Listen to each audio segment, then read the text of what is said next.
like a Kunimitsu style kind of stance where he dashes in, but really good heat momentum as well. Yeah, well, it'd be really interesting to see this Arslan Ash's Clive. Probably some of the highest level Clive that we're going to see. Yeah. Of course, a lot of people use Clive at the start, especially in the STL tournaments as well here in Korea. But once they nerfed the forward 1+2, I think we didn't see many people use Clive after that, man, because that move was so strong. Yeah, already at the wall. So much damage he has taken. Oh my god. Heat smash plus frames. What is that? I don't even know what that move is. He trying to find a way out. He got Yeah. some space. Oh, whiff there, but no punish. Yeah. Goes with a power crush. Doesn't get punished. Minus 14. Yes. And he has rage right now, doing the extra damage. And That's gets it. the wall slide. Oh, nice. This is clean. The heat dash to finish it off, get the first round. Very nice. And all from one punish. I mean, there's certain moves against Brian that you can't use, man. That power crush from Clive is minus 14, and of course the jet upper is a 14-frame launcher, so got to be careful doing that against Brian. You know, this is kind of interesting. If this Clive pick isn't working out as much as Arslan Ash wanted, then do you think he'll switch back to the Nina? I think that he will switch. I don't know if he's going to switch to the Nina, but he's going to switch for sure, man. But it's better to switch early on than later on, as we saw there from Arctic, you know, switching when it was 7-8. Yeah. Not the best thing to do. Yeah, that seems like kind of more like a panic change. Yeah. And while you have 10 games, right? You have it's first to 10, Yeah. so you can experiment with stuff. And they're just feeling each other out right now at the beginning. Okay, doesn't want to get hit by the taunt, and no break on the generic throw yeah. there. Get back into the corner. Down 1+2, the spear to catch knee. That's a really, really good Oki move as well. It's safe on block as well as great tracking. Flips you over if you stay on the ground. You know, the range with Clive, I mean, he can play keep out, of course. Yeah, Brian has great keep out tools, but They both do, man. Yeah. But you don't want to be too defensive. I think that's one thing that Knee was struggling with. You know, trying to play that more defensive game when Tekken 8 came out, but realizing that he has to be that aggressor in this game, right? And he's doing that right now in this round. And he gets the round on the board. Yes. 2 rounds to 1. Knee 1 round away from getting the first point on the board. And this is what makes Clive so scary, Gerald. In heat, the down forward 1 strings. That move plus on block as well. Wow. And he's still got another one loaded. Oh. Counter hit. Oh my god. A heat dash. Combo. Look at the combos, so sick. Combo video here. Yeah. Oh. Not the full massage. The 4-2 string, not going to be dead though. One more hit down 4. And Knee is going to strike first blood here in this first to 10. I reckon, knowing Arslan, he'd probably stick with the Clive. Yeah, I mean, they're feeling it out right now. He has a lot of games, but I do feel at one point he's going to start feeling the pressure, right? Yeah. If this is not working out.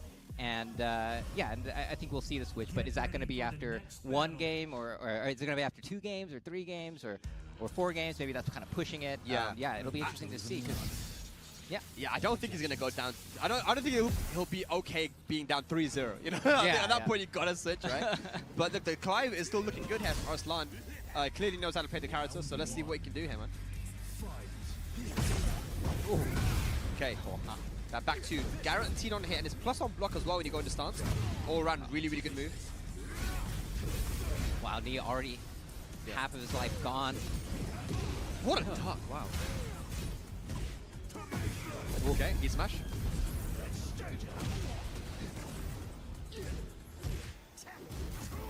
Good job. Oh, not able to get anything started. Knee there. First round goes to Arslan Ash. Yeah, very nice. Okay, 1-1. You've got to be careful, you know, if you play the poke game with Knee, especially with this character Clive, I mean, he's got good pokes, but the down forward 1 is 14 frame. And every frame counts when it comes to this level. Yes. Right? It's a bit of a slower down forward 1 than normal, but that 1+2 there is super strong. Down 1. And just 3 lows to finish it off. Yeah. Very good stuff. 2 rounds up. Arslan Ash on the verge of putting himself on the board. Tied up 1-1. Yeah. Nice. Power crush. That does beat that running 2. Plus frames. Nice block on that low. No punish though, and I wonder if the matchup unfamiliarity or the fact that he hasn't played against a Clive in a long time is coming into play here. Small punish on the forward 1+2. Oh, nice. Yeah. Punish on that. Gets the pickup. Gets the rage damage from this and activates. Going to the wall. Wow. Yeah, Brian does have good wall carry. Yeah, crazy wall carry. No break on the throw again, though. And that is going to be 3 rounds straight for Ursula and Ash, tying up the set 1-1. And that's a couple of throws now. A generic and a 1+2 that hasn't been broken, yo. That's a bit unlike me. I don't know much of the Final Fantasy lore, but does that dog have a name, or is that I don't know. I haven't played the game before. Okay, all right. Yeah. Is it a dog? I don't know. Yeah. I remember with Noxus, there's a lot of jokes. You know, Demo Man was Emo Man, and like all these. Oh right, yeah. I'm wondering if Clive's gonna develop his own. What do you think of Clive? Yeah, I mean Clive is he's a very bombastic character, right? Yeah. He's got the long range. It's you know, he's not like Noctis at all, but he's like in that kind of the vibe, right? In terms of the range of it's a weapon character. Yes. Like Soul Calibur stuff, right? Oh, jet upper here. Yep. Uh-oh. Oh! Forward, forward, Yeah. 2. And what is Arslan going to do in this round?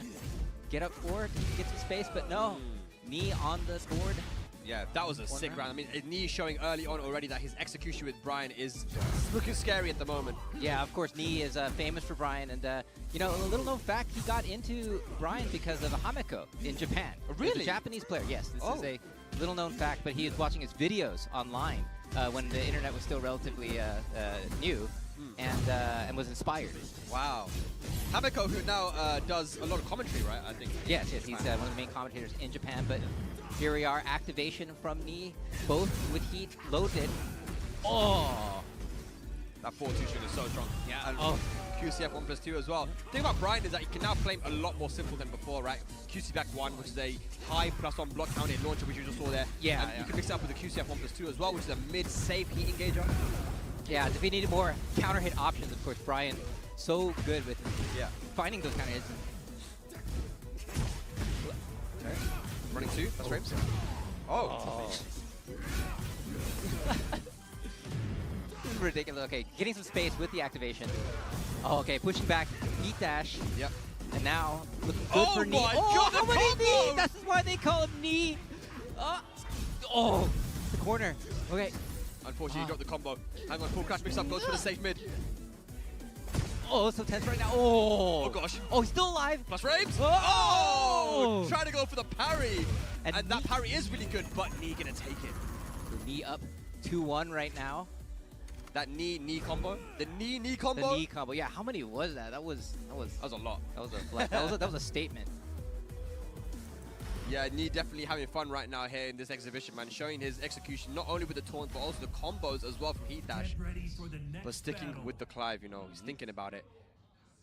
All right, we're going into the New York stage, which is pretty crazy. If you look at the background, there's so much stuff going on. I'm like, how does this PlayStation 5's rendering, right? It's just flexing. Was it Bob's Burgers in the background? Yeah. Smith's Coffee? Yeah. I feel like I'm there. Mm. All right. Ooh. Back to good jab check there from Knee though. Oh, nice block on that low. Oh, okay, gets the launch. Yep. And got some fireworks here. Cool little combo. Tries to go for the Oki with the stance. Nice duck. Alright, activation. Oh, gets the string. Legs. Catch a kick. Oh! Tried to go right. for the heat smash, but I wonder if he was aerial in that situation, so the rage art will probably do less damage. He's gonna get some life back from this. Hello, hello. Yeah, I think he was aerial in that situation, so Yeah. he could actually Hello, didn't do as much hello, damage. hello. Heat Oh, available. he's threatening. Oh, he just punches them in the mouth. That quarter circle back one, dude. I'm telling you, it's a really strong move. And Knee knows how to use it, Yeah, man. it's Few so times. fast. It's mad fast, man. It also Yeah. has a bit of evasion to it as well. Yeah. Oh, look at the guy. I'm rest down. Okay. Yep. Down Oh, forward. yeah, Starting down forward, 1-1-2. soon, cause- Working. Oh wait. Here we go. Yeah. Hello everyone. How's Very it good. going? Yeah. Oh, Me out here. He has all resources right now, but very low on health. He has rage. here we He go. can do something if he gets Summer, something bro. here. Oh, Life he gets gets weird.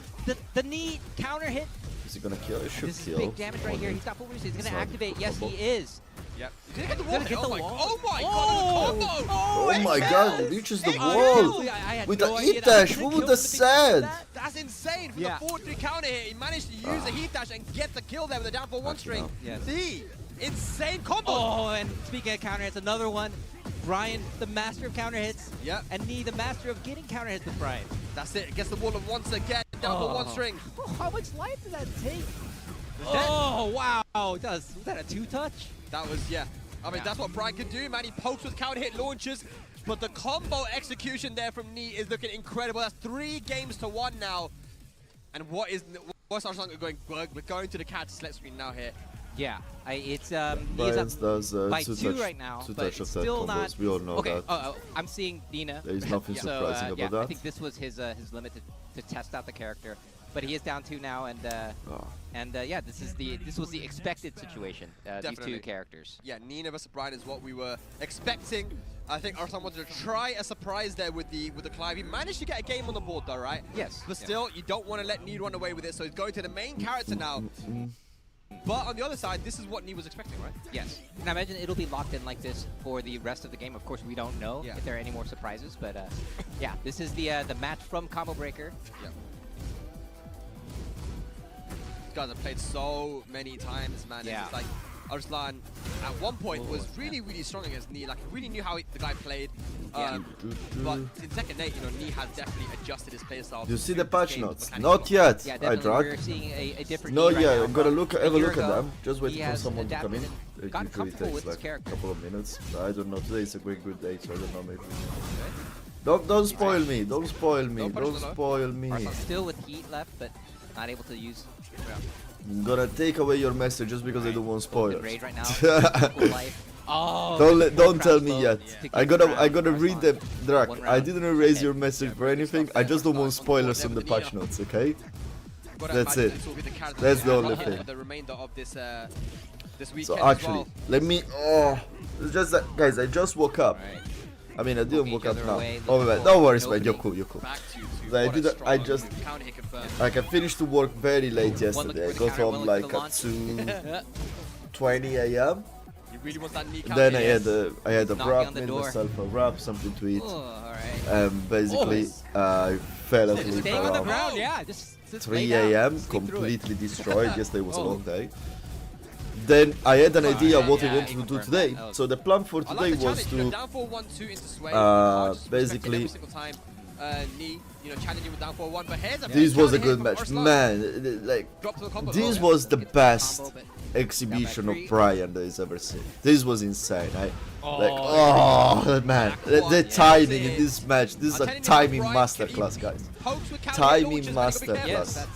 That's his And thing. like Oh, the point sidewalls me plasmid. with Yeah, Brian still is got not the just optimal he's damage so there. Oh my pristine. God, disgusting. It's just that the more The confident he execution. becomes, And the that more should be confidence he round. gets in Even the with match, the crazy more his scaling, execution round to improves. 1 here. Yeah. It's Yeah, insane. Nee is looking so It's good just, right this now. match was just He's up insane. Peak rounds Tekken. and Everything games. was clipping. Yeah, we'll see. Like the if, buzz, Arslan the actually- 3 days of buzz were the Think best momentum Tekken around right now. exhibition Yeah. ever.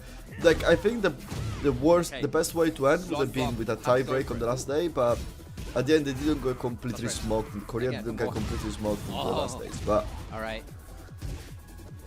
it really looks like, to me, Oh, from he what gets we that could knee see, it really counter looks hit. like I'm not even but- going to say anything. yeah. It's gonna Pakistan kill. I don't even is, care. Yeah, I don't even uh, know. Yeah, well, he has rage. the So, Pakistani and he has players rage. are The meters, but it better didn't into connect. short sets, Oh, they're but better it in didn't matter. explosive He used the heat sets, dash so in to tournament take sets. The game. While Korea in general, they are very good in Right death now. matches. Yeah, And you can see this like as well, the longer sets, it looks like they come back more.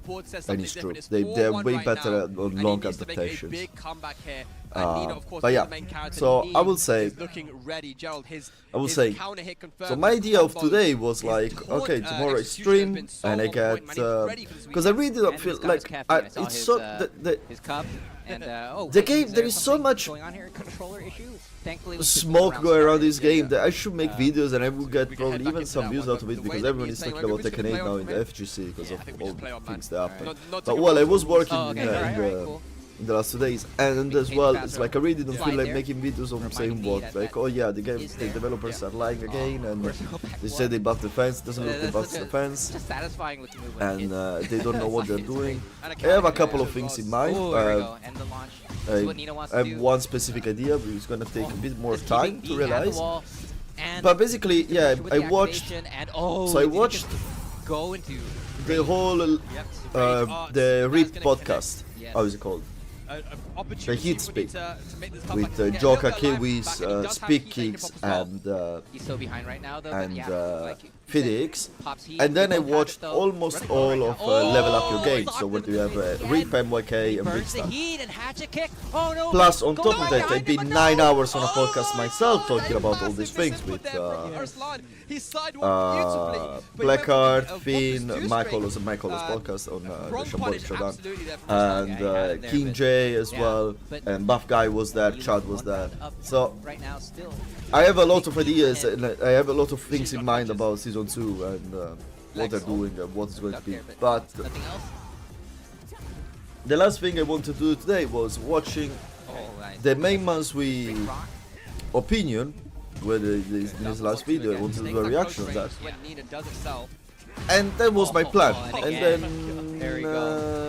you just watch all the same mess up. Yeah, if you think like that's a lot. But it's like, especially if I want to talk about it, I wanted to get an idea of what the community is saying for real, and not just the community, the Twitter rants, because Twitter is just like, or Reddit rants. There is no point in that.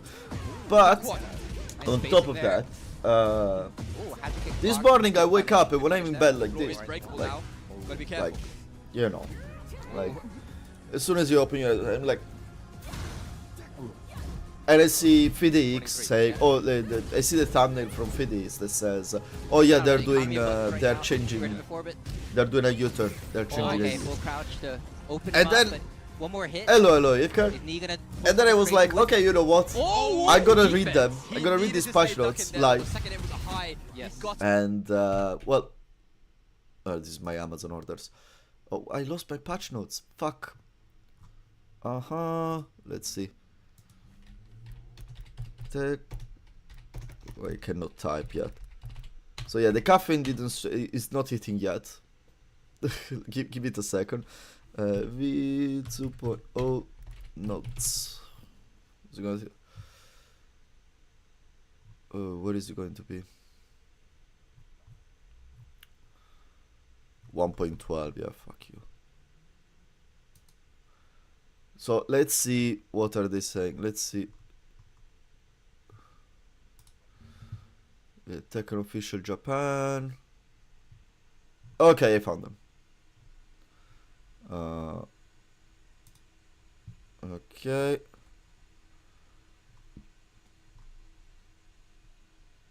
So we do like this, and then it's okay. This is already okay. I hate this kind of file because I cannot highlight things. What do I think about Joker in Germany? Look, it's Joker as a gentleman. He said that he played bad the matchup, which is good. It's I understand. It's like when I watched his analysis on that, and he was saying all the mistakes that he did. But even if he wouldn't done mistakes playing his matchup, he was in a disadvantaged position because, like, the problem is that this game, like Kum as well as design now in it, he prizes you for having your opponent just blocking, and you cannot do anything otherwise. And that's something very nice that Speedkick said on his Hitspeak. It's like buffing attack makes it good for the attacker because it gives him more stuff to do, but buffing defense gives more gameplay, the player more things to do because everyone is a defender. And when you improve, it's difficult to put it in words. He explains it very well. But basically, when you give more options to do defense, you basically you create and generate more gameplay opportunities. If you shrink your defensive options, you take away gameplay opportunities. And if before was okay, I can block high, block low, sidestep right, I cannot sidestep left because everything loses to that, or I can try to low parry, I can orbital because I have the frames, I can try to power crash, I can do all these things. When you are plus 17, all of this goes away. You cannot do anything. It's either mid or low. That's the real problem. So let's have a look at this. Wow, caffeine really needs to kick in. In Season 1, about battle system adjustment and polythene with Super. By the way, I mention it on Mike Solo podcast because, like, I understand they don't want to release the patch notes in advance because they might be misinterpreted and they might create just too much fire for what they really are. But I said, why they don't release a document where states basically the idea, what they're doing, what's the idea behind it, a bit more in detail. Looks like this is what they're doing. But we'll see. So, in Season 1, offensive options utilizing the hit system had become somewhat formulaic, making it difficult for players to express their individual playstyles. Really? Really? You don't say. So what do? Let's put more hit. Let's put more 50-50. Additionally, the advantages for the attacking player during hit state were often too great. Oh, really?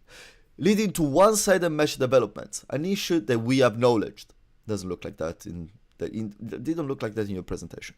With that in mind, Season 2 introduces a wide range of updates to the battle system and significant adjustments and new moves for each character, based on the following 3 guiding principles.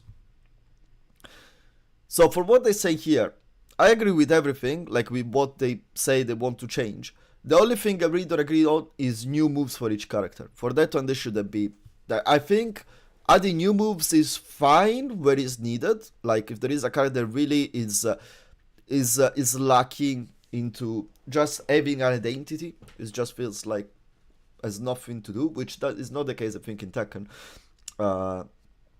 Then you can add a move. But in this case, I think they should try to adjust and fix things, and then eventually add the new moves. It feels like they're trying to do every time in this game. It feels like they want to do everything all the time. I saw this before I went to bed last night. Yeah, I haven't read it yet. I don't know anything. I just know about the throws because that's the only thing I got spoiled.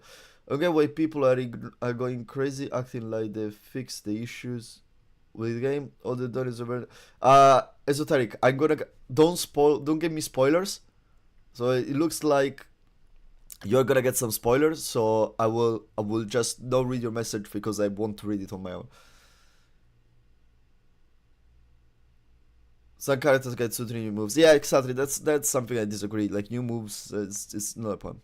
So expanding strategic option with the hit system. Activating it provides major advantage, creating opportunity to pressure opponents with mean-low mix-ups. However, characters lacking strong standing low attacks have been unable to fully capitalize on this advantage. To address this, we have made it possible to transition into crouch state after a successful hit engager, hit by inputting down back, down, and down forward, giving players more options to apply pressure. And like you see here, it's already a controversy. I'll finish the point. Additionally, certain characters can now perform hit smash or hit bars from unique stances, enhancing combo variety, and we all know about this. For characters who previously had limited tactical options during hit, we introduced a new hit exclusive moves to make their hit state more appealing and dynamic. So they started saying, and this is where I get mad. They start saying, in Season 1, offensive option utilizing the hit system had become somewhat formulaic, making it difficult for players to express their individual playstyles. Additionally, the advantages for the attacking player during hit state were often too great, leading to one-sided match developments, an issue that we acknowledge. And what do they do with the first point? They buff hit. So, like, That's like, I don't understand this team. I just don't understand this team. How they think. Because let me tell you something, and I don't want to sound like I'm complaining about my character, because I love my character and he's fucking strong. I play Brian, okay? So when you do an hit engager with Brian, you don't get that much. After, like the first interaction after the hit engager. And I don't want to sound like I'm downplaying, you don't get that much, you get a plus 17, it's insane, blah blah. But with Brian, like your mid and low mix-up, which is the main Tekken mix-up, is not that crazy, because your mid launcher is either the orbital, which is -5, or your low. Your best low you can do in the scenario is the Ache kick, and they just can block it, which is -13. And they, in this situation, they will never press, so you cannot get what you want from the Ache kick, which is the counter it. So it's not that you get that much. The other mid launcher you have is -13 on block, which is 4-1-4-1. So Brian doesn't get that much. Okay, you can go. I assume you can go directly hit dash into Requiem, but that would be just a waste of hit after a hit engager, so you don't want that. And if someone tells me, oh yeah, you can taunt, you cannot taunt because hit engagers doesn't leave you point blank unless you're in the wall. At the wall, in the case, yes, you can taunt, but you don't get much. And you know what? It's nice. It's fine. I'm fine with that. I'm absolutely fine with that. And in the current state, even if he goes into hit engager into crouch, he gets while standing 1, but he doesn't have a real full crouch mix-up because he doesn't have a full crouch low. And I really, really, really pray God they don't give him a full crouch low. That's the last thing I want from a character like this. And I really think like they're gonna give him a full crouch low. But that's like, it drives me mad. Because like they're gonna just keep on covering weaknesses from character and just basically make them all flat. And the nice thing about Brian, the nice thing about Steve, the nice thing about Kazuya, these guys they still have their weak points. They're a bit going under at this point because some of the strings are too strong, especially with Brian. Like Incinerator string is too strong because it tracks everything. Requiem tracks too well, it should not. Same thing with Kazuya. Patricide Fist, it tracks to the left, and Demon Point Hit, it tracks basically. And these things basically take away the weak points of the characters, which Brian is linearity and Kazuya is sidewalk left, you know.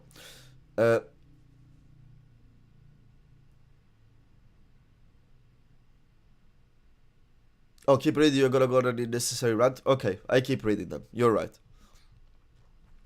Okay. Yo, hey Quicksilver, good to see you here. So, rebalancing offensive and defensive the hit system. So, to address the overly one-sided mesh dynamics, we have reduced the chip damage across the board during hit state, where its impact is most pronounced. Additionally, in the endgame scenarios that become common to secure KO by landing chip damage via hit dash, followed by quick finishing moves, limiting creative decision making. Very true. So like you are in it, I just pressure you with hit engager into hit dash, into like basically mix, eventually goes in. To improve this, we lowered the additional chip damage when hit dash is blocked, and they showed this already. We have also made adjustment to how recoverable health works. Now, even when they're taken while grounded, it will leave a recoverable gauge. I don't agree on this completely, but I will finish. This not only softens the offensive pressure hit, but also makes the defensive merits more tangible, giving defending players more opportunities to recover and fight back. I don't agree with this, but I will state after. Moreover, hit dash has long had numerous benefits, particularly when used from hit engages with power crush properties. However, this creates a gap in power between characters, often led to unbalanced mind games. To address this, we remove power crush property from hit engagers and replace it with other moves, except in a few cases it's part of character identity.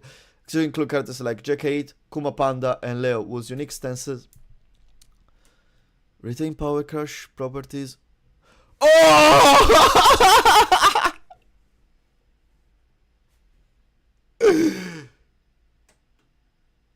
Wait.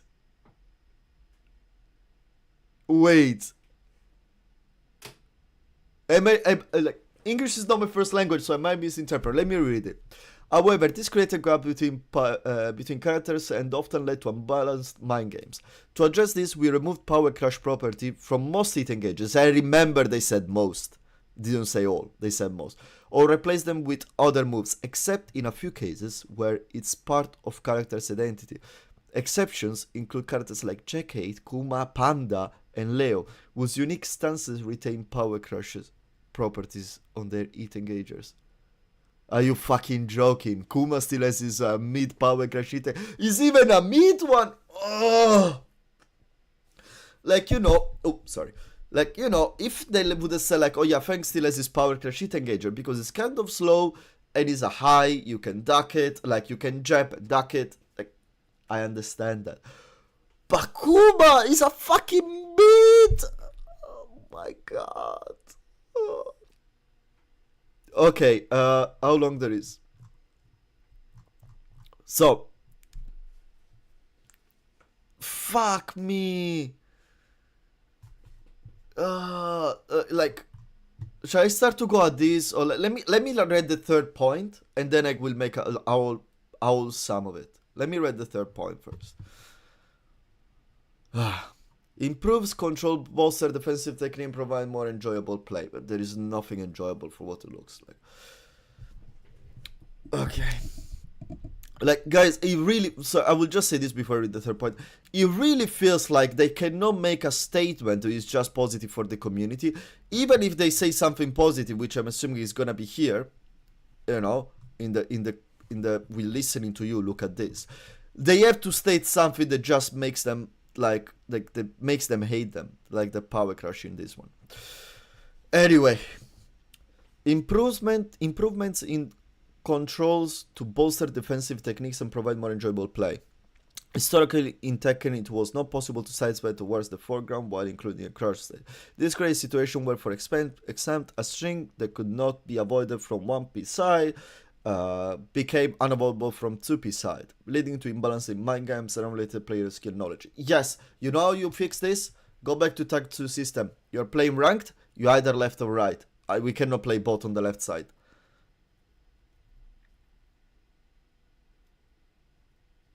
So, that's one simple thing that I don't understand what they're doing. Additionally, quality of life improvements include input buffering on the at the start of round, allowing player to execute a move instant round begins. On this one, I agree. Input buffering for sidestep. I don't know how much is gonna be impactful. I don't think high level is gonna be that impactful. I feel like it's more I try to sidestep when I should not, rather than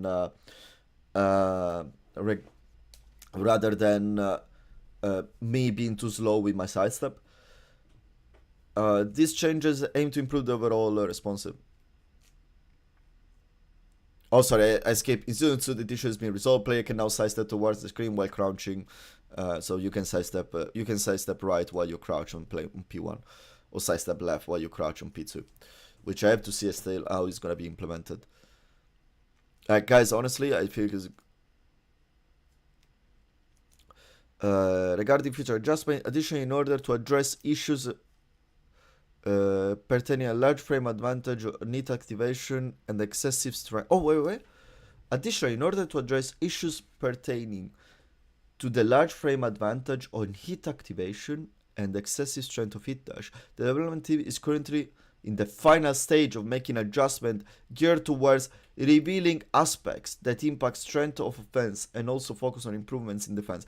So fucking it's gonna be this is a scheduled to be completed by the opening of Tekken World 2 on May 9th. So how crazy is that? How crazy is the fact that this statement here, it makes me feel like, okay, we fuck up. Because at the end of the day, we are still buffing offense. And now we are really gonna buff defense. This is what it sounds to me. This sounds a political statement just to try to fix the one more fucked up.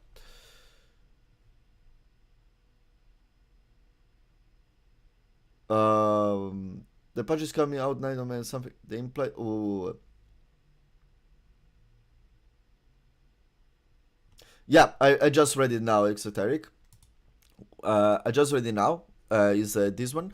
But that's the point. It's like, sorry, Exoteric is saying, oh, the chat is off. Let me put the chat in. Exoteric is saying, the message here, I'm highlighting it. Now you can see highlighting in the chat. You already read the part where they say they will nerf plus 17. And it's like, yeah, it really feels like, okay, we fuck up, we have to nerf by plus 17. But you know, you can see why, like, let me tell you this.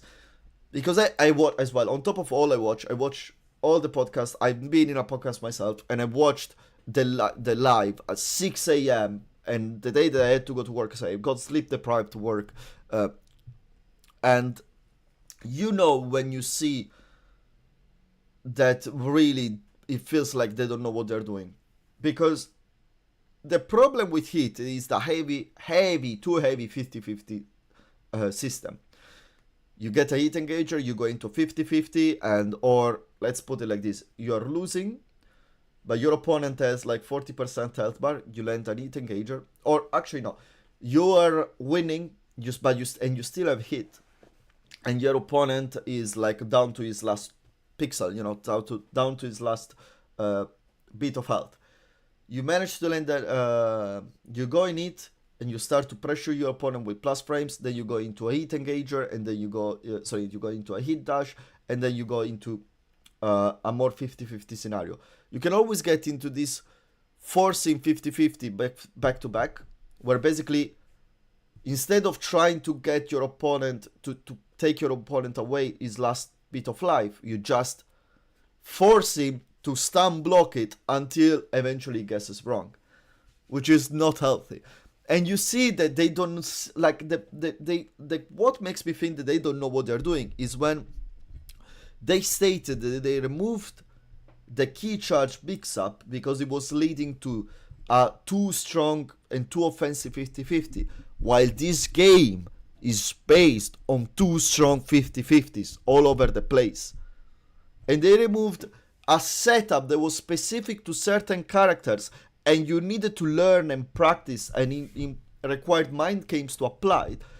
And yet counterplay, because if someone key charges you, just stay the hell down. That's it.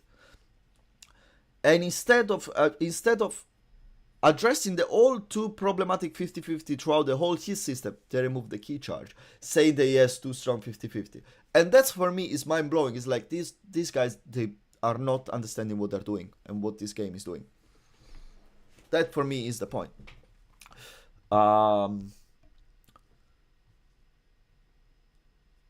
We're Resident 16 low.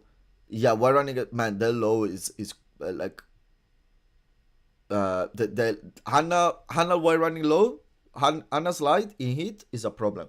And people say, oh, I think it's only on counter it. But guys, they showed it. They showed on the trailer that low hits on block. Wait, let me show you.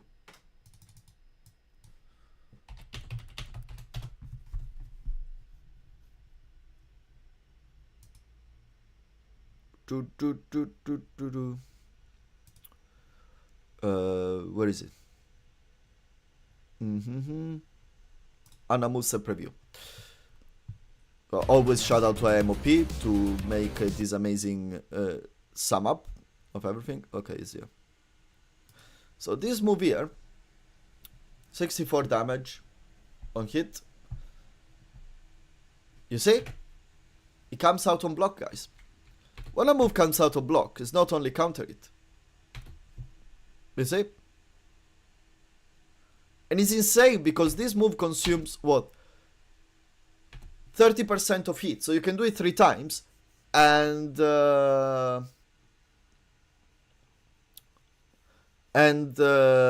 it's like,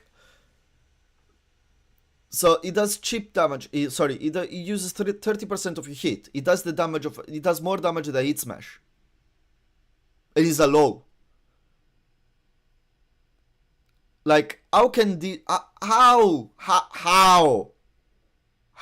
I am far away from being I don't consider myself a high level Tekken player. Okay, I'm Tekken God, and I try to play a bit by fundamentals. I try to punish when I can. I try to play by spacing and mind games as much as this game allows you to. I love to play about timing. I love timing in Tekken and timing. I love it. That's something that I love to play. I love to play a lot with the mind with Tekken, not with the knowledge, but with the I love to play against the player, not against the character. That's what I love to play Tekken, and that's why I play Brian, because Brian allows you to do that a lot in this game. But like Brian hit smash is bonkers, okay, and Brian hit smash is I-16, so it's not the fastest, and there is a reason specific why it's I-16. It's low crash, and it does 55 damage, and it floor break. Now this hit smash, this non-hit smash is a low safe on block, +2 at the wall crushes, with a lot of chip damage, because if you do this 3 times, you get like 30% roughly of chip damage. You can do it 3 times in it, if you optimize it, if you get an hit engager, but 2 out easy, and it does 64 damage. Where the fuck is the point?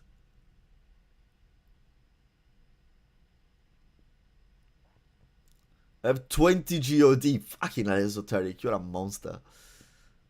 A lot of live multiplayer games are trying to give players who aren't good an edge while hindering decent players. That's the problem with the old mindset. You know, they're thinking that giving more power to lower player, which is basically flattening the experience, is gonna basically make lower player enjoying the game more. No, because at the end of the day, if you're a better player, if you're a more experienced player, you will just know how to exploit this system more. And when the lower level player is gonna get high there, yeah, he can win a round, he can win a match, but then he's gonna just get smoked bombed. And on top of that, you're just ghosting the community that supported you for years. Guys, this is an original copy of Tekken 1. This is the 5th game that is ever been released on PS1. This is for how long I've been supporting this fucking game. Okay? You're just ghosting all the part of community in a game that is based on legacy as well. And I understand you need to appeal to newcomers, but if you have to appeal to newcomers in the right way. Like making the game more aggressive, it doesn't necessarily appeal to them. Because at the end of the day, it's not about how you orientate the system, if more defensive or more aggressive, it's how you play it. Tekken 7 on the mid ranks, so the yellow and orange games, was an aggressive fest. But Tekken 7 was a very defensive game. The point is, when you are in the middle level, people don't play it defensively because they don't know defense. Because in this game, you always learn offense first and then defense, which is normal because offense is way easier to learn. So it didn't need to go in this direction, in my opinion. It just needed to be toning down what was the real problem of defense, which was it was too exploitable. Infinite stages, there was a problem. People who can just run away. Excessive backdashing, like too strong KBD, there was a problem. Address that. You know, make a game where, I understand you want to make a game where backdash is not as influential and you want to buff lateral movement. But if the more you buff lateral movement, you buff lateral movement, you buff tracking as well. You are not buffing lateral movement. You know, if you buff lateral movement, but then my hurt box, every time I try to punish someone that is doing a string that I sidestep, becomes so big that I get clipped before. You are not buffing lateral movement. It's a very simple concept here. It's not that difficult to understand. So to address the 3 points of their adjustment policy, okay, they start saying the hit is too strong, and then they give you more 50-50 in hit. Hypocrisy. Rebalancing offensive and defensive. So, oh yeah, this is something I want to say. Additionally, in the endgame scenarios, they become 2KO. So, first, E-Dash should give you chip damage on block, like bonus chip damage on block. It should not. Because E-Dash should be an opportunity. I see E-Dash as an opportunity of, I get the extra 5% on my combo when I don't have a wall to kill, or I get that extra wall carry that I need to reach the wall. Okay, that's a nice way to do E-Dash. By having E-Dash just +5 on block, to basically throw it out all the time, so I don't know what to do, okay, I throw out E-Dash, is brain dead. It should not exist. Because E-Dash is so positive now that we always throw it out. Okay, it is going out, what do? I'm gonna do my hit smash, which maybe has got some weaknesses. Some hit smashes are very linear, or they don't have the best range or whatever. No, all the hit smashes have the great range, sorry about that. But, Brian hit smash might be, if you are on the range 2, might be not the best one to pull out because it might get sidewalk, so okay, you know what? I just hit dash. I do down back 2. The second punch always basically has a perfect tracking. So I just do that into hit dash, guaranteed chip damage, +5, and yeah, we are a game. In the same scenario. And if you try to jab interrupt after a +5 and then do a jet upper, you get it's a frame trap. So fuck you. So hit dash should be just lightly minus on block, or it should reset neutral, you know, -2 on block with pushback or +2 on block with pushback, so that neutral is reset completely, and it should not give you bonus chip damage. It should not. It should just give the normal chip damage that the moves get. That's it. No bonus. No bonus whatsoever.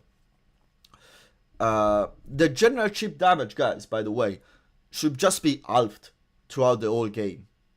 Chip damage should be halved, and it will be still a very powerful mechanics, because the characters that have crazy chip damage now, they will just have good chip damage. Just imagine the amount of white health you see when you play against Kuma or Alisa or Leroy. Whenever it happens you play against Leroy, imagine that amount of white health and half it. That's the amount of chip damage they're doing to you. That's a fucking good amount, because this character as well, they all have good tools to use. But the part where I not agree is we also make adjustment to how recoverable health works. Now even damage take while grounded will leave recoverable gauge, and I disagree with this completely, because this one is again the kind of general mechanic change that it should have been more neat and pick between the moves. Because characters like Kazuya, which is yes, down for 1-4 into steel pedal. Characters like Brian, which has a lot of his tools rely about basically getting grounded hit with the soccer kick. Now what is gonna happen? After I do QC back 1 into guarantee follow up when it's not a counter it's just gonna be white health. After I do QC back 2 4 because I catch you stepping, I confirm my QC back 2 4 because it's not easy, and then again my guarantee follow up, which I earned because I read the situation correctly first. I counter confirm a move that is hard to counter confirm and is risky to counter confirm, because you can delay more and you can still duck it even on it if I don't confirm it in time. So, and then again my reward, which is the soccer kick. After I did something technically good, I still don't get any more than the max prize. Great. I don't agree with this. Yeah, we need to see the rest of the patch notes. Yeah, look, we always need to see the rest of the patch notes now. But I'm talking, and everyone talks about what they've shown us and what they tell us. This is what they tell us. That's the comment I got. I'm sorry. I don't agree with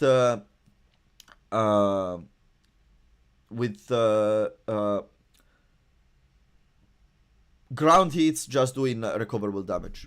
That's again, it feels like something that you don't know. In Italy we say non sai che pesci prendere. You don't know which fish are you catching. You're just grasping straws. Or you're throwing shit to a wall and see what sticks. That looks to me what the balancing team is doing in this game. They're throwing shit to a wall and they're trying to see what sticks.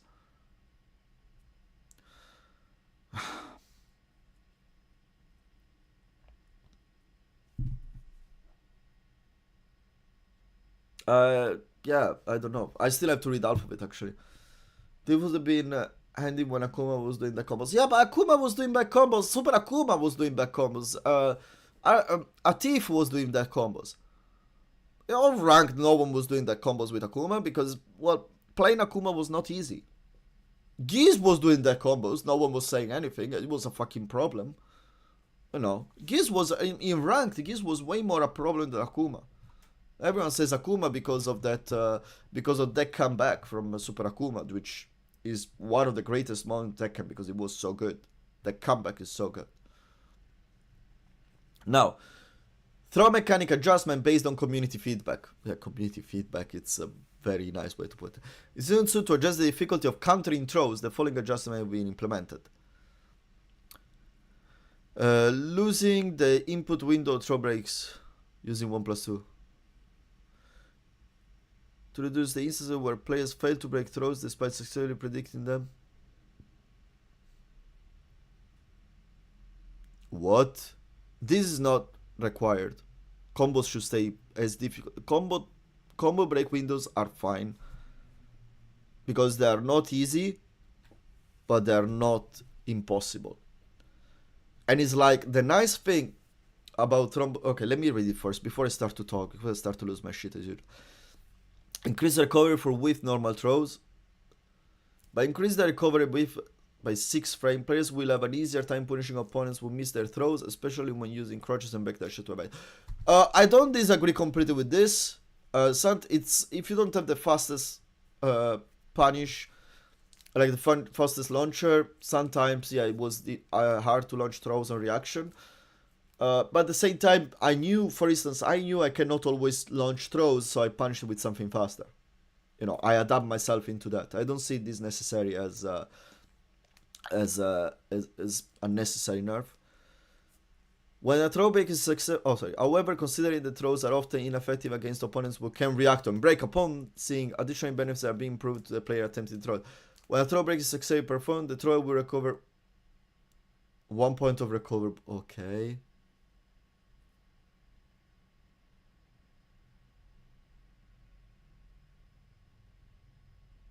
Okay.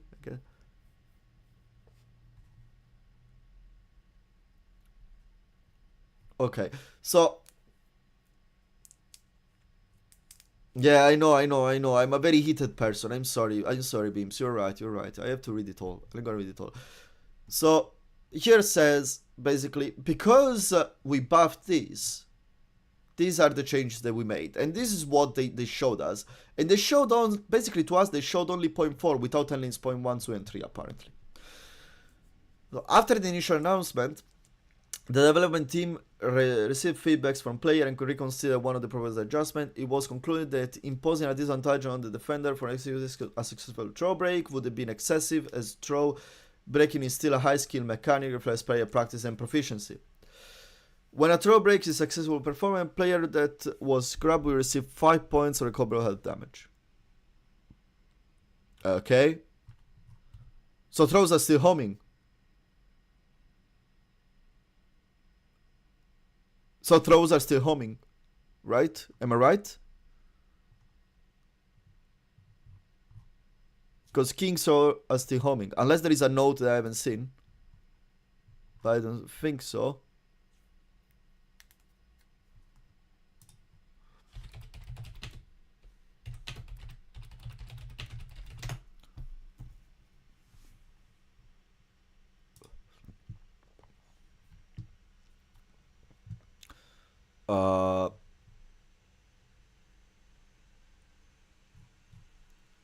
Fuck all of this, but like, why is it always so difficult to find your patch notes, Tekken?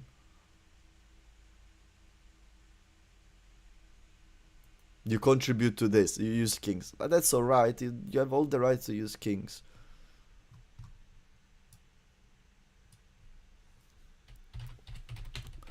So basically,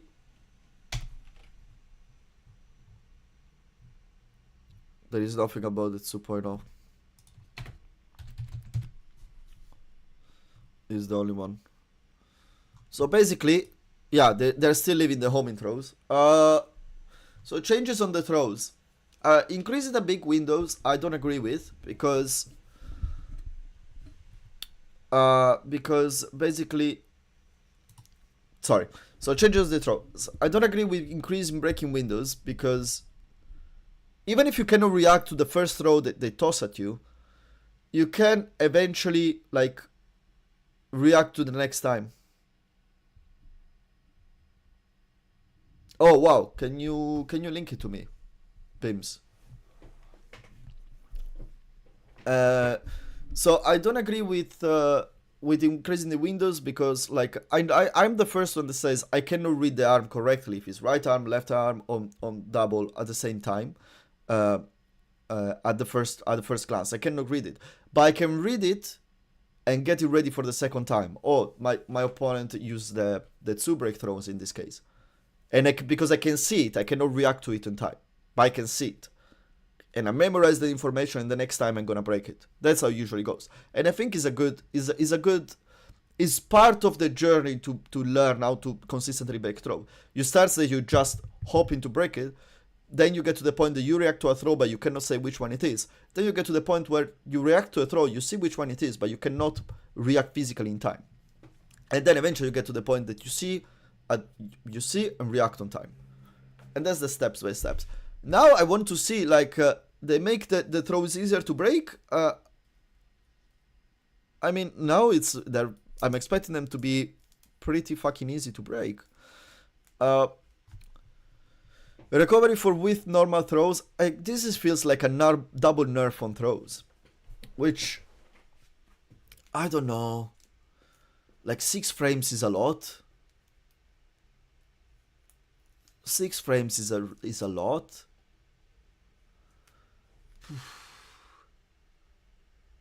I mean, really, you will always launch the throw now if you duck it, or you always launch the throw if you sidestep it. It's yeah. That's something. I don't know, honestly, what to say. I don't think it was necessary. I think throws were fine. I think throws were fine. I think that generally giving anything out of a throw interaction that gets negated is wrong. That's something I would say. Like, you should not recover 1 point, you should not recover 5 points, you should not get chip damage. You try a throw, I break it, that's it. And throw should not be homing. That's a very simple topic. Does this feel like a good news to me, all of this? No. No. These patch notes is, as usual, them giving a kind of an answer to a problem that is not solving it. This game is made, and I discovered this recently, by a lot of developers. And look, I don't want to say like, oh, I will know what to do in their position better. No, I'm just critically stating facts. This games is made by developers. They used to work by a lot of developers. They used to work in Soul Calibur, and they used to work in Dead or Alive, which had never been a master into these games, but I know they worked in a very different way than Tekken. And it starts to look like this is probably an issue. It looks like, but you don't know. We cannot know if they are the issue because we don't know exactly what they're doing. We don't see what they do in the office, but this game, the generation point of the video games, of this video game, is the developers. So if this game says problem, this problem generates at the source, which is the development process. That you don't know who is the problem, if it's the leading, if it's the guys, we don't know that. But it looks like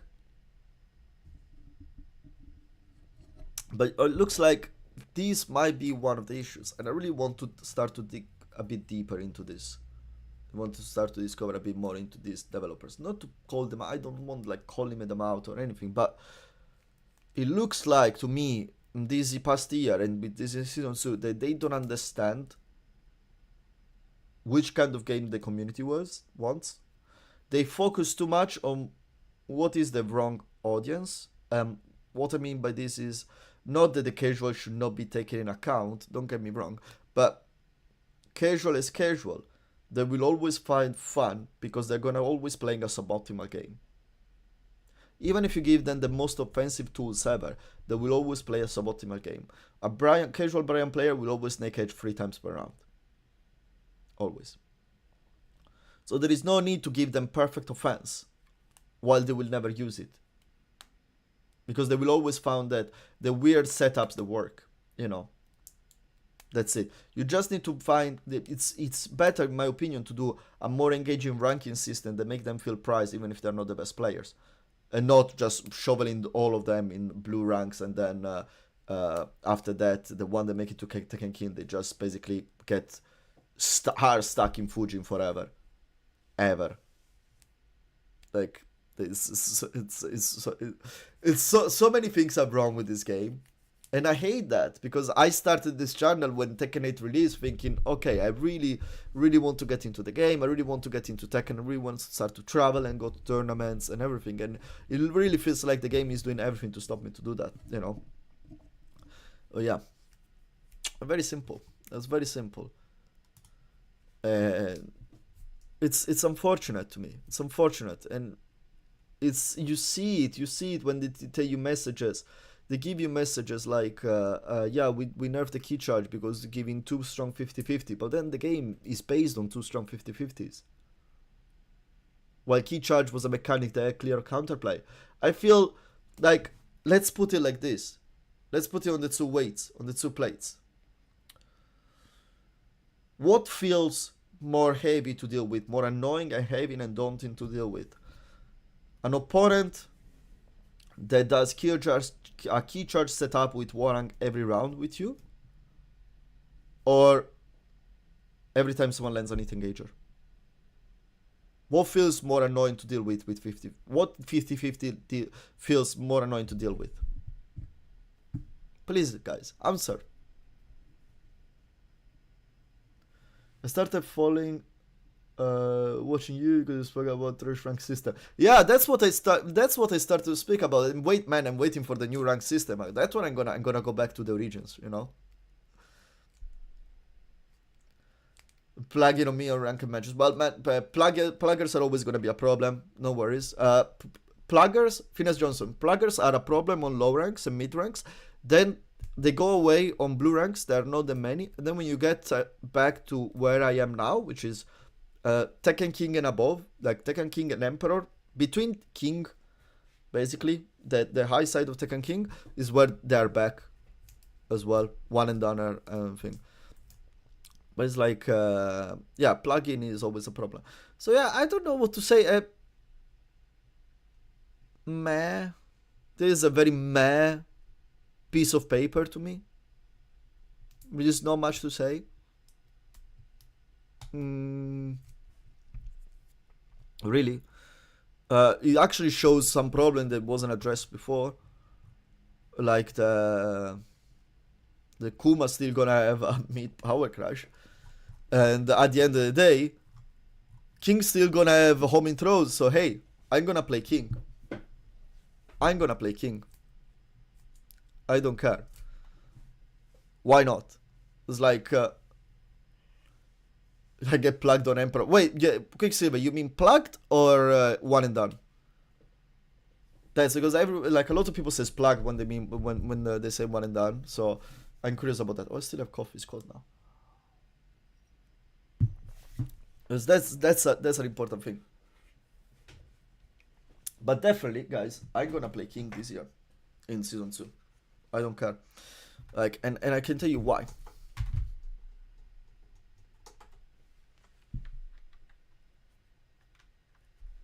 Oh, the PlayStation is off. Sorry.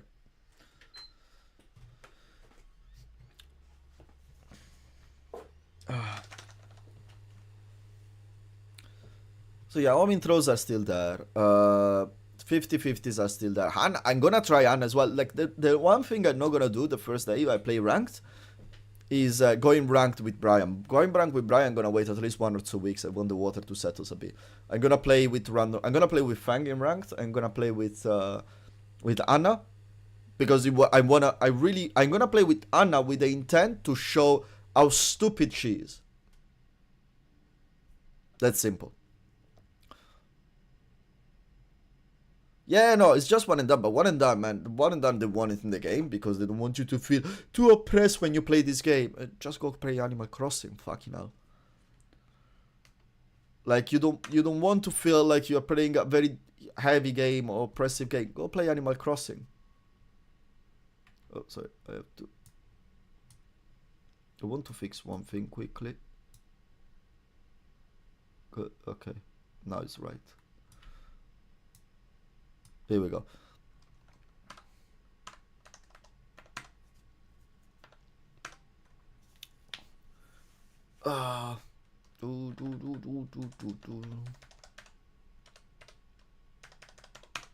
So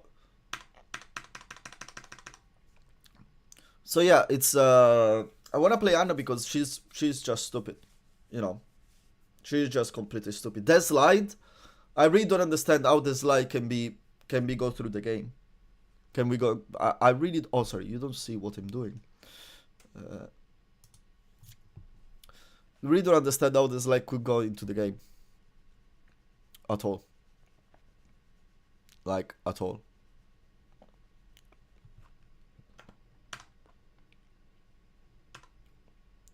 Because you have like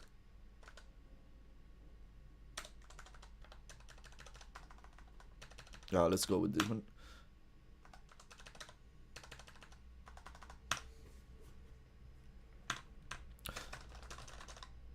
Anna looks hilarious, but not my style. Yeah, man, I'm gonna play Anna just to play her as stupid as I can. They're soft, gonna get good. It was once a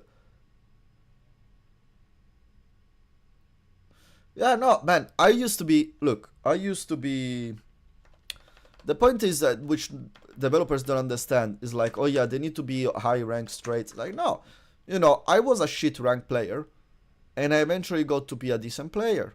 It took time, that's it. No display. Opponent frame info, player frame info. Okay, so is it not okay? Oh, it doesn't show the damage, but look at the damage. Look at the damage. You can look at the bar. Okay, it is 55 damage, and I use all my bar.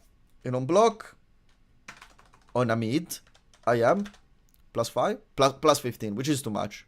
The plus 15 is insane. Oh yeah, sorry. This is plus 5 is. Oops, I launched it. +5 is the E-dash. But how can a low give me more damage than this? How can a low give a high crushing low? It doesn't matter. You can do it. You have to run because like running moves, they're not as difficult. Like you can do them point blank. Oops. You know. It's like, it's not that difficult. Oops. So yeah, how can you give it? Yeah, the same for me. I didn't realize, and that's why it annoys me as well more. Quicksilver is saying, I never realized how shit I was at the game on Tekken 7 until I really started to try to learn this game. It was the same for me. I got to Tekken King with Brian playing a shit gameplay, you know? And then someone told me, look, you're playing Brian shit. You should do this with Brian. You should stay here. You know, you should bait them. You should bait them and then bam. You should bait them and then bam. And you kill them, you know. Get their timing. Make them afraid of you. Get into their brain. And then you kill them. You know. That's the point. That's the point. And now what? I cannot consider myself a good player because... a decent player because what? Because in this game, if you just mash button, you can get to Tekken Emperor. Fuck that, it's so annoying. Like one more thing, my god, these auto align combos. Like, let me spend some words on auto align combos. Actually, I'm gonna record this. Just start the recording, no worries. I'm gonna just keep the live going. But let me say something about out-online combos. With Brian, you have a lot of scenarios where you do a counter it and you see how it goes sideways. You see how it goes sideways. So what do you learn with experience? With experience, you learn that you do this, you sidestep. Oh, sorry, now I dropped it. You do forward 3 into sidestep right. Oh, now I cannot do it. Into this. This is very basic combo. And you get the perfect combo. Okay? If you don't do that, what happens is that the combo drops. Is that a problem? No, you have to learn. You cannot do this? Guess what? You have other combos you can use. They do less damage. But you progressively learn to do better combos, you know? And eventually you get to the stronger one, where you can do more complex stuff. Okay, now I'm improvising. But wow, guys, I'm trash at this game. This is the curse of the live, you know, when you have to show something, you cannot do it.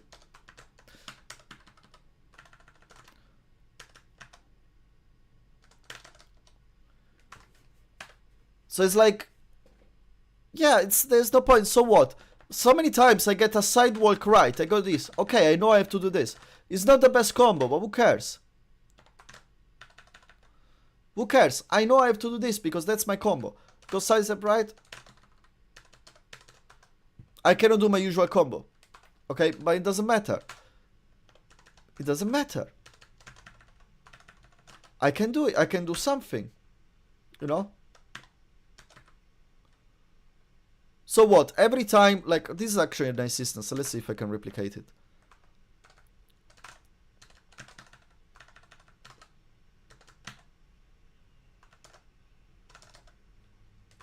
Oops. I want to try to do something cool.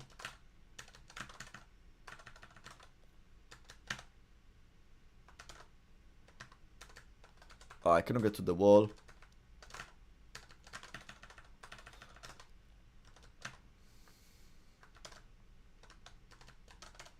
Oh yeah, and then you get to the side stop, to the side wall, and cool things can happen. Look.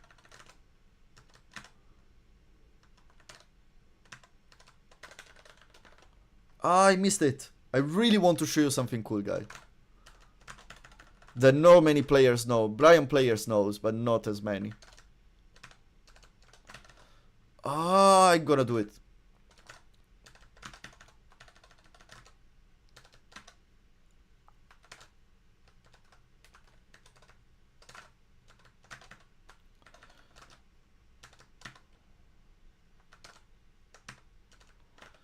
Oh, too short.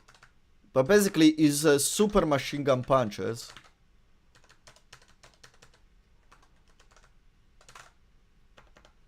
Is super machine gun punches. They go to full combo on sidewall split. It's risky because the opponent might fall, but it's very good. But it's hard to replicate in practice. You have to. It's something that you learn by experience and you put into the game. And try to replicate it. Oops. Now I'm doing wrong combos. But yeah, anyway, I'm very much against realigning combos because as a Brian player, you learn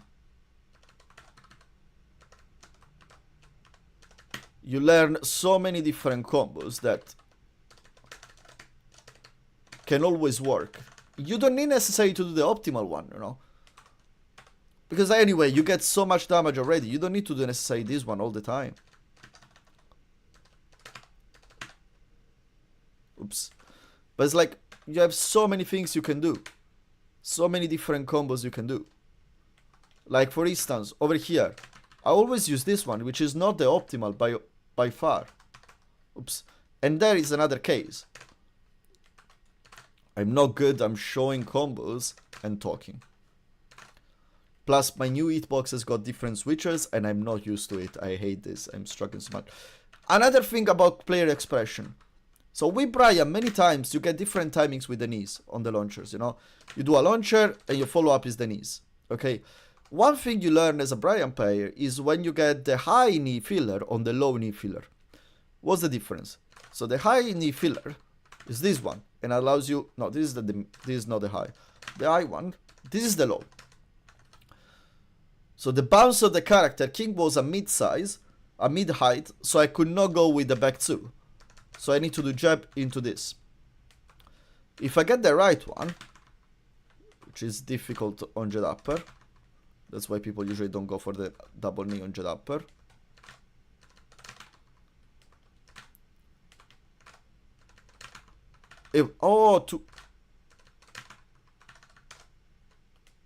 Let me do it with while standing one, it's a bit easier. So, while standing one, double knee. This is the high bounce. Sometimes it happens that you don't get the high bounce, no? And you do dash. You have to do dash.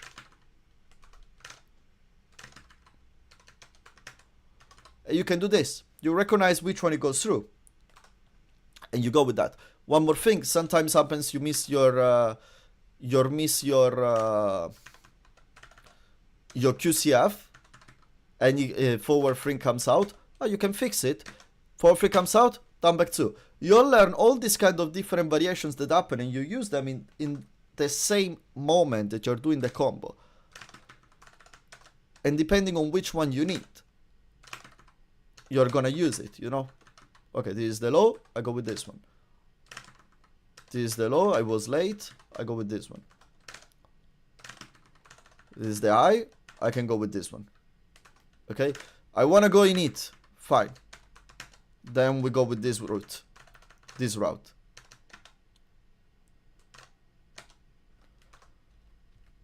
But all of this looks like it's going away.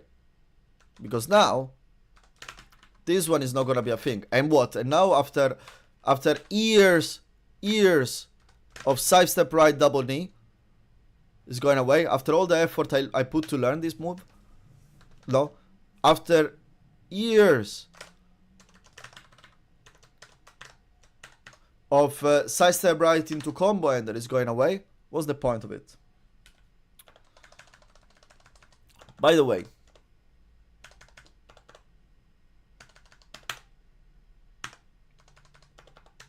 so yeah, I'm always gonna be super against realigning combos. Oh, so against realigning combos. They should have fixed the characters that have problem with that, but they never did for ages. So why they will do it now? So let's just, you know, take away uniqueness from players. Now, Viking is a problem. Oops. I cannot rush any wizard now. Where is now Kevin?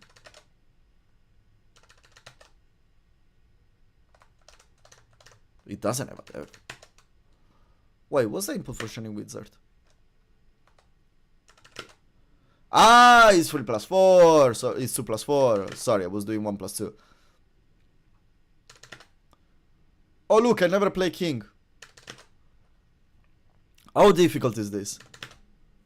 Oh, that's not the real one.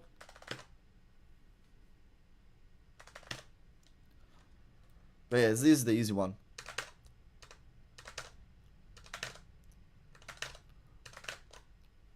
Oh, look, blue sparks. Oh, look, blue sparks. I had to practice a bit. I will have to practice a bit the running in.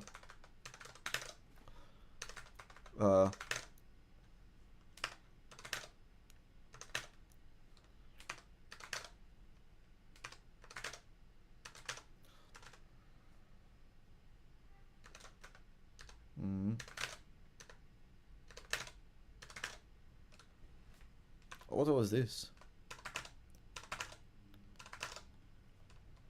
But yeah, I mean,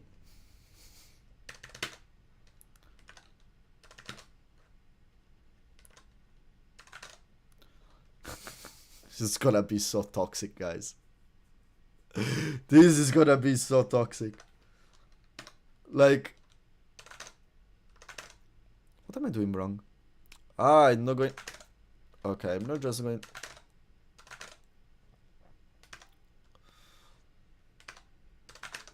And it's bufferable, right? So this one can just come.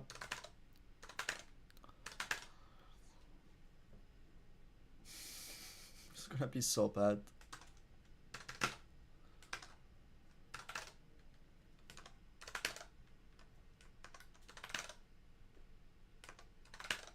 Okay, I'm getting the motion now. Like, guys, first time picking kings in my whole life, huh? And I'm throwing already a couple of blue sparks out. I mean, with the hitbox it's quite easy.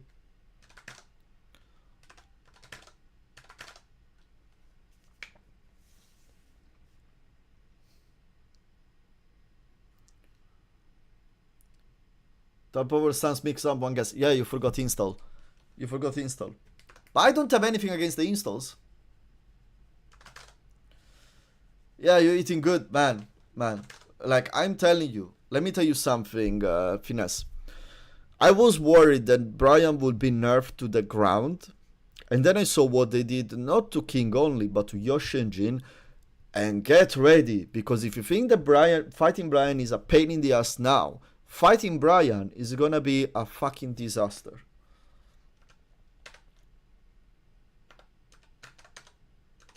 How much time? Wow. Give me a second. Like, I never practiced this. Player counter. Shuffle.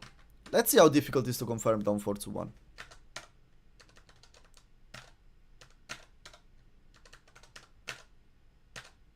Oh, I missed it. Oh, no, wrong.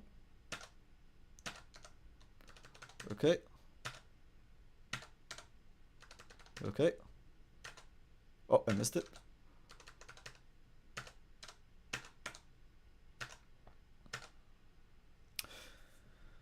So, it's learnable. The point is...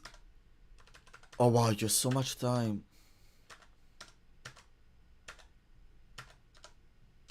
You have so much time. It's not just that, it's like... It doesn't... If you confirm it too late, the move doesn't come out. No, I put counter it on shuffle. I put counter it on shuffle. So I have to visually see it and confirm it. You see? But you have... Oh, that's...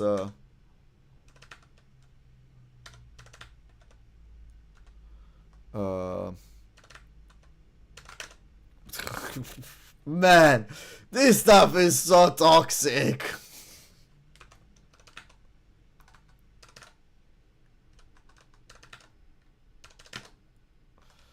Uh-huh.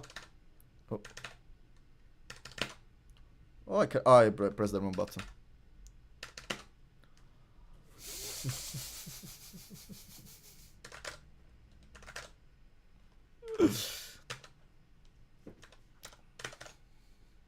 Oh, it's neutral. Oh, but it's neutral, but... I mean... Neutral is good. Because...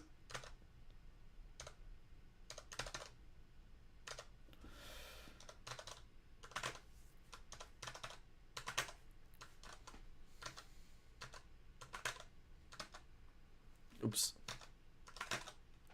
Oh no, wrong buttons. No. I can put you on block always.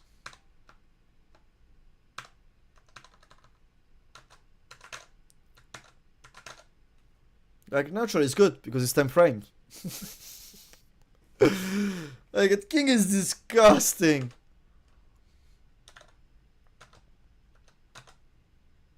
Oh, there's I have counter it on.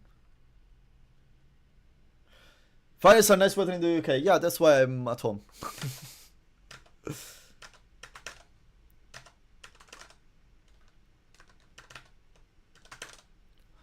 Like, this +7 is disgusting. What else? What other throws do we have? No. Okay, so I do this. How does it work this well? Oh, sorry. I don't know the buttons.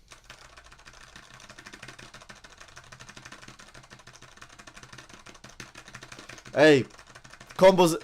Hey, the chain throws are difficult, guys.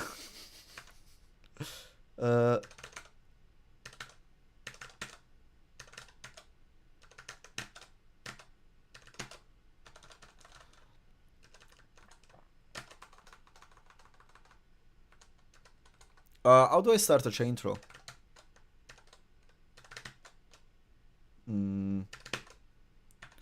No. No. How do I start the chain throws? Okay. What did I do? Can I just go and look? Probably is better. I want to see one thing, because I know that you can just mash chain throws, which is a very... It's probably the most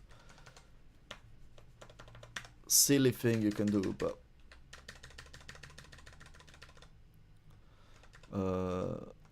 doing Jaguar sprint. Crouch dash grab. Okay. Wait, where do I input it? When down forward?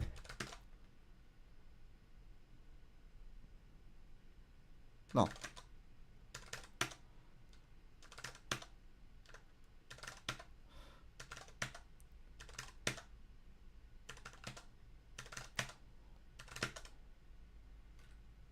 Wait a second. Why I feel okay, throws.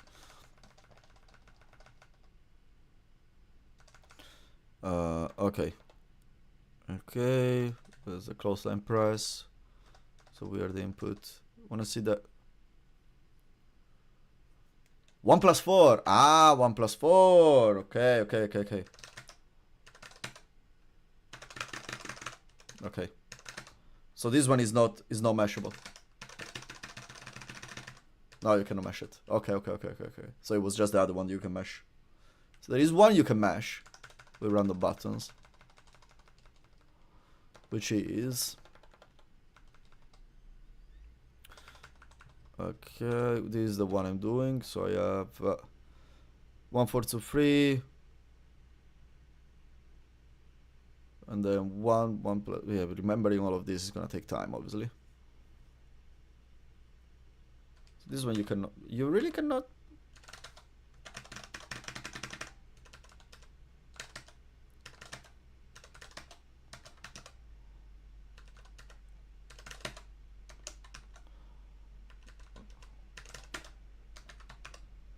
One, 4, 2, 3.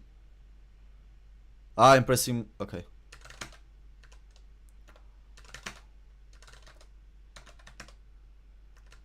Again.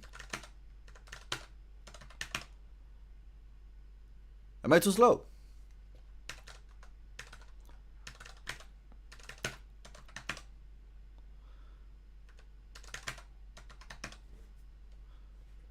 Oh. Let's do it like this. No, it doesn't take it. They are really wrong. 1, 4, 2, 3.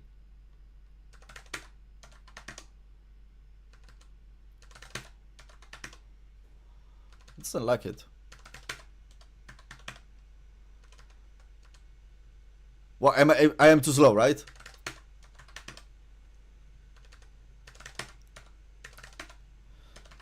To be fair, this is not this like the chain throws are not as necessary.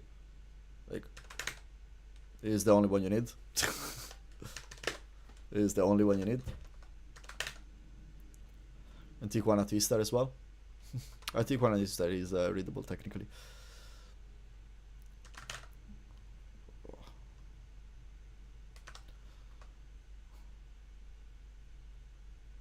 Maybe you have to input all the string. What do you mean? 1, 4, 2, 3. So now I think it's because for going fast, you can see I don't release my. You can see on the top on the input command, I don't release the previous button in time, and I press like, and it becomes like 1, 4 instead of 1, 1, 4. I'm too fast and I input directly 1, 4. We'll see. You see, I did it again. Doesn't do it.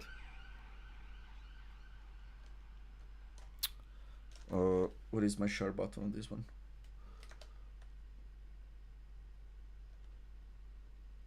Ah, but I'm doing a completely different combo. That's why because I'm an idiot.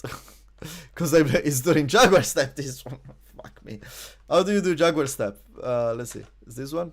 No. How do you do Jaguar step in this fucking character? Aha! No.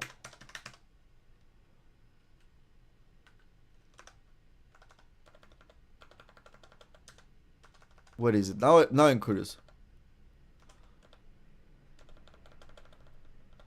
Now I'm curious, I wanna see it. Rakinal is a mess here of a move list. I don't know, man. It's quite visible. I don't know King either. Arm whip.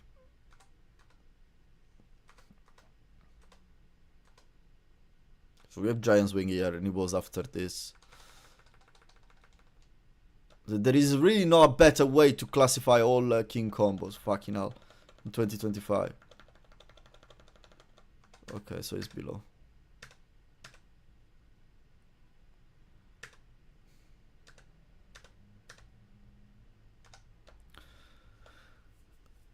Giant Swing, middle crossover.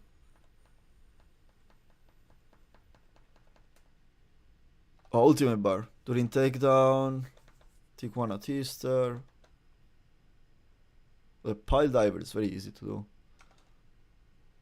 Okay, let's go on the pile diver. Let's see the pile diver. Dun, dun, dun. Again, is this 1, 2, 1, 2. So 1, 2, 1, 2, 3, 4. Let's see.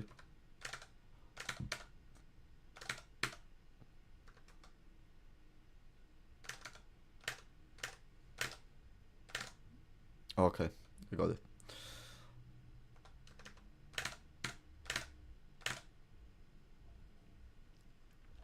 Okay.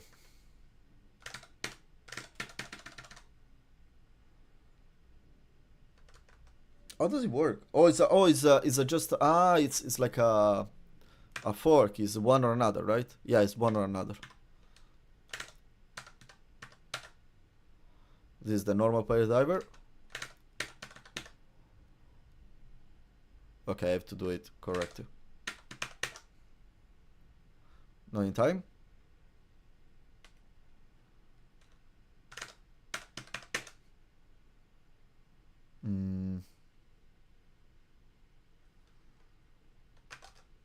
Anyway, enough of this.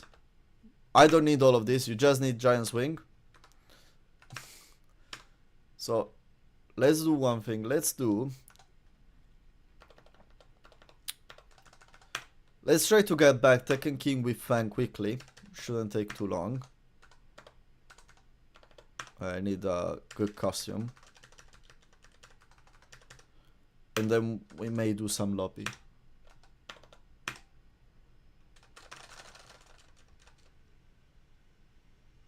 Do it right after you pick him up. Okay, I will try.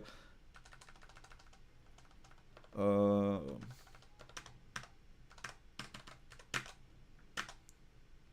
he's blocking everything.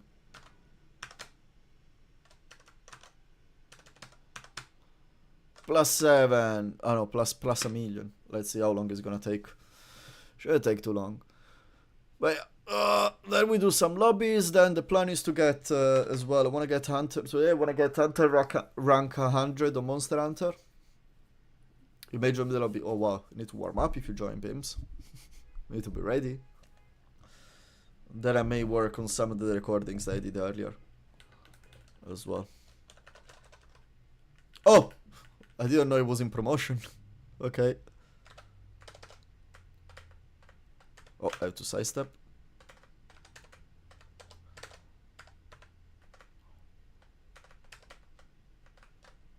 Oh no, I have Brian's buttons.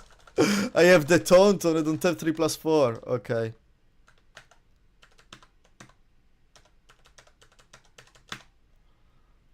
Oh no.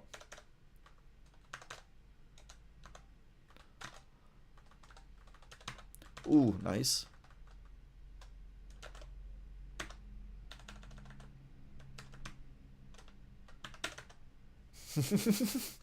Well, like people says that Brian is cheap. I mean, shifting cloud, power crush. That's unsafe.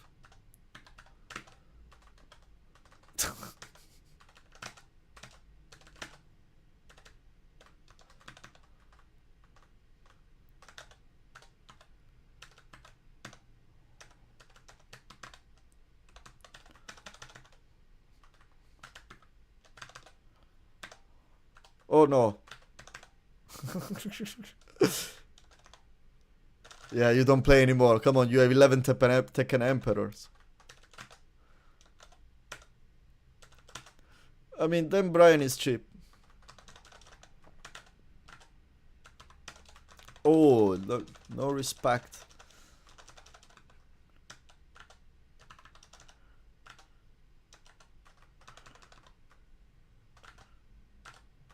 Oh no! Is it gonna get around? Probably will. Oh no. Oh no, why? I was blocking? I probably backdash by mistake. Back campo! Shifting! Oh no, it went for the low. No, no, no, no, no, no. You're not gonna have me. Ah, boring.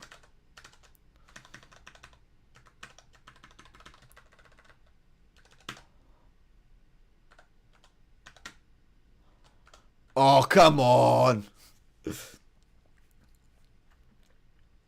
Look at him now. He's gonna... Oh no. Oh no. I tried to punish. Okay, his brain... Now he's brain farting because he's in Warrior Instinct. So... He gains extreme power, but he loses a lot of brain capabilities.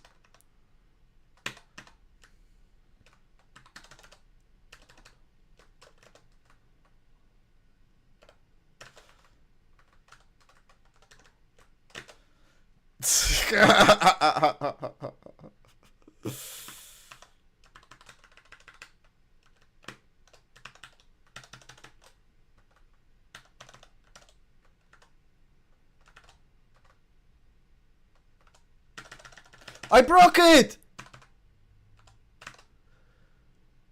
Let's go!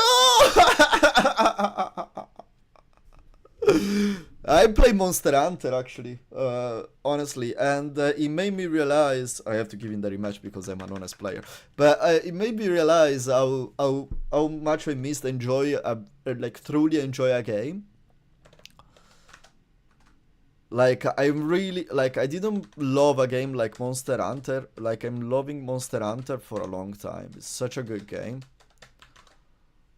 It's not my first Monster Hunter, don't get me wrong. Oops, wrong combo. Oops.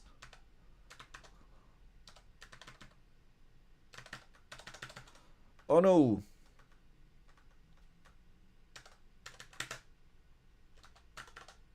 Let's go.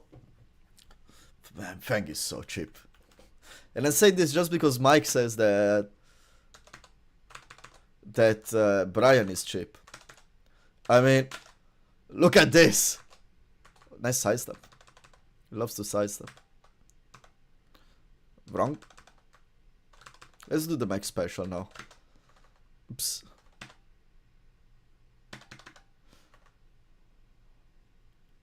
Oh, I knew he wouldn't go for that. From this angle, I knew he wouldn't go for the guard break. Makes sense over there.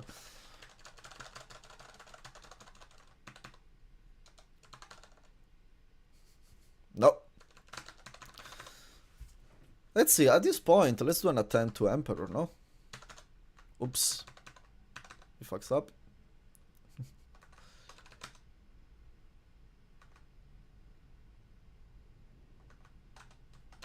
Oh, I should have launched that. I wasn't expecting him to finish. I was already settling for the throw in my mind.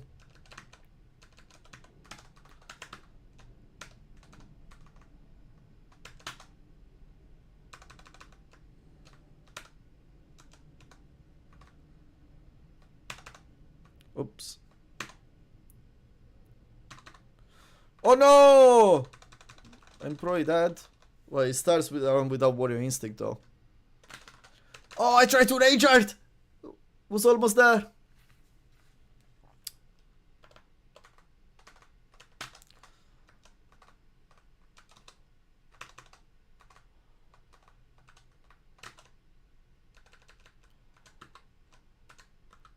Oh no. Oh, come on, game.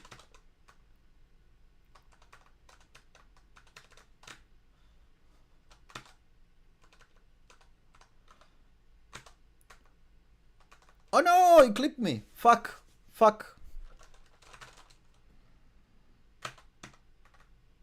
Do it. They're so predictable. That's the problem.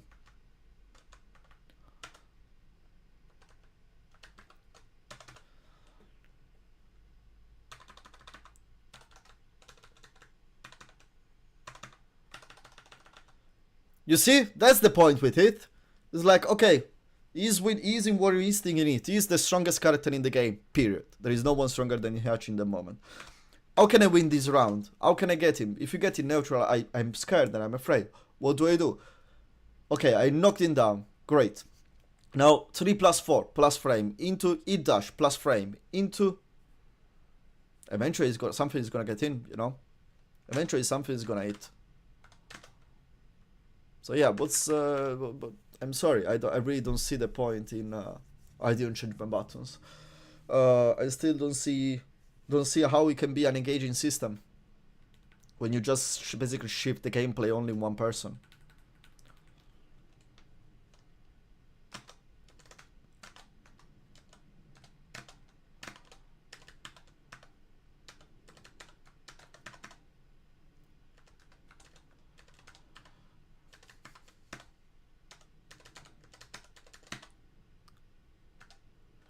Oops.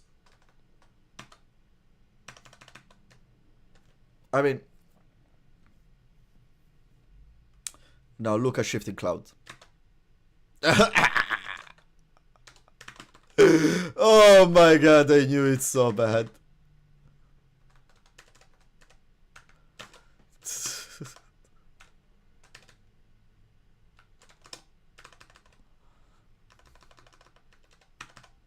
Oh no!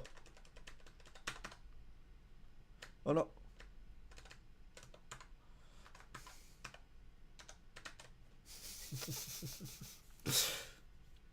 So now I can do a back hell sweep. Sorry, a snake edge. Oh no, too far. Oh, I should have punished that. Shoulder.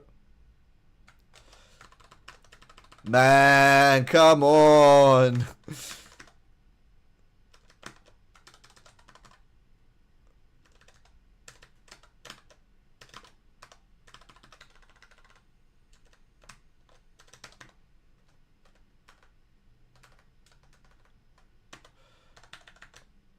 Oh, smart, smart.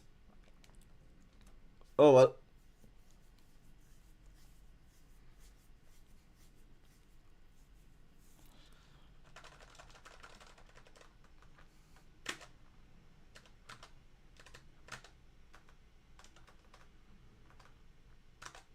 No, no, she got me. I should have just do back one. Should have just do back one. Shifting Cloud. Oh.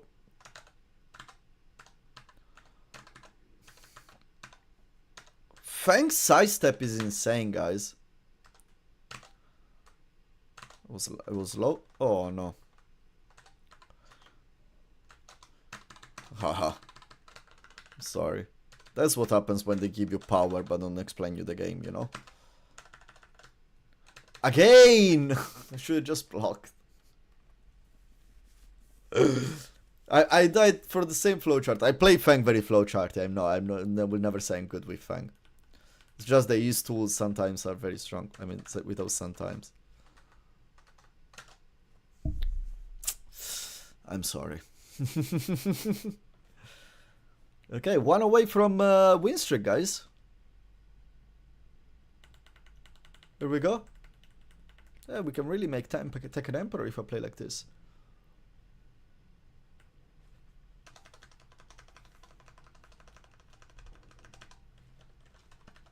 If I keep on playing like this, yeah. Let's see. Should I do something better?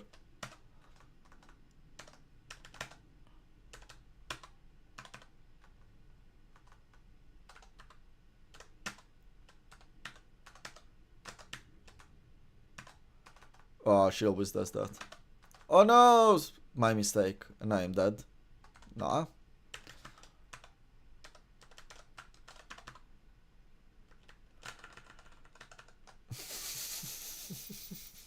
It's so nice to have a character that can knowledge check you a bit for once. Oh, I'm minus 9 over there.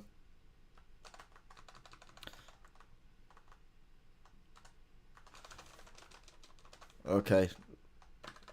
I mean, that's Lydia as a character. It's not. It's like it's boring. Like I find.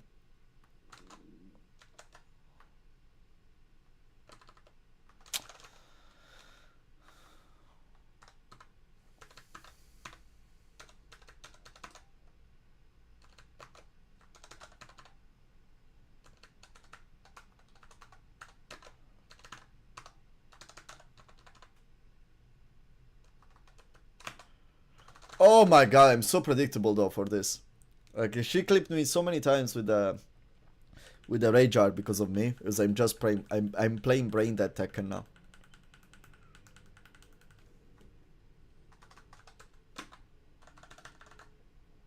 But you don't have a more rage art to survive this time. Power crash does not work. How many frame taps can I land on you? Oh, that one is. Oh no! Oh, she blocked it finally. Oh! Bad gameplay, John. Bad gameplay. Unlucky. I mean, that's the kind of gameplay, you know. That's what you need to do to get to Tekken King in this game, guys. That's what you need to do to get to Tekken King in this, guys. Fuck me, that was nasty. Bad to watch. And again, nothing against the player. Sorry, guys. Let me show you something. Oh, no. Okay. Let me show you something. You see that? You see that? Do you see that? That's Tekken 8 in a nutshell, once you get to Tekken King. I mean, I can clearly see he's not at that level. What to say? Is his fault? No. He's just using what the game allows that person to do. So, shall we blame them? For one and done is his choice at the end of the day, yes, but the game allows him.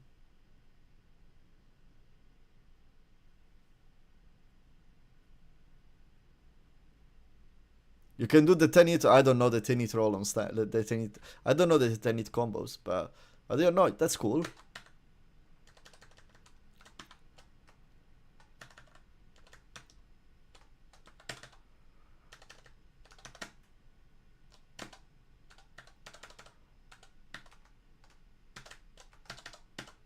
Oh no, I went so heavy on the Sabaki, I really wanted the Sabaki. Am I dead? No, he saved. Oh no, I'm dead. Oh no. Oh, he went for the low. Shiluk. Up kick! Nice block.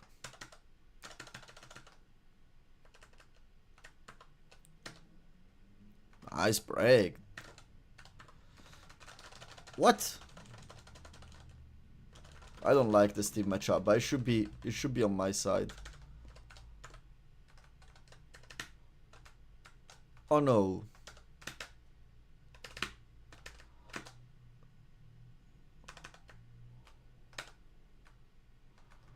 I can just go.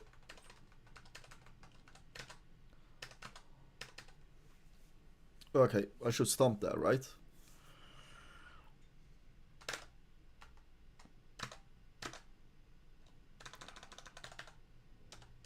Wow, shifting cloud is so strong. He pressed!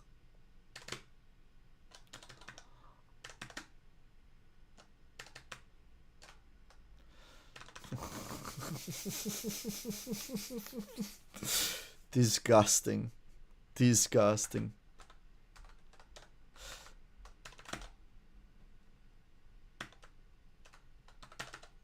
Nice block. Drop punish.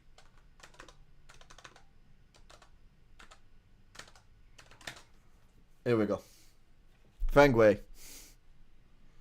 I like Fang, it's cool. It feels like, it really feels sometimes it's so hard to open up. If you start to get the right moves against the opponent, it's very good. Well, I'm playing with no audio, guys, I'm sorry.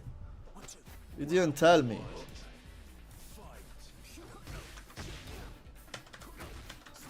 Oh no. Wasn't expecting that. Right. It's incredible how every character can be cheap in this game. By the way, literally every character. There is no one safe.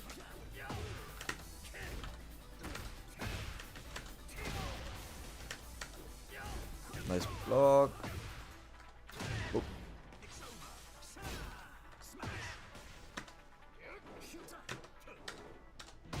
No, it didn't come out. It did the 1+2.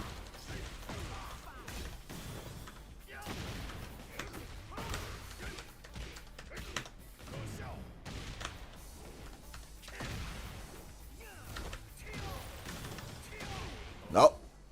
Now the power crash.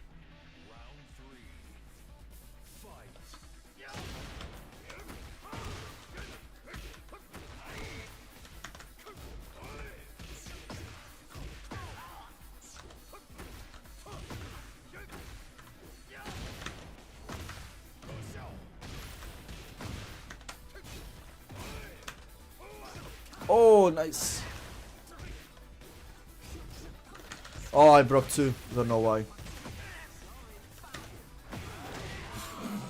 That was a big whiff. I'm sorry, you go back.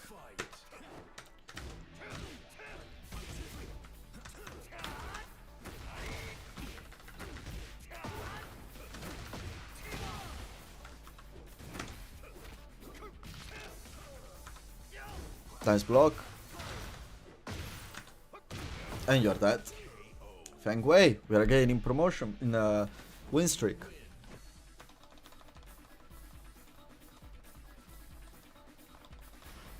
Like, it's so easy to condition your opponent with Feng. Way easier than Brian. He has so many options, this character. Plus, like, this natural 50-50 is such a privilege. I should use more down for 3. Down for 3 is just such an overall good move. Oh, sorry. It's like, especially, even as Aoki is good. He stay on the ground, he hits grounded. Plus 9. Can do so many things with this character.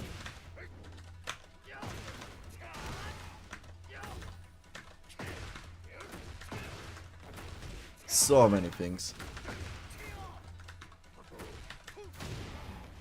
So many things. Oh, what is? That's plus 9. This hit is so weird, but it's plus a million, that's why.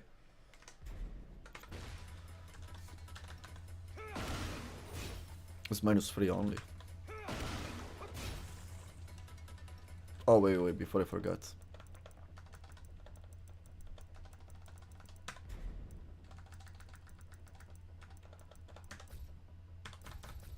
Oh.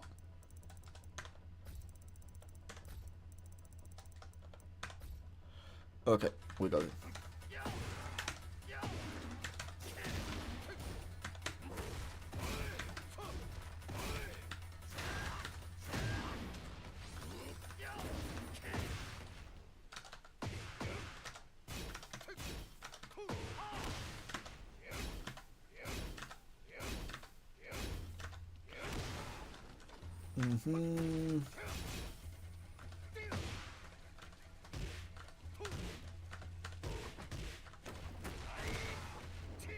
What's that combo there?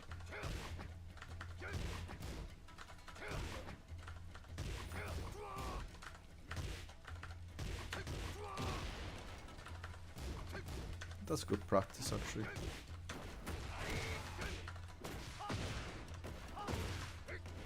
Okay, we have it.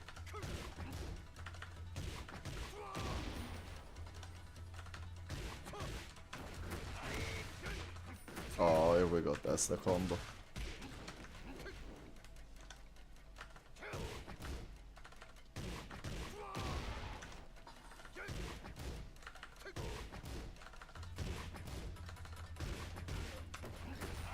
Bum, bum, bum, bum, bum, bum, bum, bum, bum. 50%.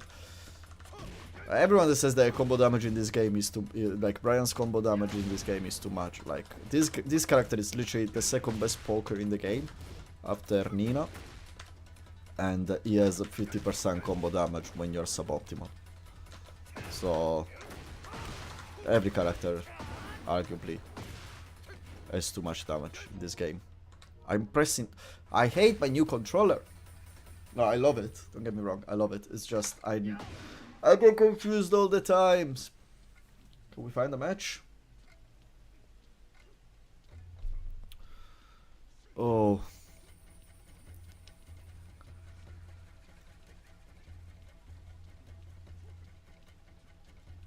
I told the Gresham dev team to have a good day, so they went on. Okay, the Gresham good team man is still all the way on the bot in this game. What?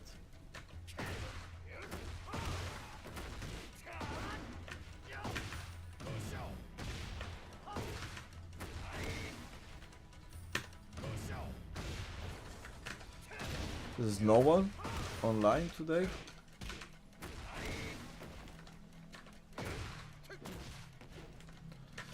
There's no one online today? I don't think I will go to lobbies.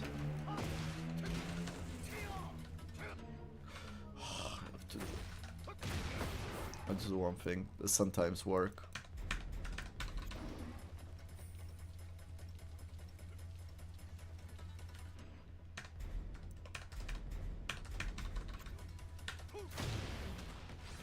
Like, this wall splat is so stupid.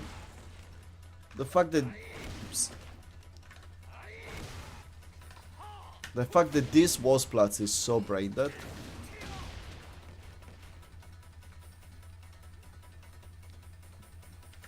Like, what does this mean? I wish you all a happy weekend. I wish you a happy weekend, my friend Finn. How you doing? I haven't watched your last video yet, but I saw it was doing great.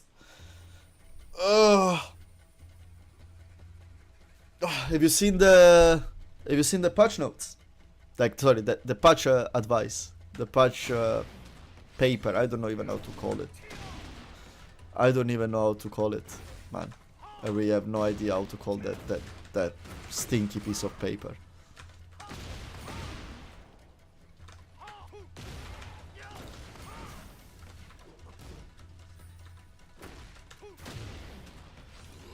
Because that was quite the interesting reading I've done today.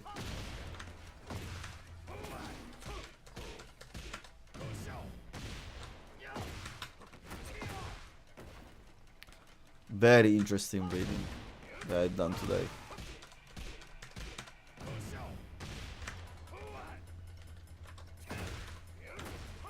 Come on, stupid game, can you find someone?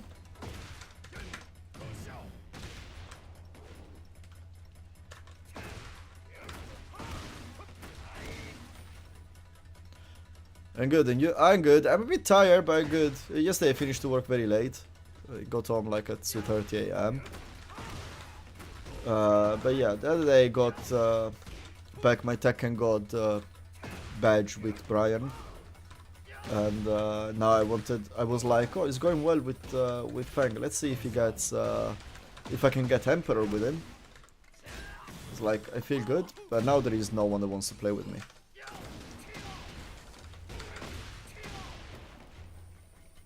So yeah, that's the scenario now. And then this morning I woke up and I saw FDX video about that piece of paper.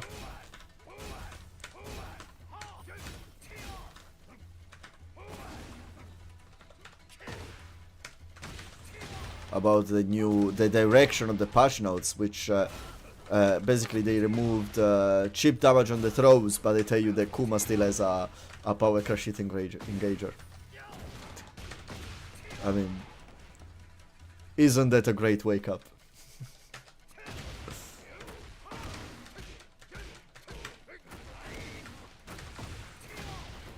Isn't it a great wake up? Guys, is anyone that wants to do lobbies? Because apparently I cannot find anyone to play this game now anymore. Let's try reset completely. Let's see what happened.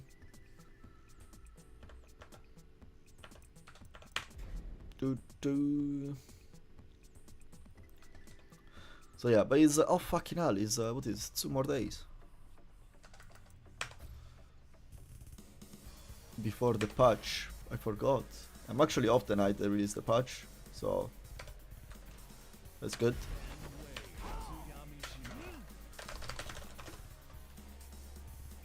Get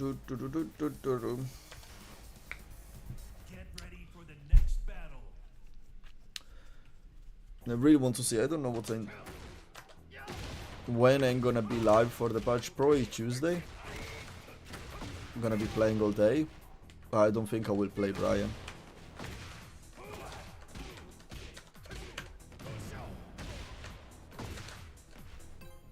Oh, you see? No, you just... No! You piece of shit.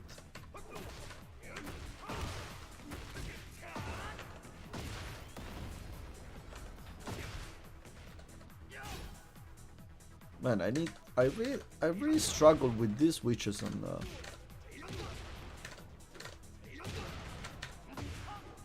on these hitbox. By the way, is this gonna realign now? I have that's a curious question, because the bound there always was completely sideways on the counter hit backswing blow. Is it gonna realign now? Oh, we have Kazuya. This is for Tekken Emperor Kazuya, so it's gonna be probably a bit better. This is for going for Tekken God, Iron Lad. Very patient. Oops. Oh no, I tried this about it.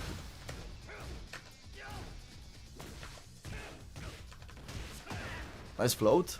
Finish the job.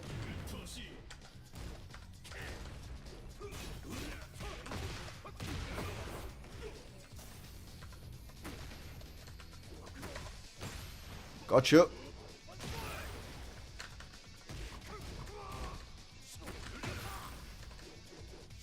Oh, he has whipped me out. He has whipped me out.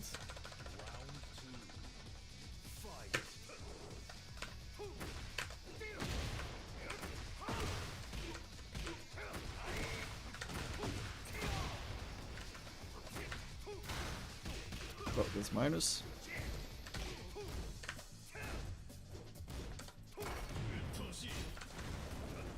Oh no, where are my homing throws?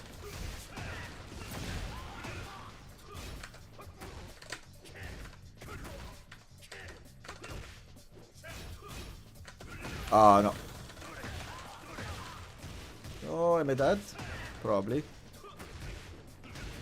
Nice combo. Yeah, he killed me. Yeah, this guy is the best guy I fought today, definitely. No, my...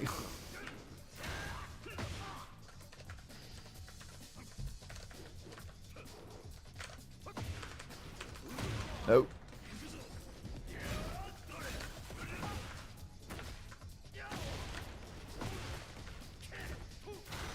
No. You have to go low sometimes. You react to that.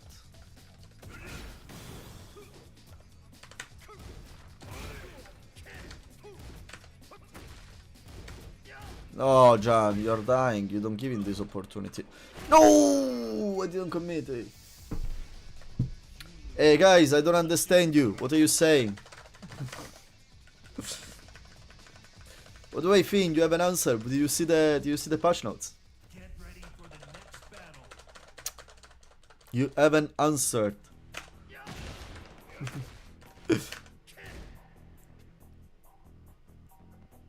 What is going on with my connections all the time? Well, so I live in a household that unfortunately cannot get a faster connection than what I currently have. So yeah, I'm basically cursed by Italian connection in London. That's what's happening with my connections all the time. But it says that I dropped only 78 frames here. Hello, Agoraphobic. Oh, that's a cool custom. Look at that Kuni.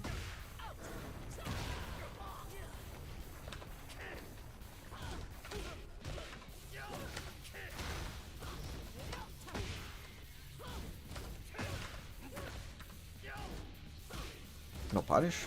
Oh, come on.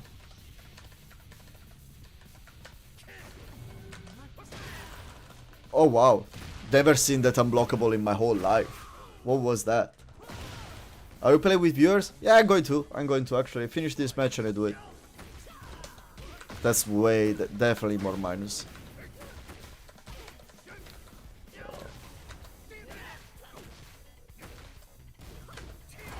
Oh, power crush. I finished this match and I opened the lobby, guys. Oh, yeah, that's the Hell's Whip. The unseeable Hell's Whip. I hate the Hell's Whip. Fucking hell. Really don't know how to fight. This Zafina. This Zafina's fight a bit different than the others. Ooh. I try to... Oh, come on! Now she knows I don't know. She knows I don't know. Okay.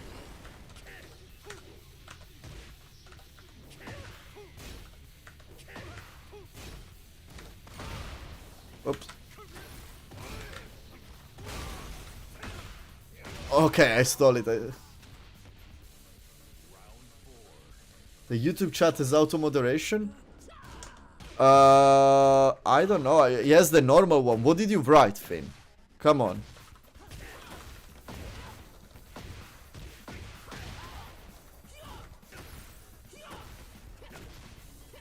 I do not see it in your feed. I don't know, man. Ah, okay, that's why you use the word fuck.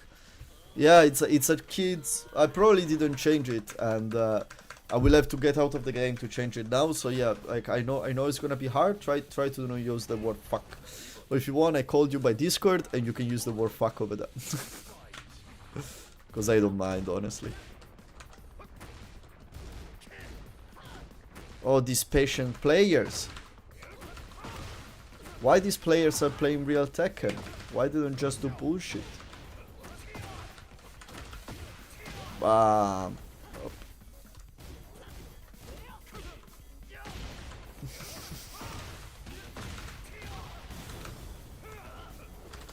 Oh no, I broke it.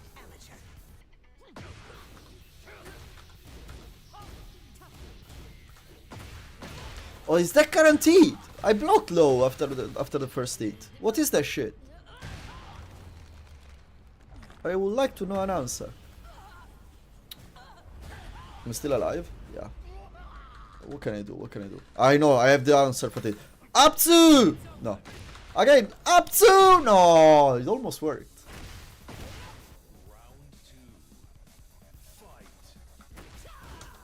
Wait, did you use again the fuck word?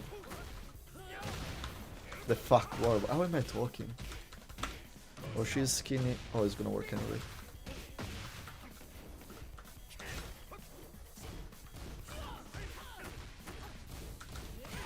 I don't. What is this?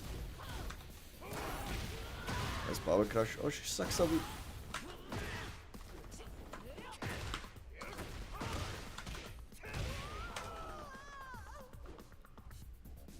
Ah, the sweep is guaranteed the first hit hits. Thank you, Snake. Ah.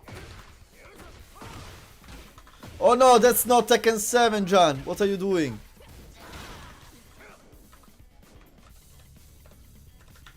I really don't know this character.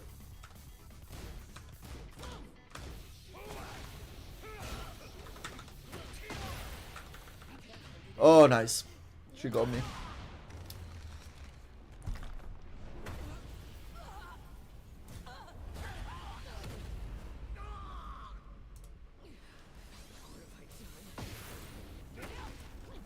Oh, I'm still alive! No!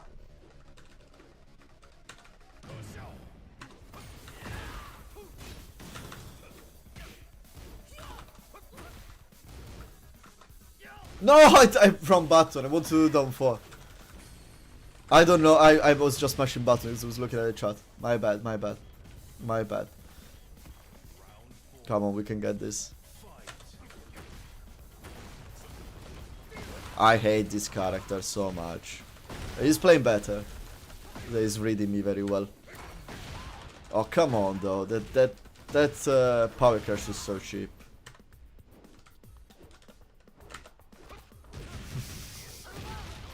Oh, we already exploded. Don't remember. Okay, I swept too many times. Okay. Okay, guys, let's do some lobby matches. Enough of this bullshit.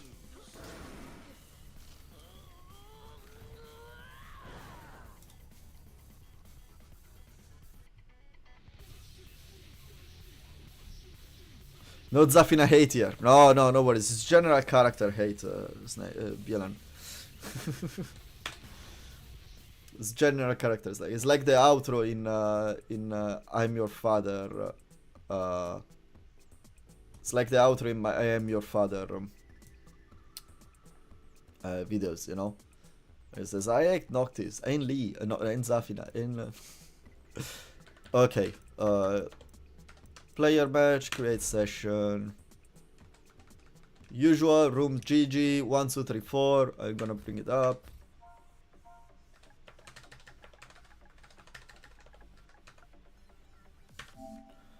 Confirm. Settings. First one. None.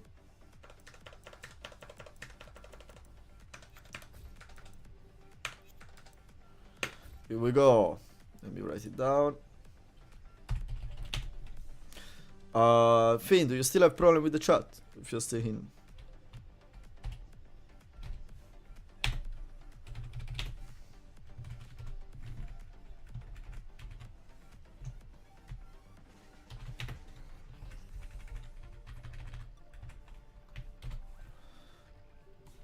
Okay, pump.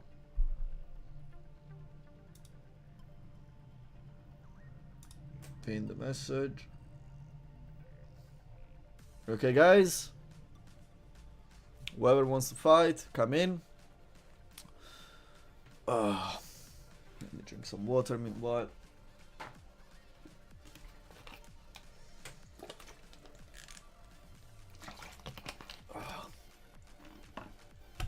Oh no, fuck. Okay, and meanwhile, I've just given up. That's weird. So it's like, it's just that message. It might be because now, because the whole message got blocked, it doesn't make it change. Can you copy and paste it on Discord? I'm curious. It's like, actually, if you wanna have, I don't know if you can talk or not. We can have a chat about the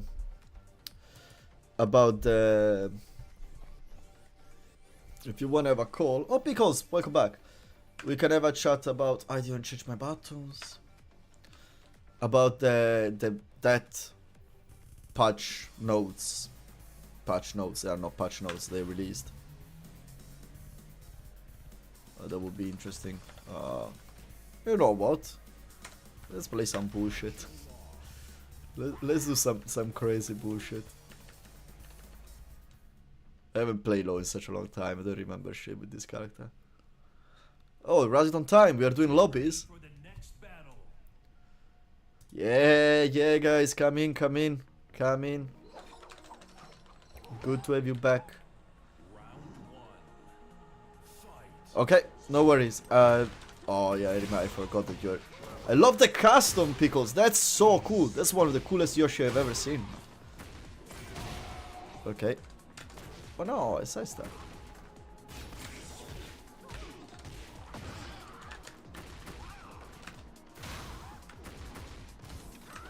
Oh no. You play too fast for me to use low. I don't know. Oh no, wrong. I had to say step 4. I honestly, actually, I could play because you wanna know something funny. Like, oh, you don't. I bought it. I plug it once. It crashed. I never reopen it because then I'm literally mashing like monster. I'm destroying Monster Hunter now. Oops.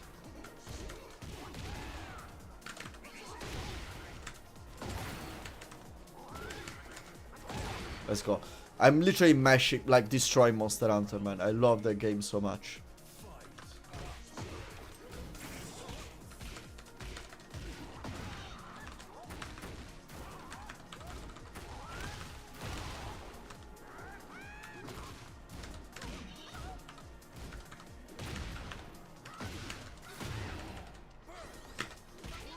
Nice break.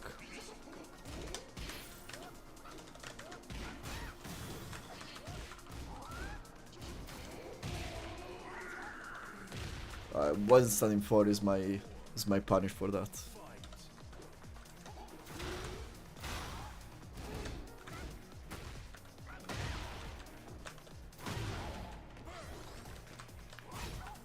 Nice. That's safe though. I miss playing low. It's so like every character is way more relaxed than Brian, honestly. Oh, what a misinput.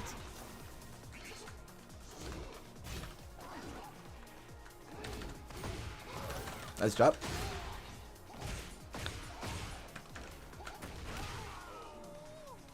Oh, you will not get me so easily.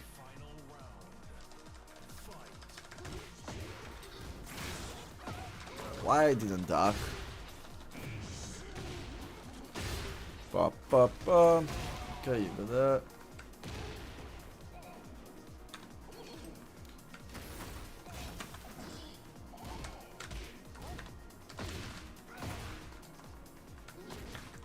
Oh no, I'm dead.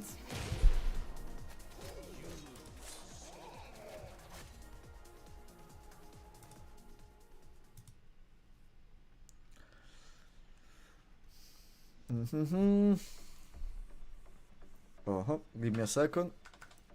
Ah, fuck it.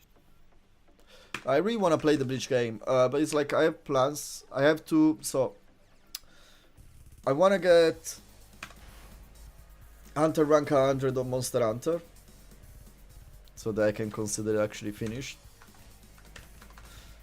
And I have a proper strong build, like when I get out sub 10 minutes against Temper, something good. Not too much though, no speedrunner, I'm not a speedrunner.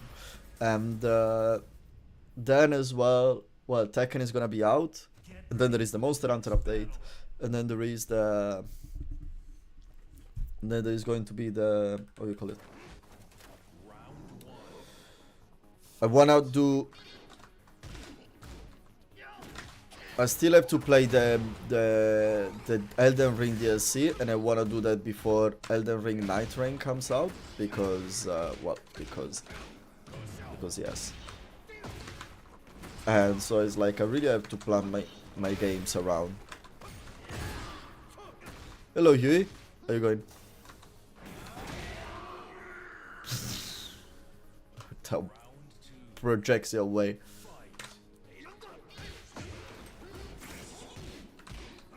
No.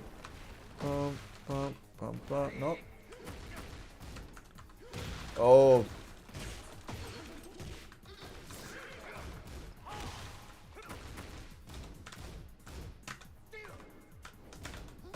What? Oh no, you got that first. I don't know how to fight Yoshi with other characters. I know very well what to do with Brian, but with other characters I have absolutely no idea.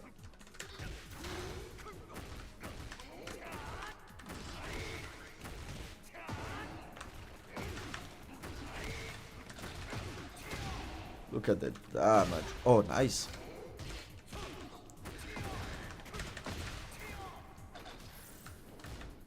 No, that doesn't work.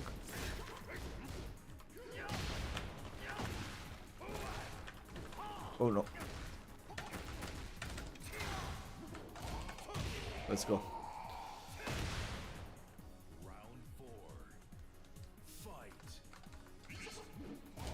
Honestly, no, I don't remember it. The difference in sounds. I honestly don't remember them.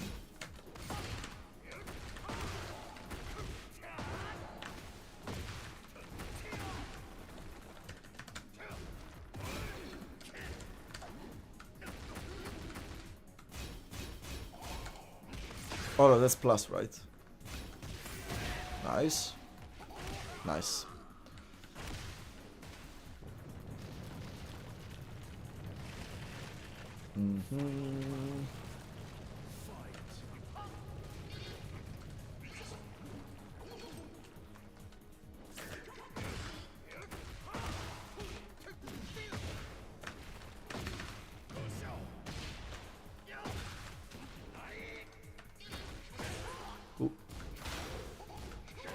Aww.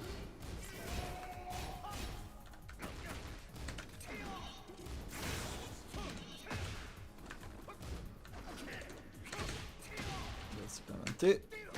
And you're dead. And you're dead. No, I honestly never noticed the difference in sounds between the two. Yeah, I played that such long time ago. Quicksilver, let's go. Oh, you got Emperor. Were you Emperor already last time? Don't remember. I think you were. Oh, I didn't put my. I played with Fang. Fuck it.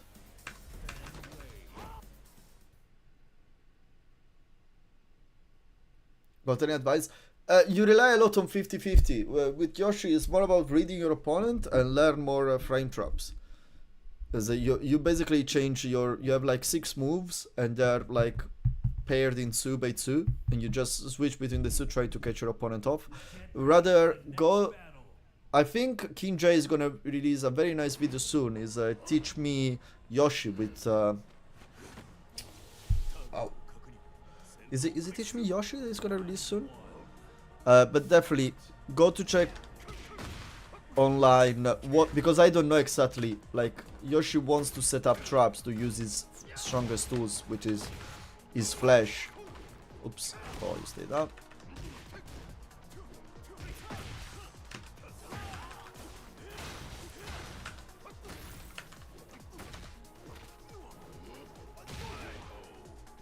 So yeah, rely a bit less on 50-50. It's gonna feel maybe like a step back.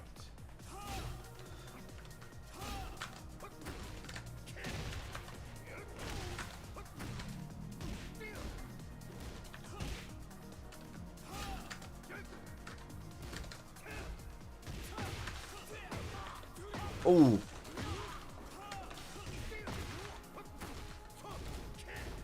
Nice patience. Oh, I broke it too.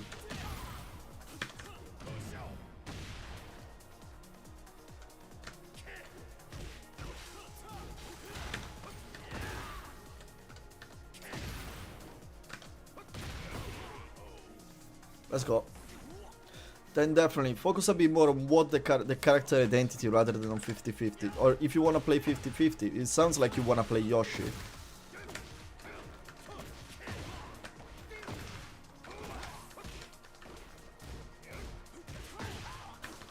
Oops. Oh, there's a float against him.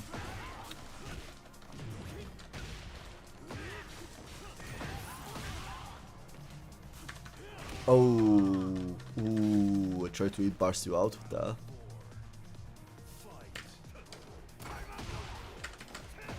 No, miss input.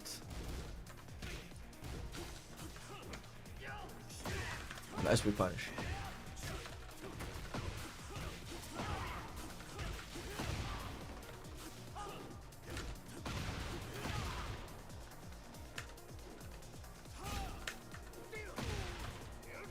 Oh no, I don't know the combo there. It never landed in match. What? Look at that orbital!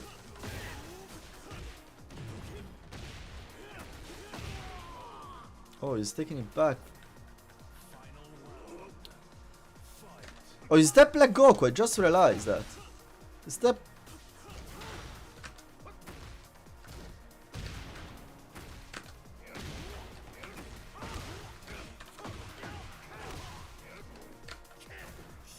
Okay, nice with punish. Good spacing.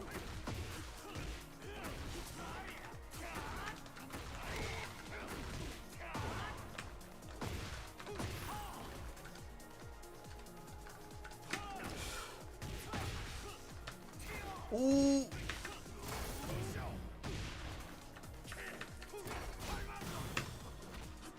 Nice break. Ooh, man. Oh, you should have killed me that.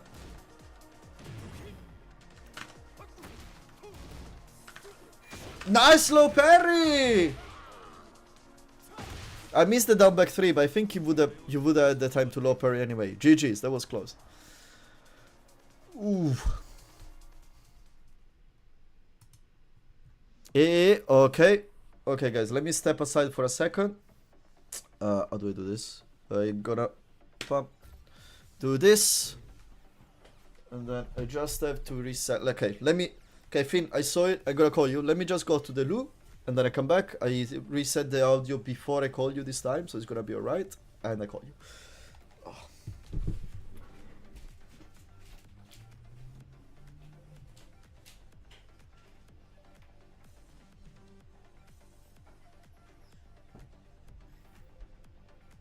Get ready for the next battle.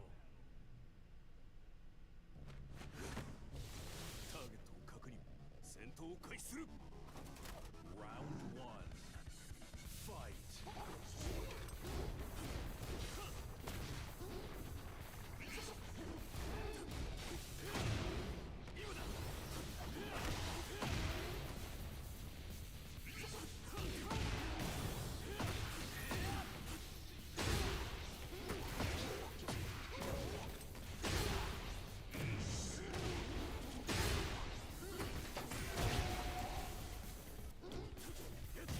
Okay, now let me readjust the audio quickly before I call you. Otherwise, there is always that 5 minutes of awkwardness.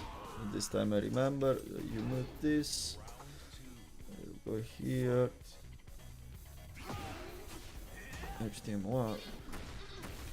Okay, and then I do this. And I do this. Okay, then close this and I do this.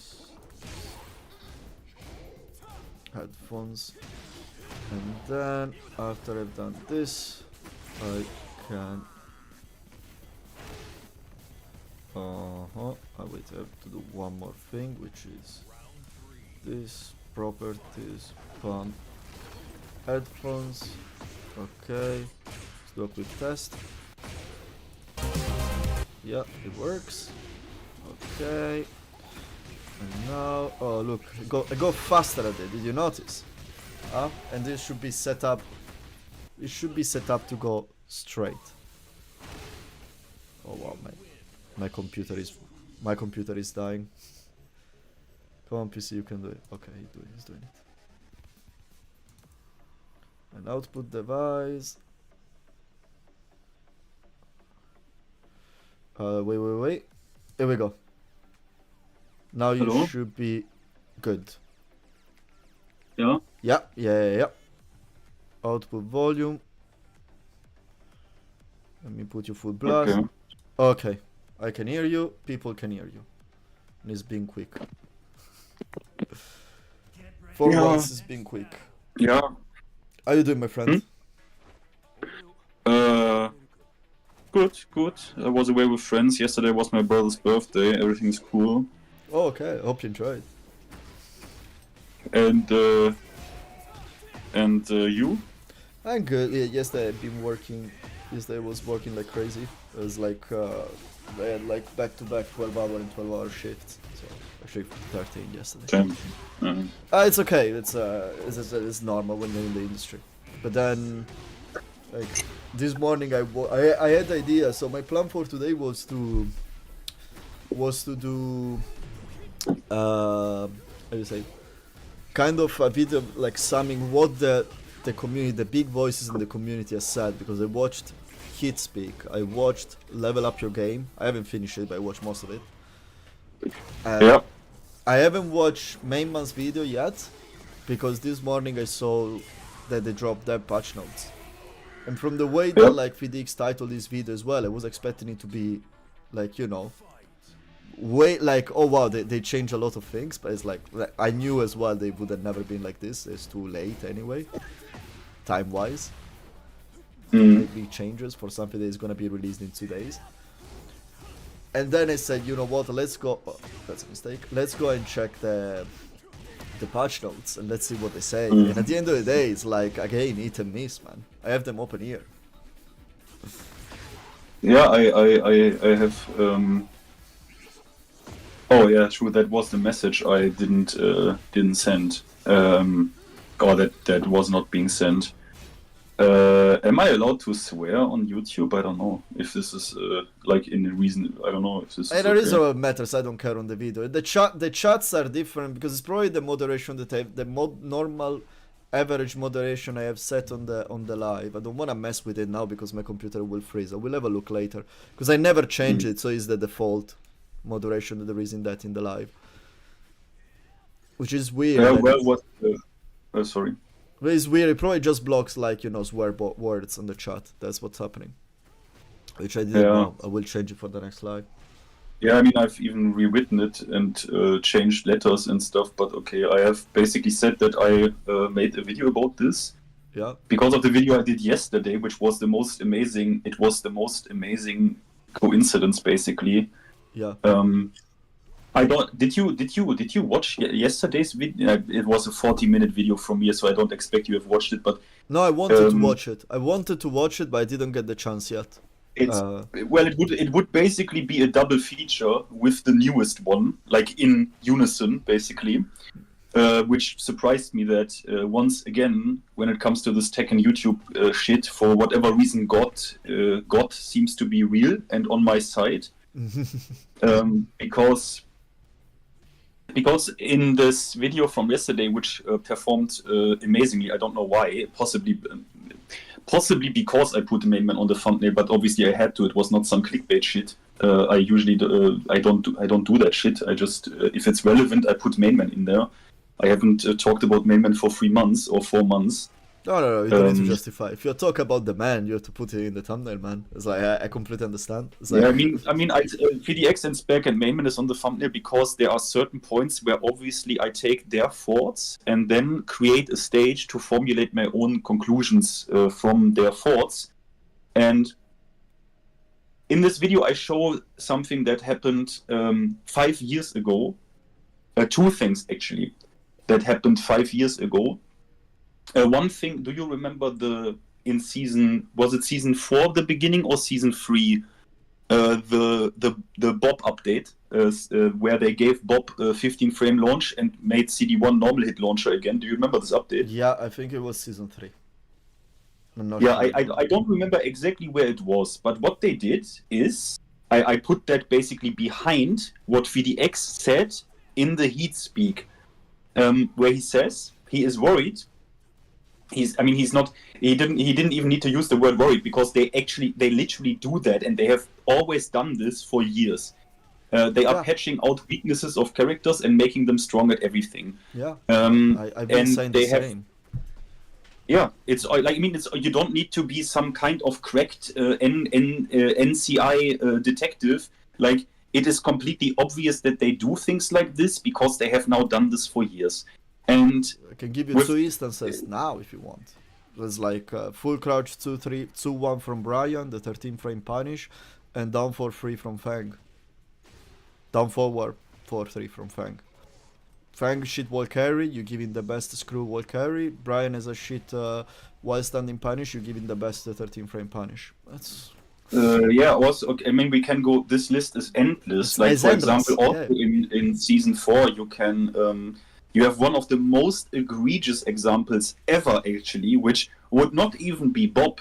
It would be Craig Murdoch with the 12-frame punish they gave him, not only from standing, but also from low position, because it was up forward 1-2. That shit I remember was such a ridiculous punish was the double on a chop, character right? The pump. What? Is the double chop, the one that leaves you crouched. I mean, he has a lot of double chops, but yeah, he it was 2 punches where he like chopped you on the head, basically.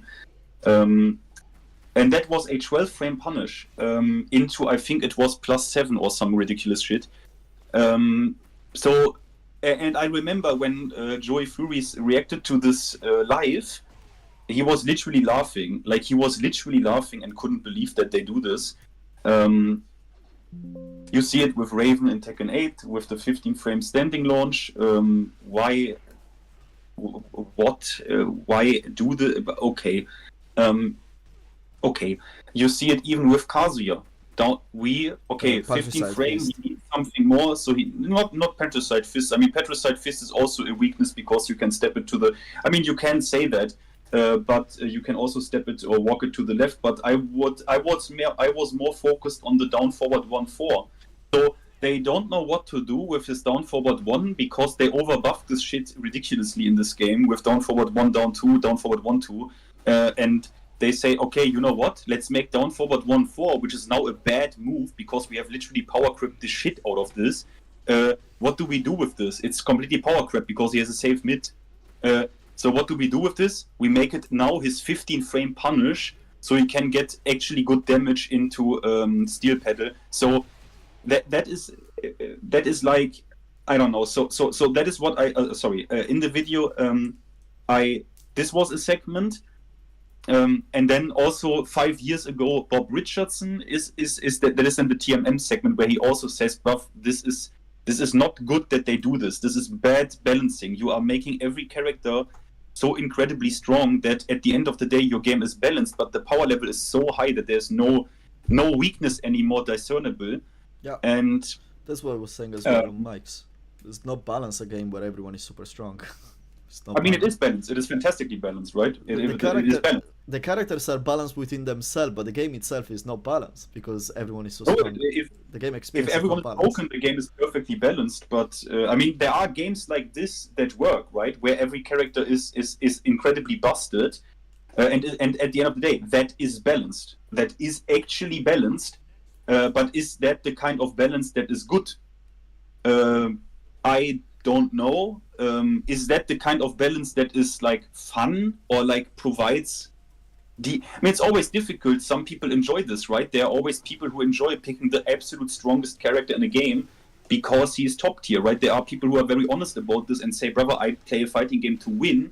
I pick the strongest motherfucker in this joint and wreck people with it.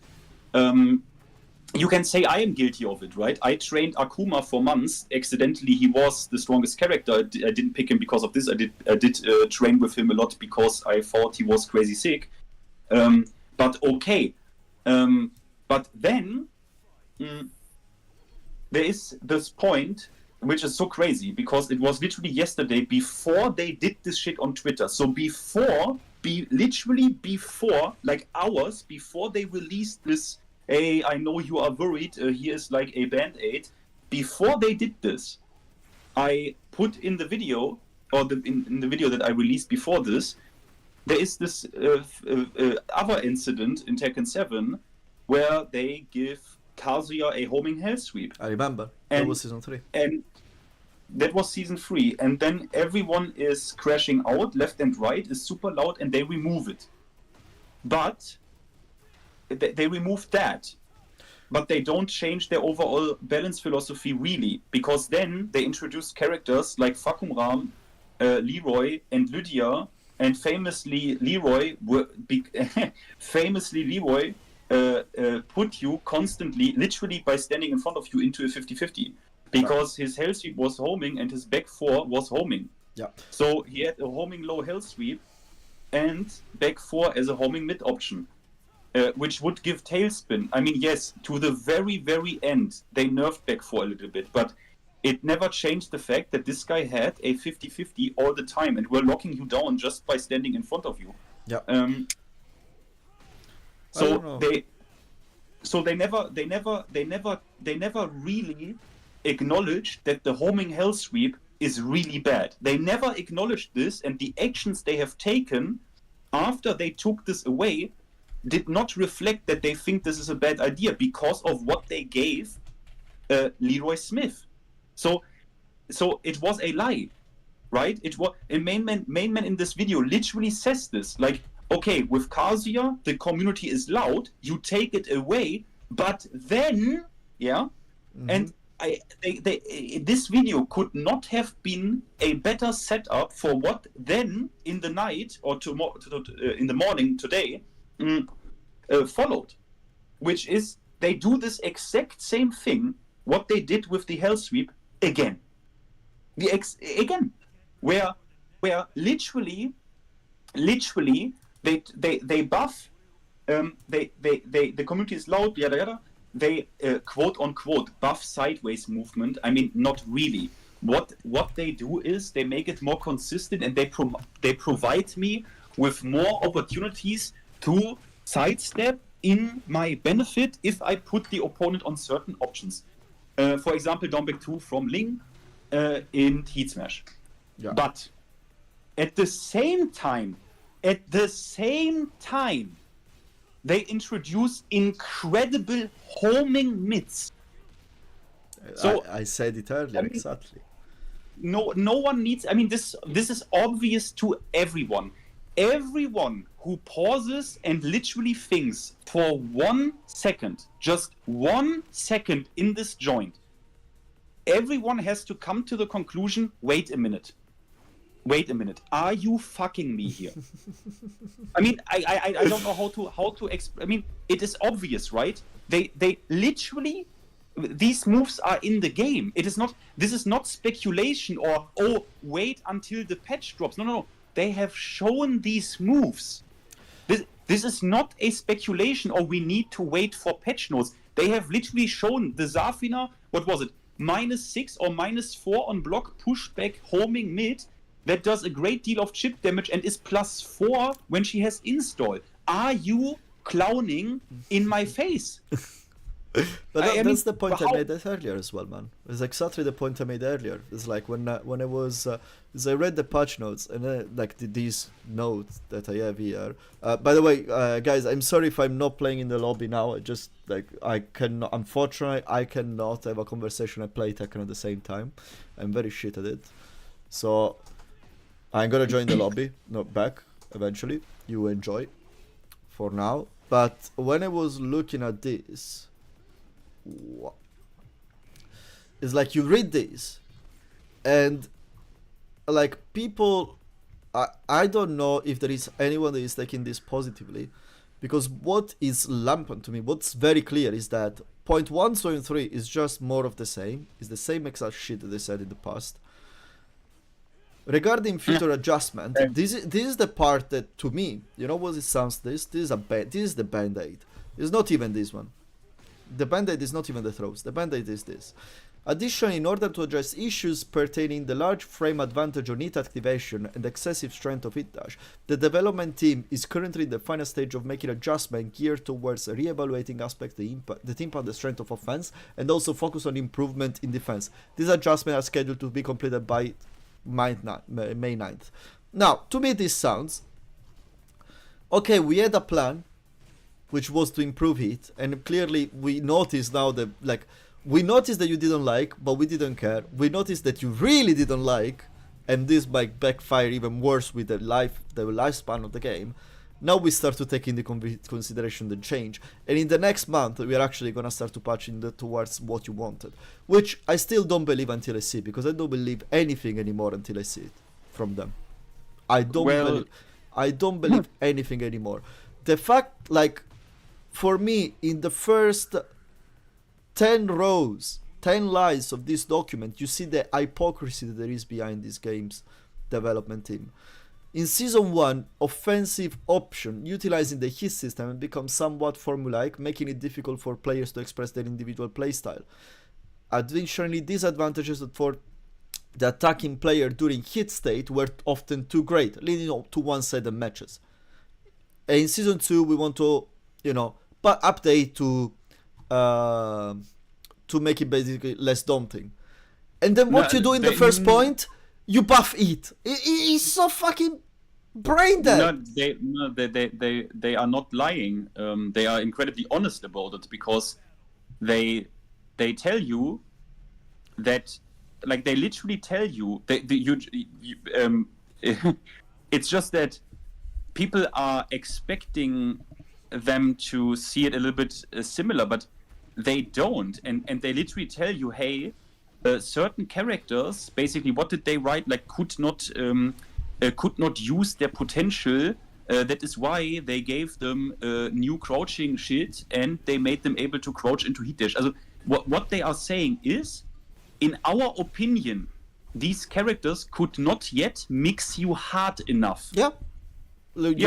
They are honest about it. They are completely honest about it. And I said it earlier. One of the nice things of Brian is that when he goes into the hit engager, unless he's at the wall, it doesn't get you that crazy hit engager mix-up that some of these characters get. Because the best low he has in that case is at the end the archer kick, which you basically are in a situation where you have to block the archer kick. which yeah is a chunk of damage if you hit it, but it's not the end of the world, you know. There's like you had no reason to block low with Brian once he gets a hit engager. You have no reason. Well, I mean, yeah, but But what if you give him a full crouch low now? I mean, he doesn't need it. He just doesn't he just need it. unblockables you into death anyway. So Yeah, Uh, exactly. I agree. But it's like, what if I don't want it? I absolutely don't want this shit. I don't want any of this shit. I mean, Brian yeah, needs you just to be nerfed. That's it.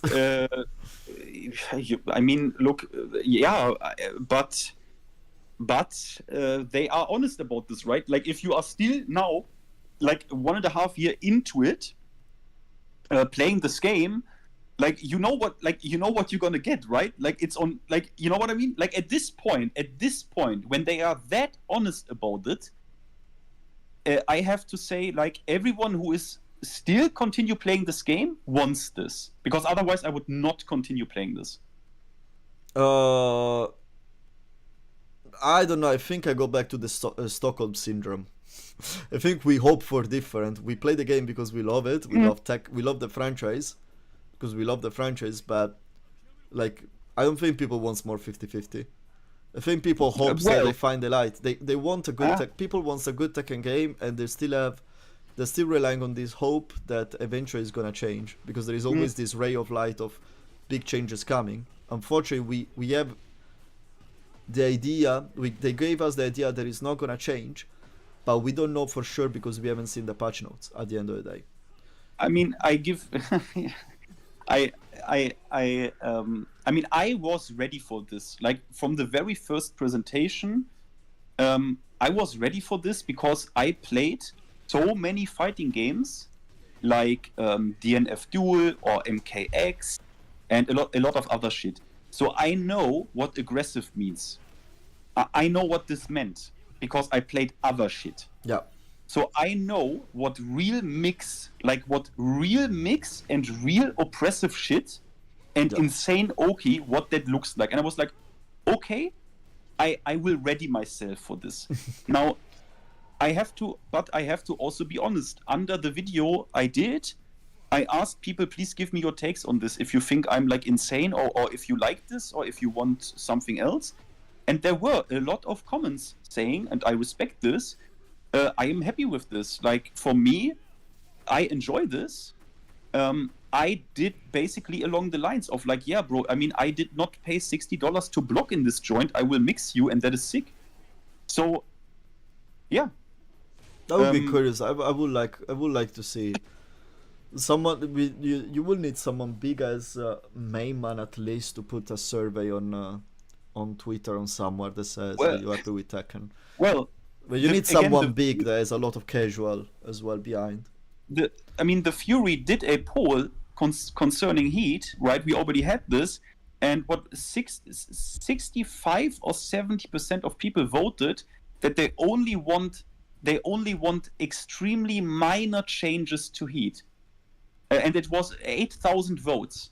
6 or 8,000 votes. Extremely minor. Do you have? What is this? Yeah. Where is this? Yeah, I can. Yeah, wait. I can even give it to you. Yeah. Where? I want to see it now. That's crazy to me.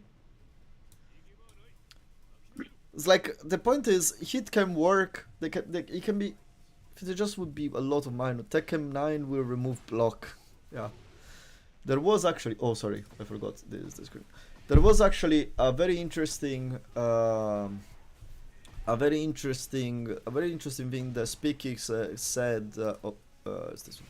A very interesting thing the SpeakX said during the Heat speak is that giving more defensive options, more movement options, is basically what generates way more gameplay than just giving more offense, which just forces you to stun block. And I found it very interesting and very true as well. But yeah, it was very not disappointing, but less surprising than expected. And what do you think about the changes on the throws? Too small to even care about, to be honest. like too small. I think they're quite big. Honestly. You mean what they reverted, or? No, what they reverted. No, what they reverted, no, because the big changes is like the chip damage was annoying, but the homing throws is even worse. No, it's the fact that, well, first of all, they don't know how to present the changes, because apparently if point 1 and 2, which is losing in the input window for throwbacks, and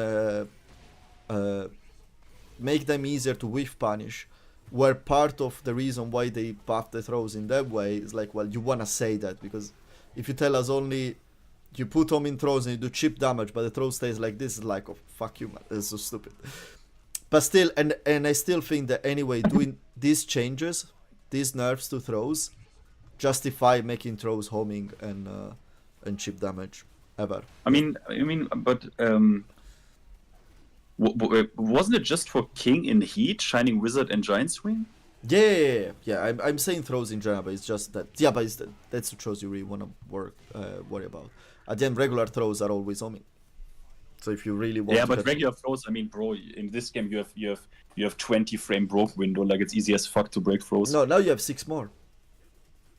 No, you don't have 6 more. No, but you have more frames. They don't say how many. But they lose. No, you don't have more frames. No. You misunderstand this. What they mean with this means it was because what they did is, if you let's say he throws you with 1+2, yeah. Let's say he throws you with Shining Wizard, and you press 1, and 1 frame later you would press 1+2. So you miss the buffer, or your 2 fingers miss the input, yeah. No. Then it would count as a 1 input, and the throw would be obviously not breakable anymore. Yeah. And that window there, they made it in the break window. They implemented a tolerance that you can correct your break.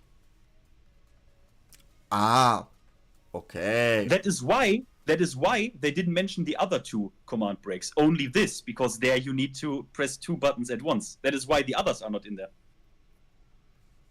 But it reads a bit weird. Yeah, I get it. Okay. Oh well. I mean, in this case, sorry, but now the question comes. Okay, now the question comes. Especially against characters that don't have a throw game, that they have command throw and classic throw. Doesn't have much sense to do a quick, like, one falling in 1+2 every time now to break a throw. If that's the case. If you do that, I guess then maybe the other one would. That makes total sense. Because but if you click the 2, if you are off doing this, then obviously it's going to be a problem. But it would be fucking funny if they implement this window in generic throws. So if you do this, then you know what I mean.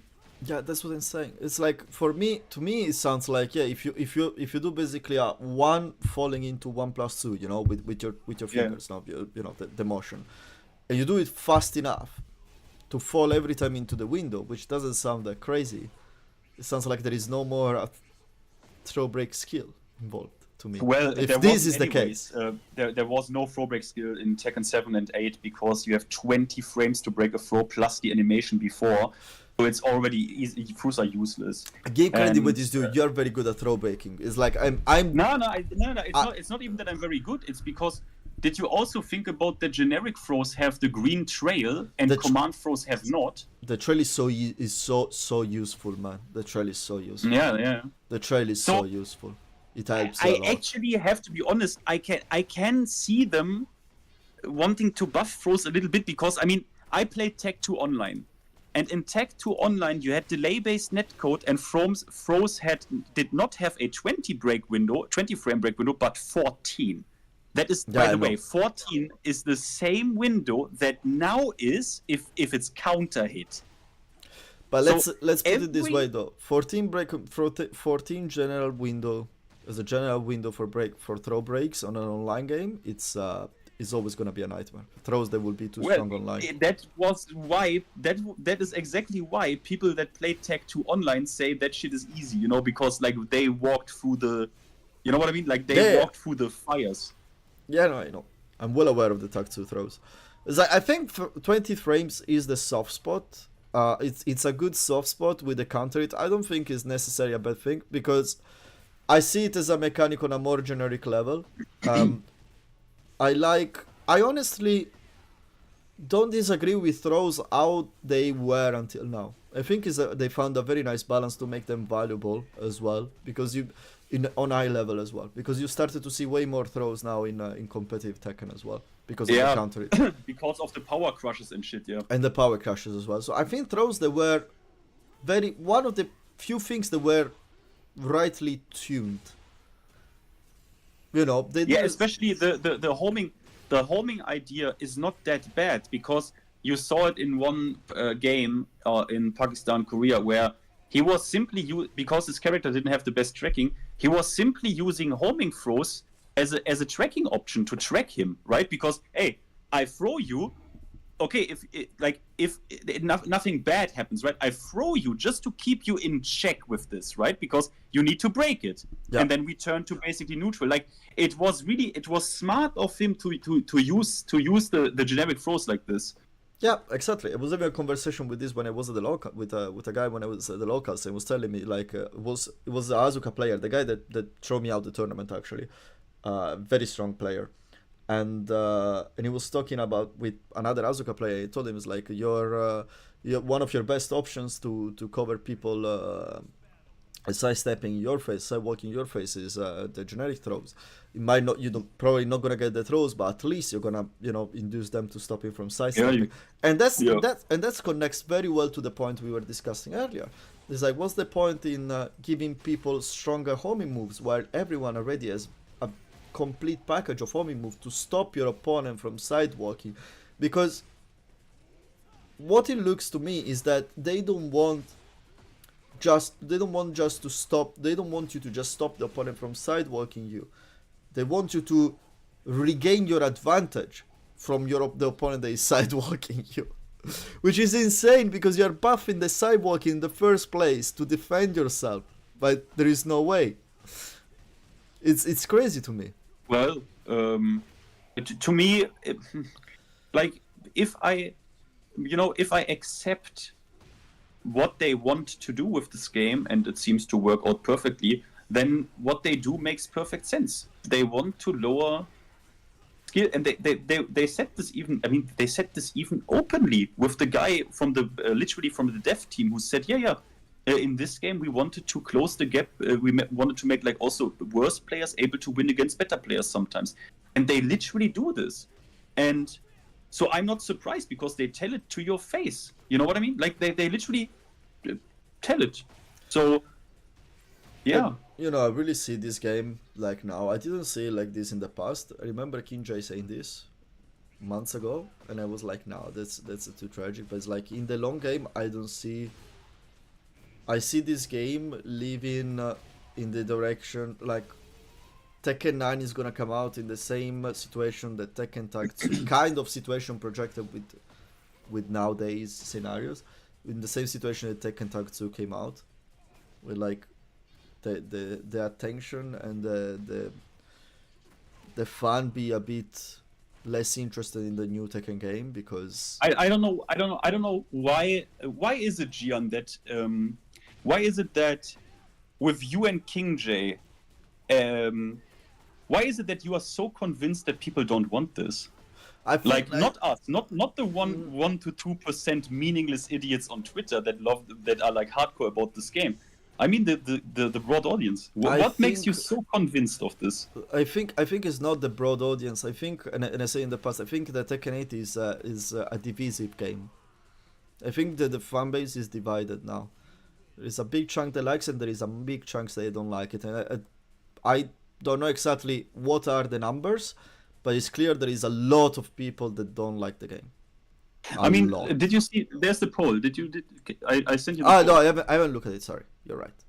I haven't looked at it. Let me move it to this side. Otherwise, here we go. That is 2 months ago. That is Clive. These 2 months. Okay. Clive. I would like to see it now. But okay, that's fair. That is now. I just looked it up. That is now. That is right now. That is right now. The poll, 5,000 votes. Yeah, no, but it's like it's now it fell in the dust. No one is voting anymore on this poll. No. Yeah, okay, but that was Clive. Yeah. That was unnerved Clive. Time. I don't know. I Rough. think okay, fair point. I still part of me think that these kind of polls they get very much influenced by the conversation Wait. at the moment. Wait. Yeah. Now I give you. Wait, Gian. You have to be honest here. I'll be Now I honest. give No, you no, a no. poll with- Yeah, I still tell you, a part of me still convinced. That's maybe that's what people want, but I will just say when you have 30% of your fan base in the video game that is not happy with the game, you're not doing a good job. that one is just how it is, and it's like yeah, and I still feel if it's 37% is not happy with the game. Let's say okay, it's they want big change on hit. Is still I think that the game is divisive. That the game is not making all the people, all the fan base happy. Okay. I interpret this way. The Fury makes content for hardcore Tekken players, right? He makes the optimal shit. So the people who vote in this are already pre-selected to be relatively hardcore about this game. And even in this pre-selected group where the people who would dislike it more, you still have 63% saying, yes, I am currently happy with the state of the game, maybe minor changes. But it's like, That, what are minor changes for them? That's the point. well, no.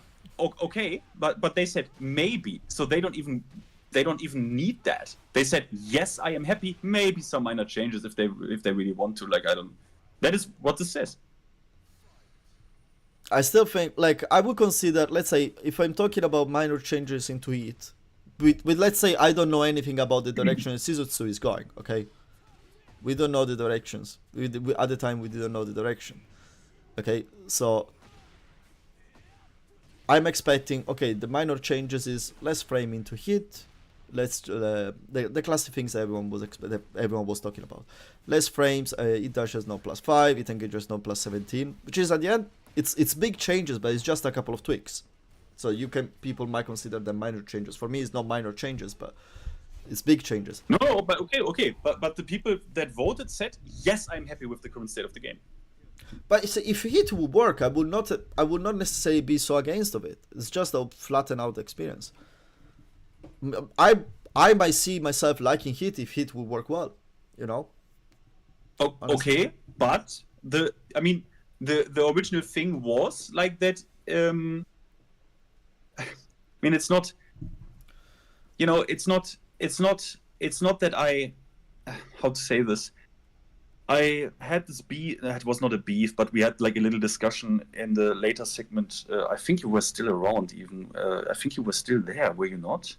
When? With King J, where he brought the same thing up, the same things up that like basically towards the direction of like people don't want this or it's bad or it's gonna fail or something. But I mean, guys, no, it's not gonna fail. I'm not saying it's gonna fail. I'm saying it's gonna be unsuccessful in the long game. But not failing. Failing is different. The thing is, what does unsuccessful mean? Because we are more than 1 year into the game. Like what do you mean with unsuccessful? Basically, what I mean as unsuccessful is let's make the instance with Tekken 7. Tekken 7 took a franchise that was basically almost not renewed anymore, and he brought it back up to be what it was even more. Okay. So he started from one low and he brought it very up. Tekken 8, okay. Which partially I know what you're gonna say. This Tekken 8 brought more people in, and it's true. At the beginning, yeah, we still have more. Yeah. It still brought more people in, but at the end of the day, I feel like that there is a chance where Tekken 8 ends up at the end of his life cycle, and basically, it's gonna have lost player from the Tekken fan base rather than gaining Tekken player. Okay, as a total raw numbers, and therefore, when then Tekken 9 is gonna potentially come back, you will starting from a lower point than where you started from Tekken 7. But let me ask you this: when are you gonna quit then, or King J, or Planted Medusa? I don't necessarily know when I'm gonna quit, when I'm gonna get tired. Like maybe season 2 is so bad and I dislike it so much that I'm not gonna play anymore. Because like then over there, if you ask me when you're gonna quit, I can answer for myself, and that answer ties for how I play Tekken and why I play Tekken. Tekken is my online game. I don't play FPS. I don't play competitive games. I used to play Rocket League a bit, but Tekken has been always my online game where I go there and I want to compete against other players. And not fighting games. It's been Tekken. I bought Sparking Zero to mash buttons offline, not to play online. I bought MK11 and I played online a bit, but I didn't care about getting strong. I wanted just like to be, I was fine to be an orange rank, red rank, whatever, that kind of translator. The rank would translate. It was decent, but not super strong. Not strong. Same thing with fighters. Tekken is the game where I usually play when I want to be strong, but sometimes it made it difficult for me to enjoy the game. Even as someone that doesn't go into the nitty, that's the crazy thing. I'm not someone that goes into the neat craziness of the frames too much into deep. I understand the concept of it, and I can understand enough that, you know, I see what I can do with Fang when I play with Fang. And my opponent is a third of life left, and I can literally go hit engager into back 3 into hit dash into guess a game for your life. Like, it is so easy, and I can get 4 times. And if my opponent has already a third of his life when I land his hit engager, it's basically one mix to that.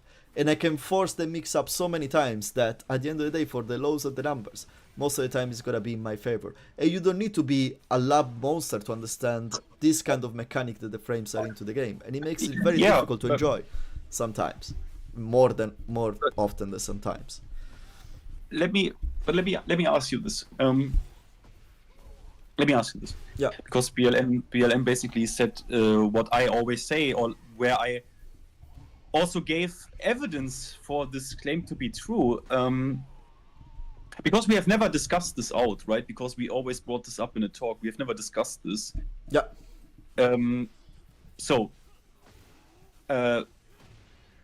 How do I set this up? If the successful thing, yeah? Yeah. So you are agreeing with, so we are agreeing both on the fact that more than 1 year into the game, this game has sold 3 million copies faster than Tekken 7. We are both agreeing. I mean, we have to agree. Well, that's math. It's like, I cannot disagree with that. Okay. So that's math. So now, obviously, we can now always speculate and say, but that is not going to stay like this. We can always speculate, but that is the fact we have. Yeah. So the other fact, and I would argue this is a fact because in this one video 2 months ago, I gave literally the evidence for this to be true. And what I mean is that Tekken 7, when the absolute bulk of it was sold in the years after the game was released, we had A, COVID, and B, this game, Tekken 7, was sold per copy incredibly cheap. On PC, this part, do you know what Humble Bundles are? Yeah, no, I know, like, you told me this many times anyway. Okay, you know these points. Okay, you know these points. Okay, you remember. Like okay, the game was way easier to buy at the time. Yeah, that's true. So when I say something like, it would not surprise me if these 3 million copies of Tekken 8 are as profitable as 6 to 9 million copies of Tekken 7. Would you agree with this? Exclusively on the revenue? Yeah, just money. Rob, I could see it, but you will have always to factor as well the fact that Tekken 8 is exponentially more expensive. Oh, okay, we are not there yet, but so you would say, okay, this could be very well be the case, especially considering this game holds its price at around $30. Yeah. Even on a key site, it holds its price at around $30. We have full monetization in this game with costumes, battle pass, and season pass, and characters sold individually, and stages sold individually. So that means we also have to agree that yes, this game might have been way more expensive, but it also means that we can actually reasonably assume this game is also way fucking more profitable.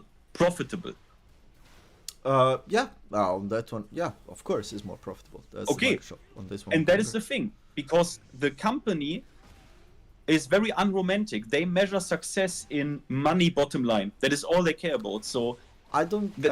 And here, yeah, I was waiting for this. I hear when I kind of disagree. yeah. Because I don't. I think it's true. Yeah, obviously, how much money they make is what they measure success into. But as well, I think what they factor in case as well is how much the game sells. It's the volume of the individual game sales, how many they are. That's something that is as well very important for me, because if the shop brings you a very good and a bigger money revenue, at the end of the day, the amount of copies sold is what at the end of the day first generates the second part of the money revenue, increases the second part of the money revenue, that is the shop itself, and second is what gives you basically what gives you and makes you understand how and extend the lifespan of the game itself. Because if the sales tank, if the sales stop, let's not say stop it, but like they slow down, and let's say the next year in this season 2 they will not reach 4 million copies. Okay. That's not good. Yeah, okay, but the fact that the thing we absolutely know, is that this game sold faster than the great game that was Tekken 7. It sold faster than this, and anything besides that is speculation. Yeah, it's speculation. But you can do projections as well. Projections, but then the projection would be they look slower sale. It looks like it's a slower selling game than Tekken 8, than Tekken 7 in the long game. But they said they sold faster than Tekken 7. I know, but if you see how you reached 2 million and then you reached when you reached 3 million, you know, and then from these data, which are too little to make a proper accurate projection, and you see where is going to be. Yeah, sorry guys, Agoraphobic and Quicksilver, they're going at each other for a long. I've been talking, I'm not playing in the lobby. Sorry guys, I know. And if you see if you make a projection state of where it's going to be in the next year, it's gonna be slower in sales at the end of the day, because what make Tekken selling so much, it was the quick start that he had with the 2 million copy, not the million copies sold in 1 year. The million copies sold in 1 year was actually quite slow, especially if you compare it to how fast he sold the first 2 million copies. So at the end of the day, I cannot really follow why this would be like. I don't know. Like at the end of the day, I mean, they didn't lie. Like I cannot really understand. Is because at the end of the day, it's how to explain. Let me see if I find it. Tekken 8 sales chart, because when you see it visually, it's easier to understand. I'm sometimes it's not great. I really struggle to explain this. But we are not the. Because like at the end of the day, if the sales per month stay as they've been after the release, the game is not selling as fast as Tekken 7 used to be. Tekken 7 was selling steadily throughout its whole lifespan. Okay. But we can now all look. The thing is, we can now always play the game of adding more factors to it. I can do that right now. For example, Tekken 7 was released and alive when Street Fighter 5 was shit. That's another problem that Tekken is having, definitely. So yeah, but you see, right? I can always add more points to then counter I can always add more context, always more to like put it in this direction or this direction. But the fact is, even though they had the biggest marketing disaster ever when Genmaji Gate happened, and before that Shopgate happened, and they still sold faster 3 million than Tekken 7. And now, I mean, look, it's always the thing. Cbims, I appreciate you a lot, you know this, but it sold faster because of the success of Tekken 7. You have no evidence for this. This is pure speculation. I simply use raw data, just facts, just numbers. Yeah, no, we have no evidence, but yeah, ignoring that factor as well. On this one I agree. I've been one of the strongest. How do you say? I've been someone that was always saying that for a long time. It's like the starting point of Tekken 8 wasn't the starting point of Tekken 7, because Tekken 7. Gian, wasn't there? Gian, correct me. In other franchises, we can go to games that sold incredibly well, and then the next entry sold like shit. Yeah. Okay, which franchises? Because like for me, Tekken is a legacy game, and something like this is very important for Tekken. I could be off here, but wasn't it, for example, either Resident Evil 5 or Resident Evil 6? That 5 was like the most sold, or somewhere along the lines. We can always go to these things and say like, oh yeah, that was successful. That now flopped. Like, we could say the same. Look, I don't know Resident Evil because I never played it. You know, I think I told you that. But if you look at like, if you tell me, yeah, Dark Souls 1 sold great, and then Dark Souls 2 was shit. But I don't know in sales. Probably Dark Souls 2 even did better than Dark Souls 1 in sales. No, in long that's game, a good question actually with Souls. It's a good question actually. Because Dark Souls 2 is what it is. I mean, or something that like... It's not a guaranteed. Okay, let's put it like this. It's not guaranteed, but it's obviously a great starting point. Tatsu had no marketing. Wait. I give you the best example, bro. Am I stupid? Street Fighter 4 to 5. Street Fighter 4 was a bad standpoint. Street Fighter, I was a super... Like, I didn't know anything about Street Fighter at the time. And I remember Street Fighter 4 was the game that saved fighting games. Yeah, basically, yeah. It was the game that, like, revived fighting game culture, like, completely. And Street Fighter 5 released an incomplete game. That's why it was. That's why people didn't buy it at the end. It was a bad game, yeah. It was not only the fact it was incomplete. The game was complete dog shit to play. I didn't play that. I just heard it was. Okay, shit. I played it. Let me just tell you. I don't need. But Chun-Li, Lightning Legs were completely. It was horrible. Like it was a disaster. It was a complete disaster. Long into the game, by the way. Very long. Like, imagine something like... Imagine someone unblockables you with an unblockable mid on Wake Up, and you can't do anything about this, and if you can't armor through this, and if this hits you, he will do a 70% damage combo. That's Brian if you set up your properly. That's Brian at the wall. It's different. In Street Fighter, you have to stand up. Oh yeah, no, you cannot. Yeah, over there you don't. Yeah, take you that. cannot. You have to stand up. You take it. By the way, and bro, the game had 8 frames of input delay online. 8. That's just 8. old games on release, man. That game came out 2016 or 15, bro. 8 frames. 8. It was more than Street Fighter 4, I believe. Completely insane. Or Street Fighter Cross Tekken. Okay, marketing disaster. But the thing is, Tekken 8 was also a marketing disaster. At least we think that with the Shopgate, with Genmaji Gate. No. Marketing disaster. No. I never thought it was a marketing disaster. I think is a more of when I say divisive, I think that basically what happened when you have a cohesive fan base is that the fan base pushes for the game. The fan base talks well about the game. They still speak the problems because no game is perfect. If you see a game as perfect, everything is right. I'm sorry, you don't have a critical and argument, like you don't have a critical thinking, and it's not good. You always need to have critical thinking.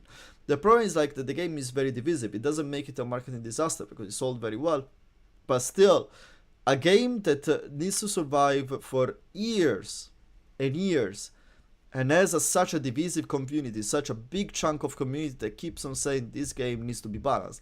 When you have literally every single one of your main streamer, of your main content creators, of the commentators, of the top player and pro players, they go and says what are they showing now is shit because it's buffing. I want to be, but not that I will not I don't want to interrupt you. I'm just gonna say for the record. That is exactly why I always had problems with calling these people shills and shit. Oh yeah, no. Always. No. Because they were not. It's just that, I mean, look, you still play the game. I still play the game because it's Tekken and I still have fun with it completely. But I'm just saying, right, with I don't know. I mean, someone like Street Fighter 5. I don't know if Quicksilver means this as like, I don't know exactly how he means this. Street Fighter 5 did some things to appeal to casuals in the exact same way Tekken is doing now. I don't know if he means that is why the game failed or was successful. I don't know how he means it, because again, the game in its first or 1 or 2 years completely this disaster. Sales wise, everything wise. One thing, but they did. They removed one frame links. they removed one frame links. They implemented the buffer window. But yeah, at the same time, it was also not a very not like super easy or something. But yeah, I mean, I don't know. You know, Gia, I'm gonna be completely honest with you. Yeah. I'm gonna say it. What I think is happening a bit with you and with King J is that on an emotional level, you dislike aspects of the game so much, and like basically you are so what's the right word? You are so antagonistic towards it that you literally cannot believe that there's a sizable group of people who thinks this is really sick. No, but that's the point. But you see, that's the point. When I say divisive, it means that there is a sizable chunk of people that likes the game. I'm not. The point is, I'm not negating that. I'm not negating that. Also... The point is, if you put, okay, let's use the Fury's data again. Okay. Yeah. If you put 37% on 65% of the people that agrees, or 63% of the people that agrees that the game is okay, and 37 doesn't agree, that's not a minority. That's their minority, but that's not 37% is not a minority. It's a big chunk of people. That's the point. It's like, I understand there might be. But wait. 1 moment. We already were at the point that these are pre-selected. No casual is going to watch the Fury. Are you sure about that? I don't remember what I don't remember exactly what I honestly don't remember what the Fury. I watched a couple of his videos in the past, but I don't remember exactly what he makes the optimal combo shit. He does the optimal. Okay. No casual is gonna watch this. Oh no, that's not true. The casual that is learning his character watch the kind of shit. Then he gives up on you doing it. No. That's when you learn the character. That's actually the first thing you watch for your character when you're learning one. You don't look out to what's the game plan for your character. It's like, no, when I get a launcher, what's the max damage I can do? What's my bread and butter? So no, that's a space for a lot of casual, especially newcomer from the game, in my opinion. No, especially if you're showing that kind of things. What casual don't watch is more. It's more like I don't know, honestly. Let me see. It's more the kind of discussion of why plus 17 is not good and healthy for the game system. That's probably something that casual would not work, will not watch. Well, it also depends so much, right? Because this plus 17 joint, yeah. I mean they are going to change it to probably plus 12 or plus 10, which in the end, let's be real, it doesn't change. It will not much. It doesn't change that much. It changes significantly. But it doesn't change that much. And I don't know how to say this, man. I mean, Tekken was not the kind of game I played for this kind of mix. Yeah. It wasn't.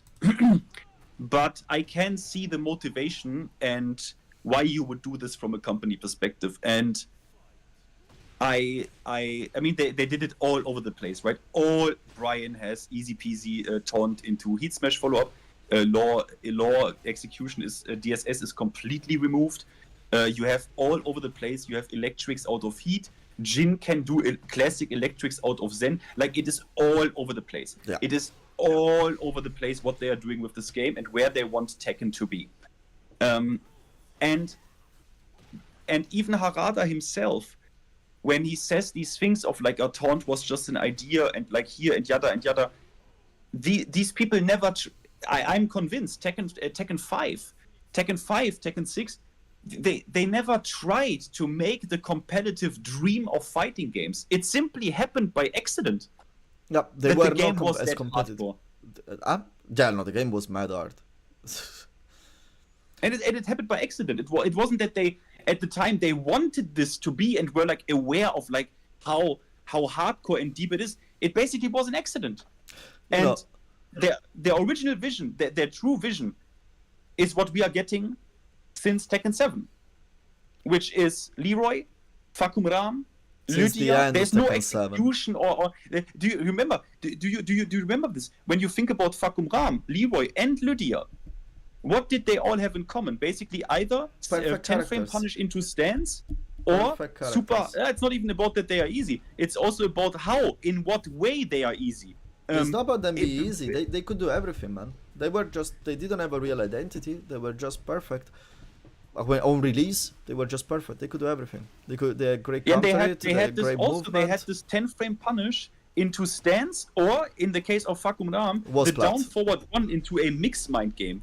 Not even the 10-frame punish from Fakum Ram was bollocks, man. It was pure wall spot on the wall for the pushback like crazy, brings on the wall like nothing, and then it just this guard breaks you like. Yeah, but you notice the trend of we give them 10-frame punish into stance, into mix. Yeah. Remember the famous update to Le Voulon where he could do Snake down for 1 and he would go into fucking Tiger? I mean, all of these. I mean, I think Shordell put this move. I think into the. It was at least in the list of the top 100 most broken moves ever or cheap broken moves ever in Tekken history. Le Voulon, season 4, Snake down for 1 was in there because it was that is where you already see it. I mean, he went into Tiger from this. Like, it was obvious. I don't know, like on that, have you seen the tweet that shows the amount of developers that used to work in Dead or Alive and Soul Calibur? Again, what did you say? Sorry. So there is one guy released that tweet. I think he posted a tweet. I think it's a tweet, a Reddit post, where basically he listed the developers that are working in Tekken 8. They used to work in Soul Calibur and Dead or Alive. Do you see that? Do you see that list? Yeah, and I don't know. I like the point is I want to do something about that, but I want to first speak with people that was actually good at this game, that knows this game. Because I don't. Mike being one of them. I had to text him. I need to find someone that was very into Dead or Alive as well, on a higher level. And I want to know something more about these games.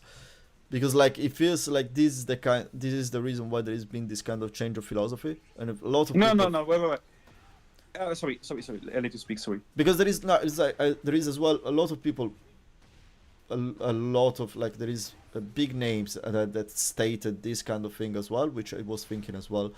But what do they mean? Like, be concrete. What exactly do you mean the Dead or Alive guys or Soul Calibur guys did? What moves and shit? I want to hear specific. That's why I said before I say anything about this, I just want to speak with someone that was way more competent than me and very competent at these other two games. Yeah, but because I need to understand. I mean, I see where you want to go with this, Gian. You are hoping for the answer that everything that is shit now is them. Don't say that everything that is shit is them. No. And I said it earlier in this live.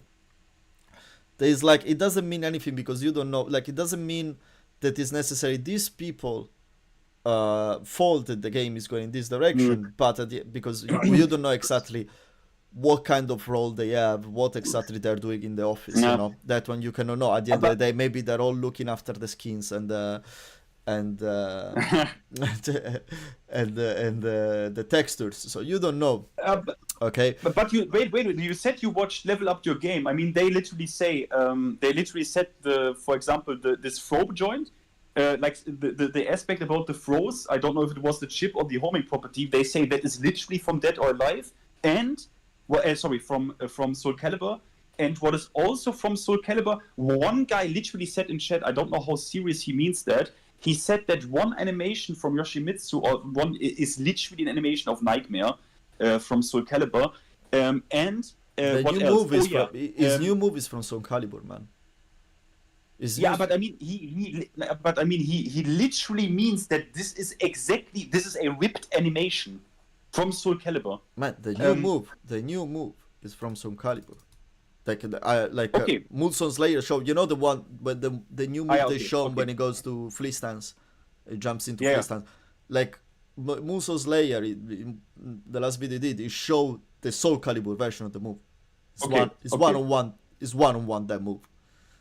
It's And literally- the other thing is that the heat, or like the principle of something like heat, is from Soul Calibur. That seems to be true, but I mean, I have to say, heat is not a particularly complex or like creative system. Like everyone can come up with, hey, you do this move and then you are plus, right? It's like yeah, it probably is inspired by this 100%, but I'm just saying it is not something like what is a really sick system in a fighting game that is like really unique. the bloody roar transformation. For example, Yeah, but it's bloody maybe- roar 2 was broken as fuck, but it's an old game. But I think that's very unique. You start with that Or and then you have to something earn it back. That's I something. mean, in a lot of But hit can or be like- balanced. That's the point. It's like I'm not saying like I don't see Like, Tekken what do you 8 mean? with no hit. Wait. What do you? Please be. You always need to be. I'm a nitpicky fuck. What do you mean with balance? It shouldn't be. So hit should be a complementary system of the round, not the reason why you. What does that mean? It means that right now is literally like I get the first launch. Let's do a couple of instances. For round start, I get the punish, the launch punish. I get the counter hit. Full combo. You get to the wall. I pop hit. Now you're at the wall, and you are in a very oppressive situation, and I can chip you until is basically one mix and you're dead. Or I can get lucky, get another. I play Brian, so I can just. It's even easier for me if I bring you to the wall in this case, because I can just either taunt or wall break you to kill you, and it's to touch that. And then next round, next round I start. I have again hit, so I can rinse and repeat. Very Okay. simple. What is the problem with this? The problem is that I get this super power up that is heat without any trade. I just have it, and it makes me too strong, as the same way that makes too strong my opponent if he launches me first. What do you mean too strong? Because that is your subjective opinion. My opinion is that. Yeah, go ahead. Yeah, I think that is literally what Heat is supposed to be. Like, you are criticizing Heat for exactly what they want it to be. Then I don't like it. It's very simple. Exactly. Then I don't like it. And I'm not the only. The point is, I know it's not only me. I'm not the only one. And I know that at the end of the day, as much as there is a big chunk of people that doesn't like it, there is a big chunk of people that doesn't like it. That likes it, there is a big chunk of people that doesn't like it. And we go back to the beginning. Do you know what I didn't like and what no one liked? What? No player who was serious about this game. Rage and Rage Drive. No one liked this. But it was in the game forever. Like I don't like the fact that you have both Rage, Eat Smash and Rage Drive. Yeah, but I'm just saying, right? Tekken 6 comes out, Rage is in there. What the fuck? And and everyone said this is dog shit. Literally everyone said of exactly the guys back then who are now us. All of them said, "What are you doing?" And it never went away, dear Gian. It never went away. It only got worse with like now we also give you the option to like do Rage Drive or Rage Art if you want, and you have more like Rage Art, Rage Drive, and Rage, like damage boost. It only got worse, and the game was more successful, even though it was a scrubby piece of shit, which is Tekken 7, the most scrubby game until that point is Tekken 7. It's not the best, the most deepest, the richest, the most competitive. So it's one of the most, it's the scrubbiest until Tekken 8. Well, but that's the point. I think if you want to make a competitive fighting game, like the point of fighting game, and I said this in the past, the difficulty between in balancing a fighting game and creating an appealing fighting game that is competitive as well is making a balanced experience to all the level of the game. That's not an easy thing. That's a fucking monumental task. It's not. But what does that mean? A balanced experience? An experience that is enjoyable for a beginner. Beginner is literally at the beginning, so they need to learn. So there's always going to be a struggle. But let's say for a move that is enjoyable, a game that is enjoyable to, let's say, beginner, intermediate, to high, to advanced, to pro level, and balanced at the same time. Especially balancing ends up to be a problem more for high and pro player, because they, like, for our intermediate game player, how an intermediate players plays is very suboptimal, so optimization is not there, so therefore the balance doesn't become that much a problem, because usually it gets clipped by snake edge at the problems, which he sees problematic. Okay, but they're not. Creating an experience that is enjoyable at all this level is not easy at all. Tekken 7 was doing this well for most but of his there are life. people, but we come again to this point of, and it is a very human thing, because I get the feeling, Gian, a little bit, that because you basically don't enjoy certain aspects, or maybe a lot of them, that you basically want to shape reality around you a little bit, that like a majority of people have to also dislike that. No. That I didn't say this. Why this now? No, I didn't say this. I'm speaking. I say what I think. What basically your motivation is, like subsurface. No, it's just so how to explain this? It's like I'm not getting exactly what you say, because like what I think when I say that is that I say, like, why I think Tekken 7 was doing that very well is that Tekken 7 allowed you to do a lot of things with your characters, even if they weren't optimized, and you could see they weren't optimal, and still get a lot of enjoyment from that. And that at the same time, but you again use these words like enjoyment. What? So you are at the fun aspect of things. So let's say, well, but that's the point. What I'm saying is, like, that's why I said, and I said it earlier, enjoyable experience, because that's the point that you need to do. Is like the point is Tekken 8, for what it looks like. Tekken 8 is doing a very enjoyable experience for the casuals, the middle level, and want to say, let's say the up to the blue ranks of the ranks. Looks like they like it. But if you go to the high level, if you go to the pro level, what are the voice saying over there? Yeah, but they are the literal 5, or like let's say 1 to 5% who don't matter at all. That's not true.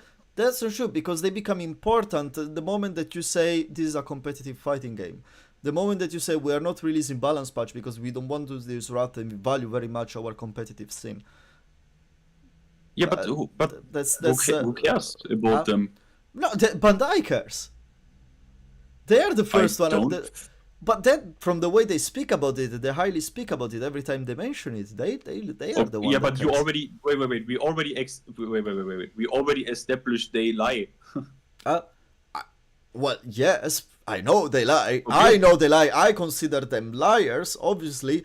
But at the end of the day, if that's what they declare, this is a competitive game. But then you cannot say they don't give a fuck about the competitive aspect. Like we can imply they don't give a fuck. I mean, I don't know if they ever give any shits about that this game is competitive or not. I think they believe they want money, and that is it. They don't give a crap about the competitive scene or what the pro players think. So and Harada, his tweets made that pretty apparent. Actually, I think. It's like the more, like, I never looked so deep into them. Did they say Tekken 8 is primarily a competitive fighting game? Yes, they did. It did in the past. I mean, look, if when I am on the Steam page, it doesn't say competitive. It says like just or you can fuck people up in this joint with sick shit, and Clive is also here. Have fun, but you. Let me bring up one point you said. This like enjoyment or like fun thing, right? Yeah. Because someone made a comment this way. He said like this is not fun, and I told him, well, you cannot be the arbiter of what is fun or not, because most players, literally the majority of player base, would say, fuck Ling Shao Yu, that shit is not fun. What the fuck is this? Still, for me, it is not only fun to play Ling, it is fun to play against Ling. Now, I played also a bit of Akuma, and people said, how can you play this? This is not even a fun character. Why are you... Same with a lot of other shit in this game. So this is a point to me I can basically not really logically address, because it is a subjective point. Like, what is fun or not? For example, I don't enjoy strategy games. I simply don't enjoy games like StarCraft. I simply do not enjoy them. But a lot of people enjoy them, and I would not. You know what I mean? I can't get. You know what I mean, right? You know where I'm going with this. Like, yeah, it's like someone that cannot enjoy Souls-like yeah. because you play the victim. Oh yeah, or Souls-like. Yeah, very good point. Very good point. Even though Elden Ring was the easiest installment until today, because you had so many OP options you can choose to fuck things up in this game, people still complained on a huge basis that this joint is unfair, too hard to play. So exactly that is what I mean. Souls for me, especially Demon Souls, Dark, whatever, is like mega sick. And I back then remember people I had this talk with. That is not fun. It is just trial and error game design. That is not fun. And I can't even tell them a good counter argument, because, well, they actually have a bit of a point. Yeah, I go in there and kill the boss, or like learn the boss until I can roll everything, and then I slaughter this motherfucker. But they have a point. So who am I to tell them, they don't have fun? You know what I mean? Yeah, no, I get it. But it's like, by the end of the day, like one thing, and exactly, I think one thing that Souls-like did well, the Monster Hunter did well, and they all reached the major public, and Tekken tried here, and I think is not, I think, then we'll see, at the end, all of these things that we are implying now, there is only one thing that is going to give us the answer, which is time. It's time will tell. Because all of these things that we are discussing now is all... No, but it's true. If this game is going to be really successful, it's not about his first year. Because it's a game that is a 5 to 6 year lifespan. Okay. But what... I have a feeling, Gian, that if Season 2 is like... Look, you know what my prediction is? My prediction is Season 2 will basically be Season 1. Basically, roughly. It will basically be Season 1. In terms of power level, 50-50s, overall, complaints, whatever. No. I think it is roughly the same, probably a little bit worse, This is my honest take. Now I have a feeling, Gian, that we will sit here then at the beginning of Season 3, and you will say the exact same things. You know what I mean? Like, with time will tell, it is only the second year, because I'm like, we are more than good more than a year into a game, and we, unfortunately, Gian, believe me, emotionally, I fully want to, but like, also a little part of me wants to see this shit fail. I'm honest about this shit, yeah? A little part of me wants to see that. But what I see is we are more than a year into this game, and you know what I'm going to say? It has more players than Tekken 7 on a monthly basis on PC alone. And this is, you know what I mean? So I agree with you, because my thought is, don't remember if I said it, but I remember I had this precise thought of being, Tekken, like Season 2 is going to be basically Tekken 8 Season 1 with a different top 5. This is Tekken 8 Season 2. Yeah. Is Tekken 8, vanilla Tekken 8 with a different top 5. That's actually not even, and it's actually vanilla Tekken 8. I think there is going to be some even bigger bullshit, like that is going to bring us back like Evo Japan times. It's going to be actually even more well, aggressive, I guess is the word. But like the difference is that, at least from my point of view, that maybe I will forget this, and I will reiterate what I'm gonna say now, is that I think that the difference is going to be when we are gonna see like ourselves in like even just 6 months, 7 months, you know, when let's say 8-9 months when they're gonna announce season 3, okay? Is that if the game really just keeps on going in the same direction and pushing, people, that chunk of the people that is unhappy, part of the chunk is just gonna say, okay, we really know, we gave them the time, we gave them hope, we gave them the time, now they really don't want to change anything. And then you are gonna find yourself with a choice. It's like, are you completely quitting the game, or you just play randomly, or you keep on putting the effort? Then it's an individual choice that all we're gonna have. That's the difference. There is not going to be any more like, oh, they're gonna change. Maybe their top of maybe defense is gonna become really something more valuable. Not the main topic. That will never be, because this game is aggression. Yeah, this game is offense. yeah, One. I'm not eluding myself. This game is attacking, not defending. But maybe there is going to be that point where movement is going to give you a chance of defense, which just doesn't look like there is ever going to be. And Season 2 is going to be that answer. And we know that they launched this, there's going to be this big patch, which is going to have good things, is going to have a lot of bad things. And then there is going to be eventually another big patch, which is going to be then the Tekken that we're going to get for the whole year. No? Yeah. Because there are going to be problems. There are going to be so many problems. I'm expecting so many problems. I'm expecting so many. Do you know what I have to always think about? I have to think about the countless of comments that I always see. Which, if I'm gonna say, like, literally, if I am the producer or developer, I would see this and I would like, brother, we can do what we want in this joint. Oh yeah. You all are, because of I see so many comments that are telling me back to Tekken 7, back to Virtua Fighter or whatever. But do you know what I see them play? Tekken 8. Well, because Tekken is lucky that at the end of the day, Tekken has one lucky thing at the moment, which is called Monopoly. on a sub niche. Yes, but Tekken 7 is still there.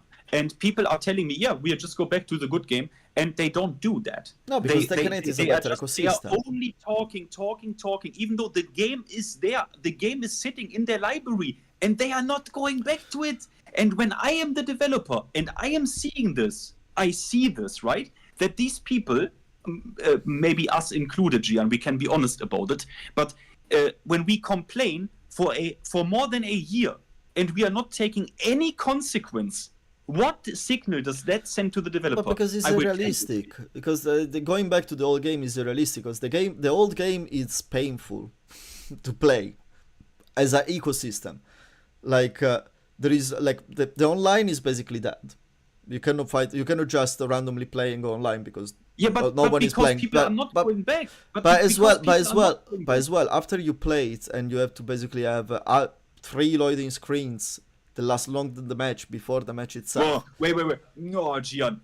When I hear this with like the loading times and shit, that is gonna be the hurdle for real Tekken. That you don't want to pay this price of the few loading screens to play real Tekken. Well, but that's part of it. That's the whole part of it. But it's like the point. You wanna know why really people keeps on playing Tekken 8? Because it's the only 3D fighting games that there is around at the moment.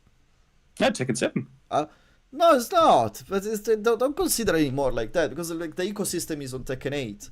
It's like the only reason why a big chunk of people is going to move Tekken 7 is there is going to be some kind of organized protest. That's the only reason why. Yeah, I have to give 2 counter arguments here. One counter argument, arguably you could say maybe not that comparable, Melee, Smash Bros. Melee. Okay, that's just one. Mortal Kombat. When Mortal Kombat 1 came out, a lot of people said that sucks. We are still playing MK11, and they do. Like Foxy Grandpa goes back to MK11 because the lobbies are there and King of the Hill and shit is being played. So I have to say no. Like these people talk a lot, and like let's go back to Tekken 7, and no one of them does, because at the end of the day, I don't know. Like, I mean, explain it to me. Like, really, the loading times is that really the reason? Because it's not like, only the loading times. telling... Is the whole like the internet is what it is. The loading times is the fact that at the end of the day, if you don't have in these cases, if you don't have someone big moving a lot of people back to Tekken 7, people will not just migrate, because if you go back to Tekken 7 once, like I did some videos, I have Tekken 7 still installed because he has the theater complete. So if I have to record something, I could just go open Tekken 7, go on the theater and record the cutscenes from there that I need, okay? And like one day I was there, it's like, oh, let me see this game, how it feels. And I tried to have a match online. There is no one. There is absolutely no one. That, I think, on what rank are you? I'm blue rank. Yeah, just delete your ranked file and then you can play against beginners. It works. Yeah, literally. But okay. Let me give my counter argument to that. We are Tekken players. My friend list in Steam and whoever is full of Tekken players, and apparently everyone tells me no one of my friends like this. I have friends, my friends and me, we deinstalled Tekken 8 long time. Like, we are not playing this shit. And I'm like, brother, your friends list are full of fighting game players. They can play with you all day. No, like for me, like if you see, like, yeah, I know, I'm pretty sure I can if I organize myself and everything, I can organize someone that, okay, let's play Tekken 7 like this and everything. I still think, look, at the end of the day, when I said Tekken 7 as the monopoly, Tekken 8 as the monopoly, is, you know what I mean. It's not about, yeah, you can go back Tekken 7. It's not the same concept. It's like, if Tekken 8, let's say like this, if Tekken 8 keeps the community so divided as it is now, okay, even if it's the minority of the people, but it's like 35% of the people, and you have a game like Virtua Fighter then comes out and starts to steal a bit of player for that, on the very long game, this might be very bad for Tekken, because when you go then to talk about Tekken 9, and Tekken 8 becomes the old game, and in a perfect storm scenario, Virtua Fighter 6 is actually a great game that is working very well. That is a big. It's a lot of no.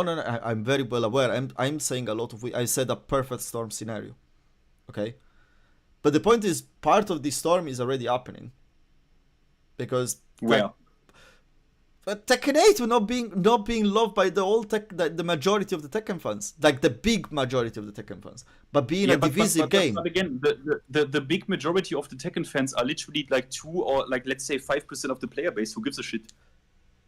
No, it's not. The 30, like, I don't think it's like this. I honestly don't think that like 100% of the players are having fun. I don't think that 80-90% of the players are saying, "Oh, Tekken 8 is great."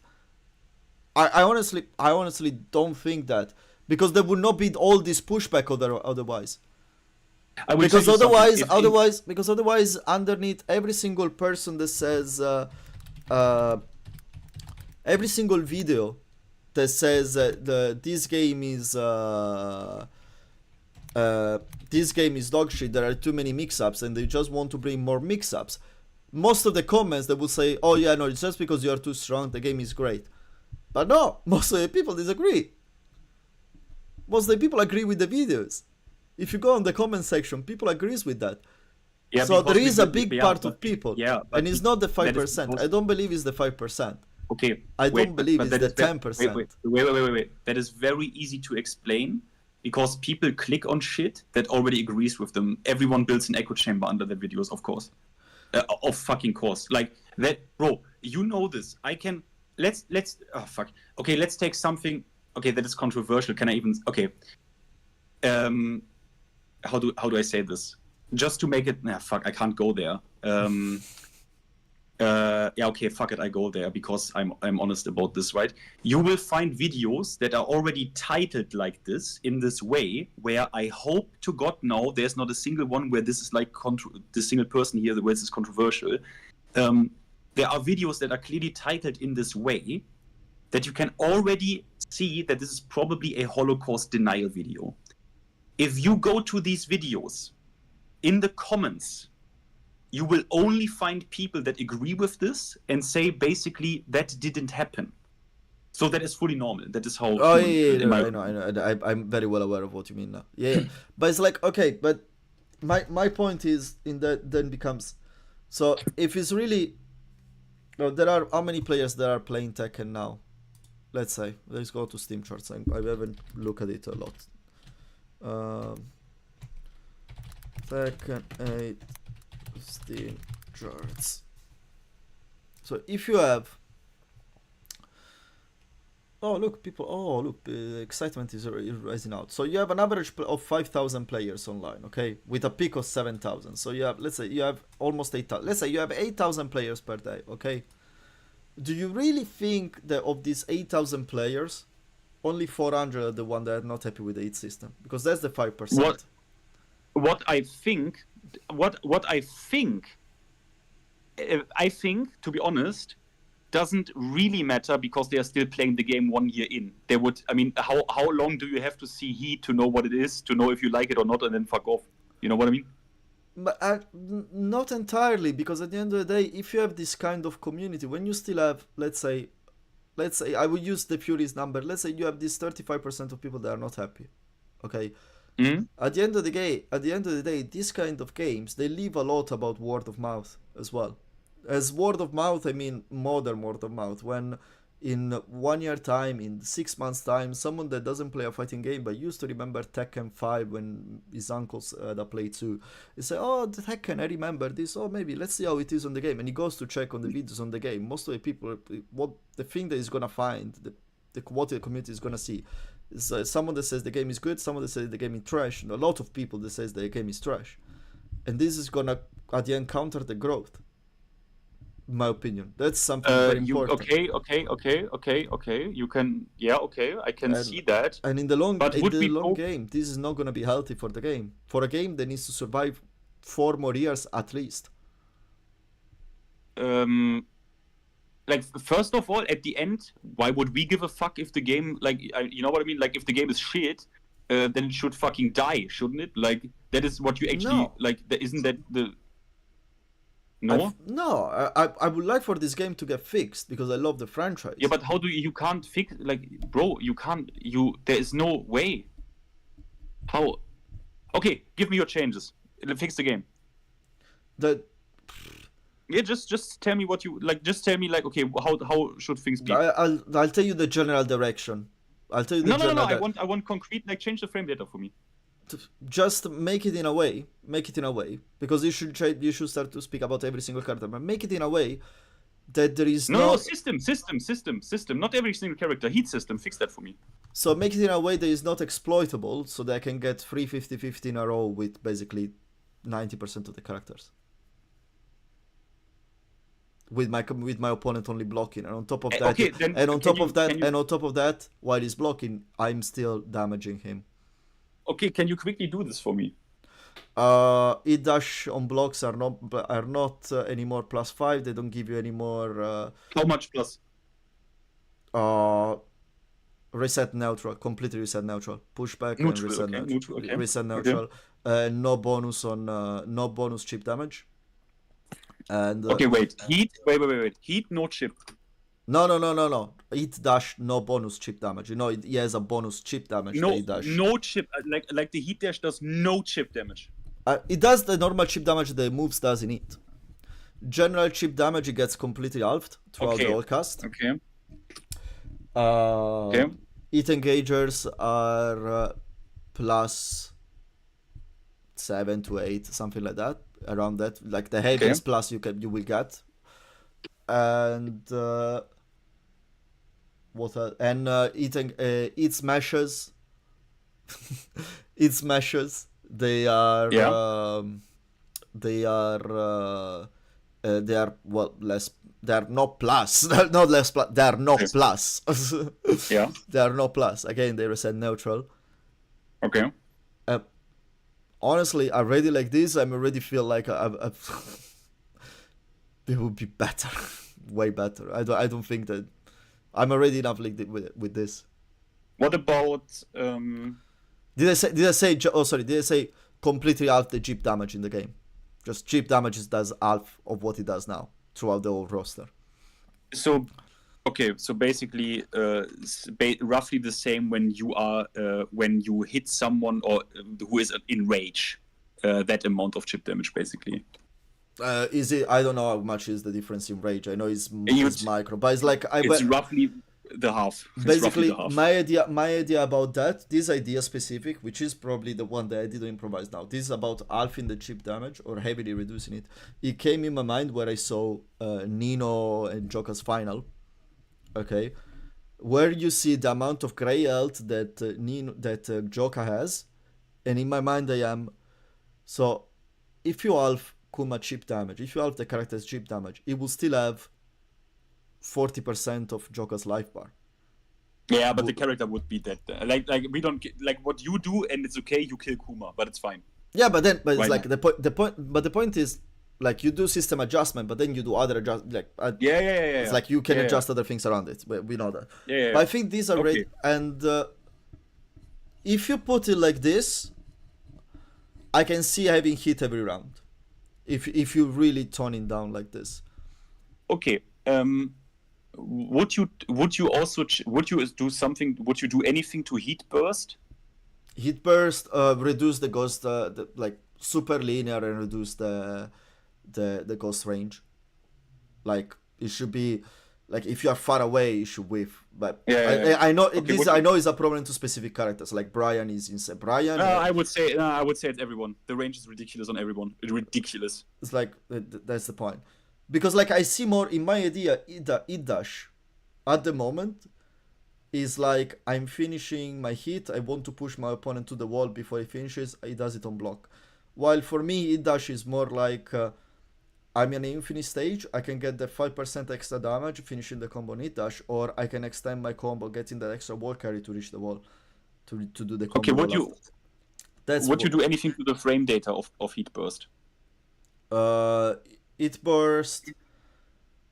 Yeah, +1 on block. +1. It should be like. It's at the end of the day. It's a good question. I think +1 on block. Yeah, no, it should be like minus on block.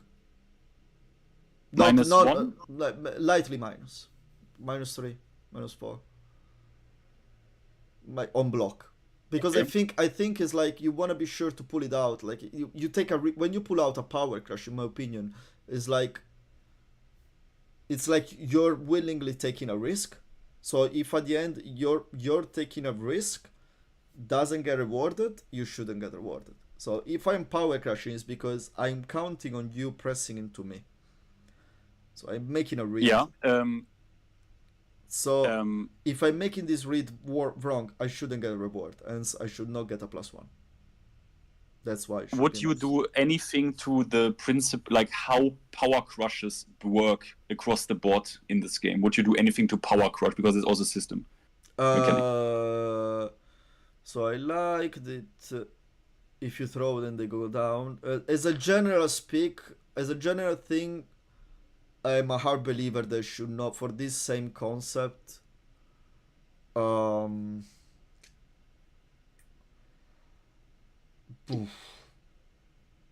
this one it becomes a bit more. I like how the power crush system kind of work. No. Actually, no. On power crush, no. Fuck the fact that they are safe if I jab. I'm against that. But it's like that's because it makes Okay. them spammable. Okay. It makes them way less risky. You know. Mhm. Yeah, I don't like that. I see the counter on that one. On that one is a bit more tricky because I see the counterpoint of. I see the counterpoint of. Well, you can just bait them with a power crush and everything, but at the end of the day, it becomes to me it's like you shouldn't spam a power crush because it should be a risky move because you are armored. You have a big advantage if your opponent presses into you, so you have to be it should be you're making a read, in my opinion, when you do a power crush. It's not something you should be able to. You should be throwing out like this. It's not the kind of move, you know. Okay.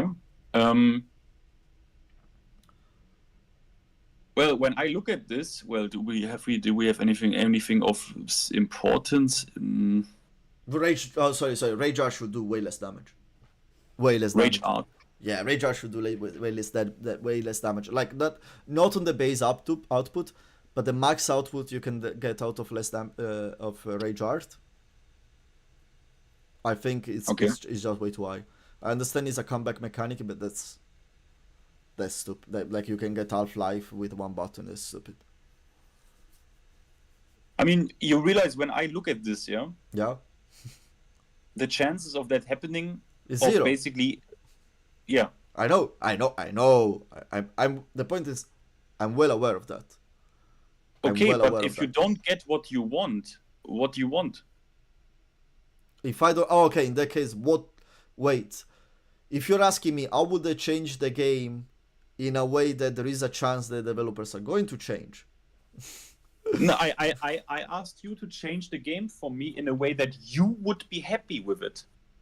And when I look at this, I mean, yeah, that is because every reason you gave for a change, like why it's bad, right?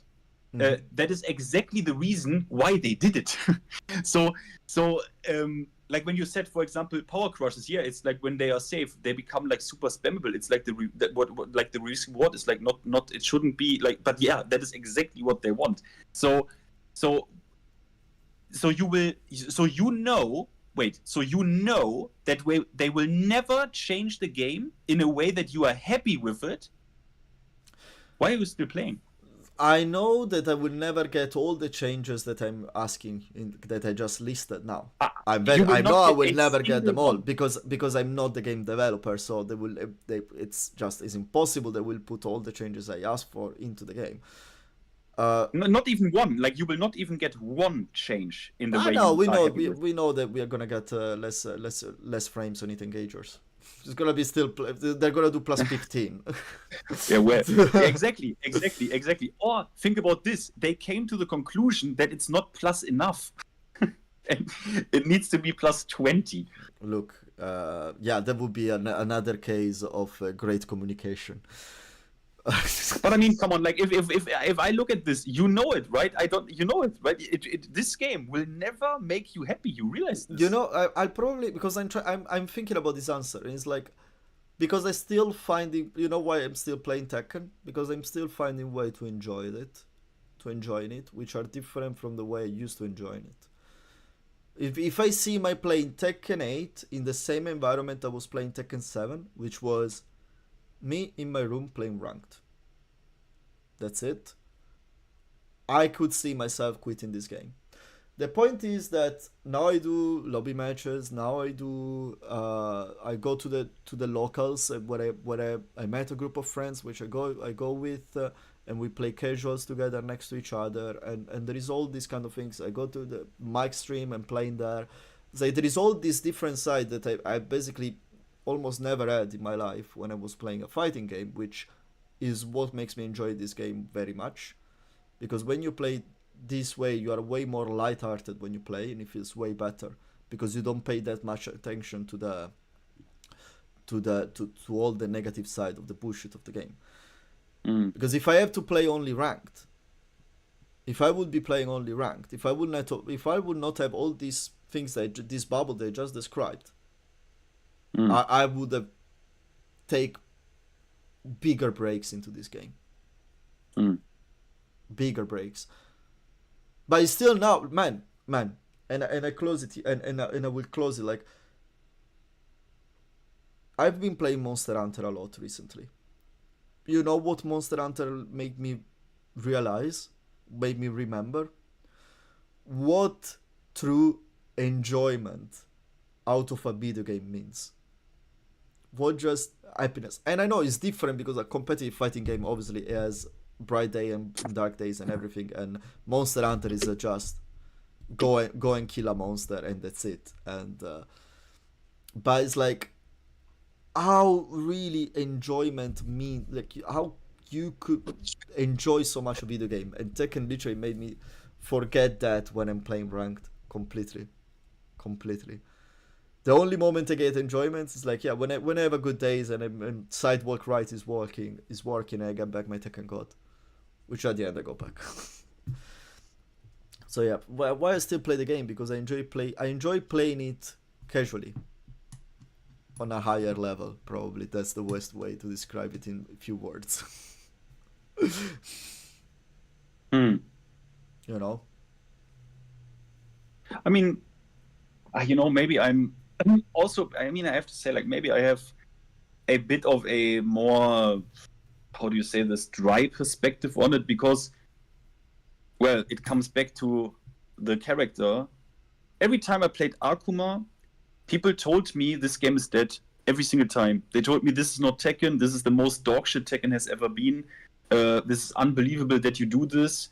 You are the death of Tekken himself by playing this character, and also I fucked people up with this character, obviously, super hardcore. Wait, which And character? death combo You people. skipped a bit. Akuma. Akuma. And people told me every single time that this is not Tekken, Tekken is dead, this is the most dogshit Tekken, how can they do this? And I listened to this so much that I probably grown like, yeah, okay, then fuck you. You know what I mean? Like, okay, so that is what the community is. Yeah, they don't even respect another player because of a character choice. Fuck off. I hope Yeah, you no. game. Like, you know what I mean? Yeah, absolutely. But I don't know. that's a wrong way of putting things, you know. That's a wrong way of putting things. It's like if someone fucks me up with 25, 50, 50 that at the end of the day are in the game, it's not his choice, it's not his fault. Is the game allowing that, and that's where the fault resides. I'm always Well, I mean, with Akuma, people told me I literally do that. Like, I literally 50-50 people to fucking oblivion, but there was one difference. They tech rolled into it. I know. Now, that is their mistake, because you don't tech roll against Akuma, not in these situations. It is their mistake to give me that 50-50. I know. But It's like when people tell like- you that taunt is fucked up at the wall. Yeah, you don't stand up into it, fuck you. Yeah, I don't get comboed. Yeah. Like, it's... But I'm just saying, like, every time I played Akuma, I mean, I played 47 out of these characters, but when I played Akuma, I heard this every time. When I played Noctis, I heard this every time, yeah?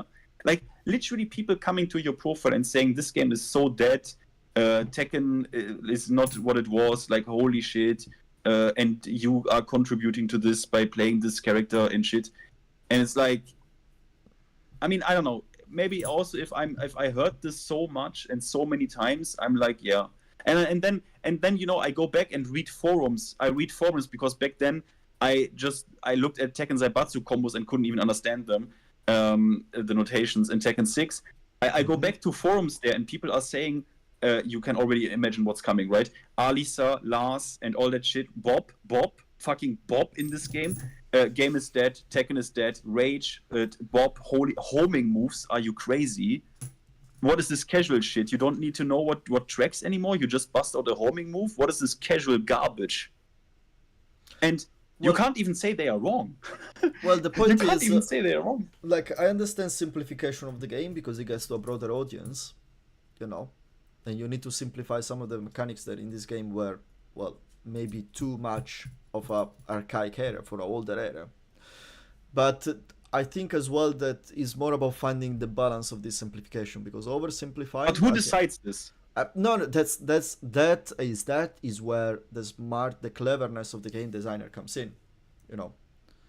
That's the point. Like they should be the one that understands where to stop. For instance, it's like the DSS cancel removal. Yeah.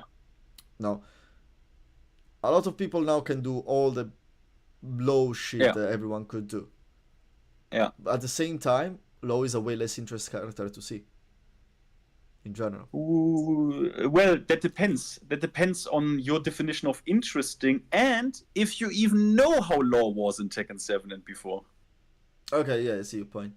It's like you may be a new player, you have no idea, but... Wait, how about this, bro?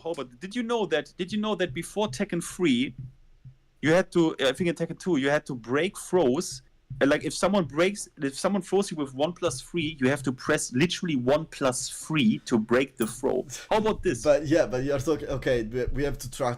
We have to draw a line here, and this stuff does not count. Okay, because yeah, that's the thing. The line. Yeah, but the line this is not a draw. competitive game. This is not a competitive game. But you know what I mean, right? Like, where do we draw the line? Like, back in the day, people said, "What do you mean? I don't need to press 1+3 anymore, you casual Yeah, dog no, shit." okay, yeah, but it's like, I think the line is Tekken 5. Tekken 5 DR is probably the line. Tekken 5 DR is that line. And no one played this. No one is around anymore who played this besides very few people. No one played this actively.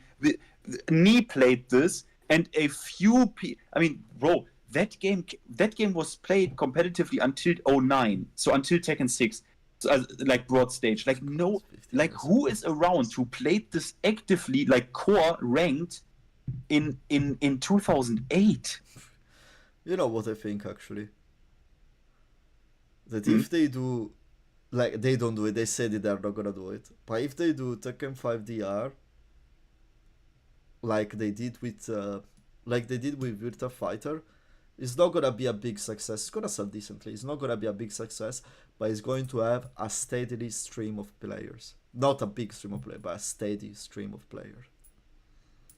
Do you know what I believe with Tekken 5? What? With Tekken 5, even DR, I DR tell you and what not I 5. believe. DR. Let's say let's say this. They released the game, insane rollback netcode, ranked whatever, blah blah blah. Not even graphic update, just sound update, so it sounds more impactful with, like, you know what I mean? Bit of a sound redesign, whatever. Sounds is already 10 times better than Virtua 5 anyway. Yeah, that's true. Sounds is good in the game. The game just needs a reskin, man. Just new texture, and that is fine. Yeah, or let's say just upscale, maybe a few AI enhanced textures, just low effort work. Yeah, low so effort. let's say that shit comes out. What I will guarantee you, I think people will cope with this pretty hard when it should come out. But I think this game at even, like, let's say not even professional, let's say higher level, I think that game is pretty trash. Because I know for a fact, wasn't it also DR where the balancing was unbelievably fucked up, even in DR? So what would happen is the top 5 in that game, or the top 10, is so ridiculously more powerful because back in that day, they literally fucked up and made really sick characters and really bad characters. So I think what is going to happen is, when people would literally play this in the same way they played Tekken 7 and Tekken 8 with like a bit of an optimum focus, right? We play properly, right? Yeah. I think that game will be really dog shit to play. Because everyone is going to top tier out of their mind and do the broken shit. And the lower powered level characters are so underpowered in comparison to them that they are basically not fun. That is what I think is going to happen. I don't know. For because me, it's this like, is an old game, bro. This is an old game. Like, I mean, I didn't even. I think it's going to now for me. I think it's going to be the more hardcore audience that is really unhappy with Tekken 8 is going to not playing. Okay, I play only Tekken 5 DR, but it's gonna be jumping in the 2, and the game would have a little. Nothing crazy. I'm not talking 1,000 daily players. No. That's, but a little solid community behind. It would not be that. It would not be that. For a game that is 16 or 17 years old. Do you see this? Huh? Oh, Chad. Chat. This son playing you can replace before it's a probably different still, ship. The philosophy. He's probably still mad at me. He's still a bit mad at me. You replace before it's a different ship. The line is subjective. If you change enough too much, then you'll also change who wants to play it. Now, actually, there is something I had in my mind that I always try I wanted to say, and is always jumping between the thing. By the way, hi Chad, how are you doing? It's always good to see you here. Bro, didn't he make... Wait, there was like... Yesterday or something, did you catch this? I was like looking at his YouTube, he was saying like, oh, Virtua Fighter stream. But YouTube said something like 4 in the morning or something. I missed the stream. Yeah, he didn't update. I think he created I think he created the so you can create the broadcast on OBS for your stream, so that is like I'm gonna be live at this time with the thumbnail. And then though you cannot set up the program of the timing. So like what I'm doing now at least is I create my live, like I'm gonna be live, and it says I'm gonna be live at this time. At this time that pops from OBS is now, basically. So 18 now is but he wasn't even live, bro. I know, His last because live then was you have to 1 go month ago. then you have to go to your YouTube studio and change it over there on the time that you're going to be live. And then he back updates on the OBS, you know. Great. That motherfucker baited me, bro. But what I want to say is like there is one thing that I want to say, and it's like Monster Hunter Wilds. Okay, Monster Hunter Wilds is the most successful Monster Hunter ever. And I heard the veteran community is crashing out in Monster Hunter because they made shit so easy. Is that true? They say they made it thing easier. I'm not a veteran Monster Hunter. But yeah, it feels easier. I will tell you, yes, it feels easier. But not as dramatically easier as they are making it, but it feels easier. Yeah, it is easier. But you heard about this, right? That the veteran community of that game is also literally crashing out because they made shit like way less complex or something and easier and shit. I think I heard that they made it easier, and I didn't hear about the changing about the gameplay, like the web. I think for how Monster Hunter works, that is they're gonna release a lot of shit into the game. The game is gonna get harder because they're gonna release a super hard monster next week, and that basically I think that what they want to do is just to have the game like the ultra last. You used to play Monster Hunter, no?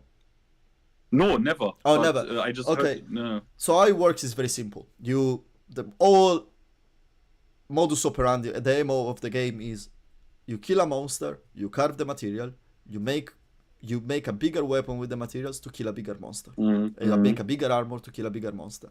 That's Monster Hunter. That's it. That is as simple as it can be. These monsters, let's say there are 30 monsters in the game. After you reach the end game, there are the tempered version of these monsters, which are stronger. And after this, there are the arch-tempered version of these monsters. This said, the tempered version of the monster, they used to one-shot you half of the times if you weren't ready. You really need to be spot on already.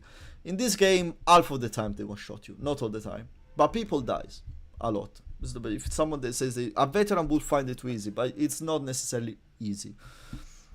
But at the end of the day, for how people can complain, Monster Hunter Wilds is still Monster Hunter.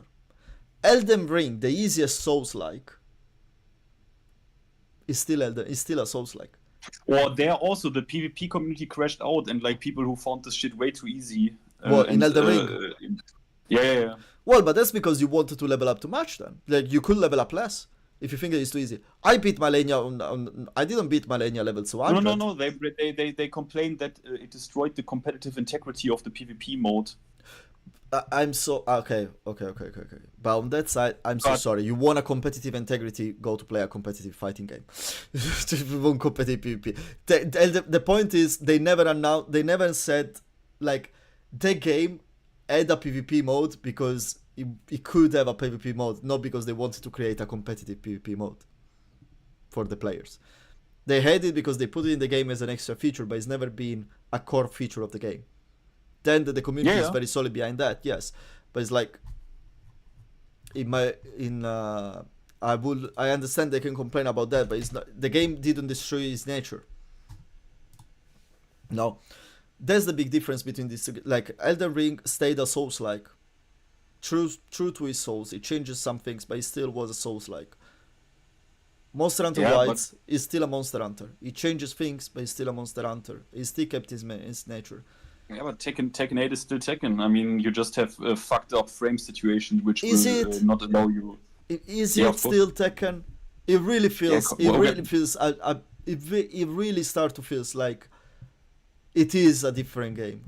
May I remind you though that in Tekken 7 you could literally literally open a tournament and you would see Noctis against Akuma.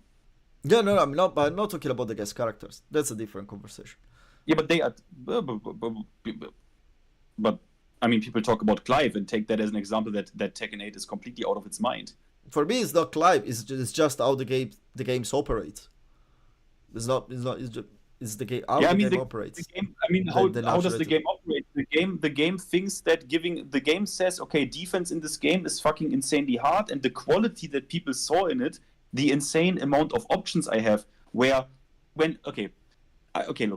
I had many people when I teach them Tekken or try to, like, friends of me, like literally in real life, yeah, that they asked, like, what do I do here? You know, something happens, what do I do here? And I have to start with, because you have so many options, right? So, but what do I do here? What is correct? Well, you could sidestep, you could parry, you could hop kick, you could step duck, you could step, you could blah blah blah blah blah, yeah. And then they ask, what do I do here? What do I do? Well, so you get this, right? What do I do here?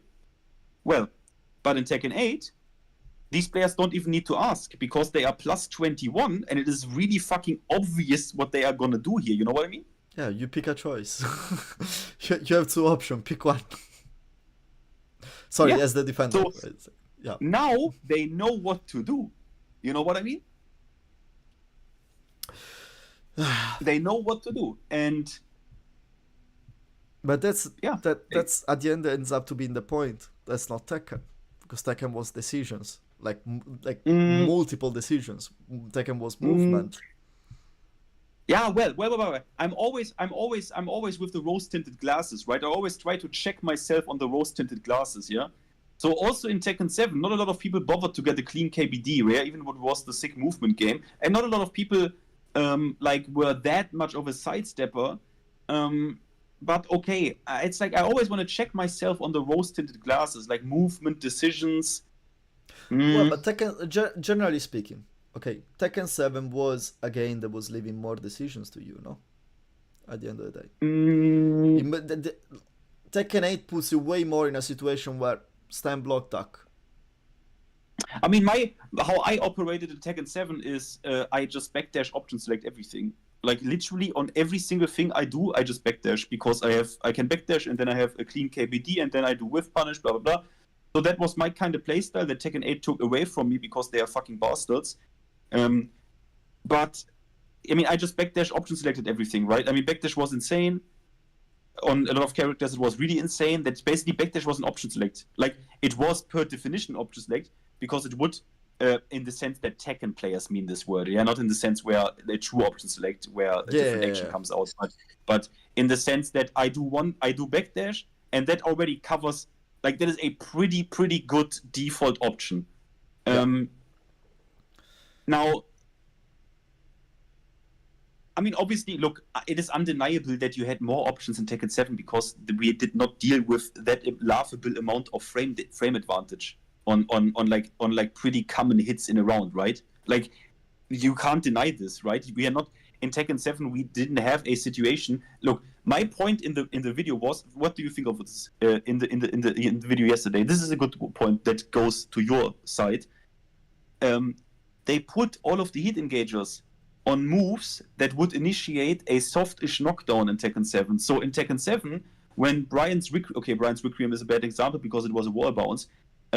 But let's say Feng's shoulder or something, if that would hit you and you were in the open, that would now initiate a situation where you will engage with Tekken's ground game, which is one of the most complicated and like option-rich things in any fighting game. Like the Tekken ground game is completely insane. Yeah. So you have a lot of options as the defender here because you can stand up in so many different ways and can like. You have literally interaction there with your opponent, even though you got punished right before, right?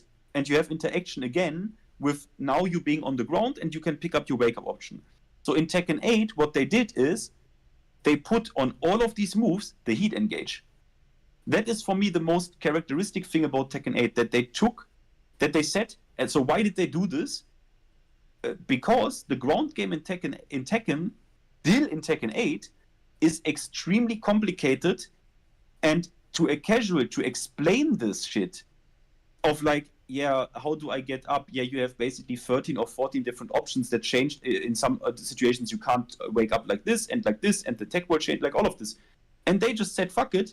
We will now make this move plus 17 standing mix. There you go.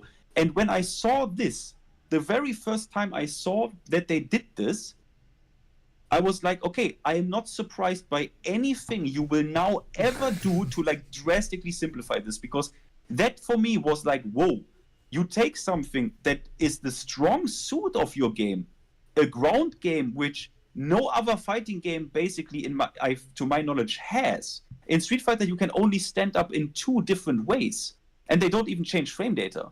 Yeah. And Tekken has this, and that they basically gave that small of a fuck about this themselves. I was like, all right, hit me, bro. I'm not. I have actually something to say about this, but first I will read Chad's. Yeah, sorry that I went on for so long. No. Don't apologize. Everyone knows Tekken guest and DLC characters break the game. We don't like it, but whatever. Yeah, Clive was a bit. The DLCs were alright, honestly. It's just they were boring. I might say that I didn't like the fact they were all copy and paste, like stance installs, 50/50s. Oh, Gian, can I ask you one hot take? Yeah, go. Akuma was better and sicker, and also just even more enjoyable guest character than Clive. Man, I say 100,000 times, a million times. Noctis, but I say the Noctis fits way better as a guest character than Clive. I can list you 20,000 different reasons why Noctis is better than Clive as a guest character. Oh, 1 point from BLN Snake in the chat. That I quickly have to address this. Sorry, Gian. Does Eddie break the game? No, but I have seen this take, BLN. You also, right, with Anna, right, where everyone is already assuming Anna is broken as fuck, and they said, like, oh, it's a DLC character, so she's broken as fuck. And I'm like, wait, Eddie was fine, Lydia was fine, Herchi was fine. Hachi is borderline. I think Hachi is undiscovered yet. Fully potential. Yeah, maybe you're right. I think Heihachi is fully not fully understood yet. Honestly, it's like I think Heihachi is insane. But yes, weaknesses and everything. But it's like the point is, because we all think like, oh, if you're good at defense, Heihachi is so strong, but it's so difficult to defend in this game. So that at the end of the day, it's so difficult to defend in this game. It's like I play a rather kind of like I play my character rather defensive-ish, really. So it's like Heihachi actually is very annoying to fight for me, but I can see if you are you have an oppressive character and you play super oppressive, Heihachi is it struggles a bit more. It's a difficult character though.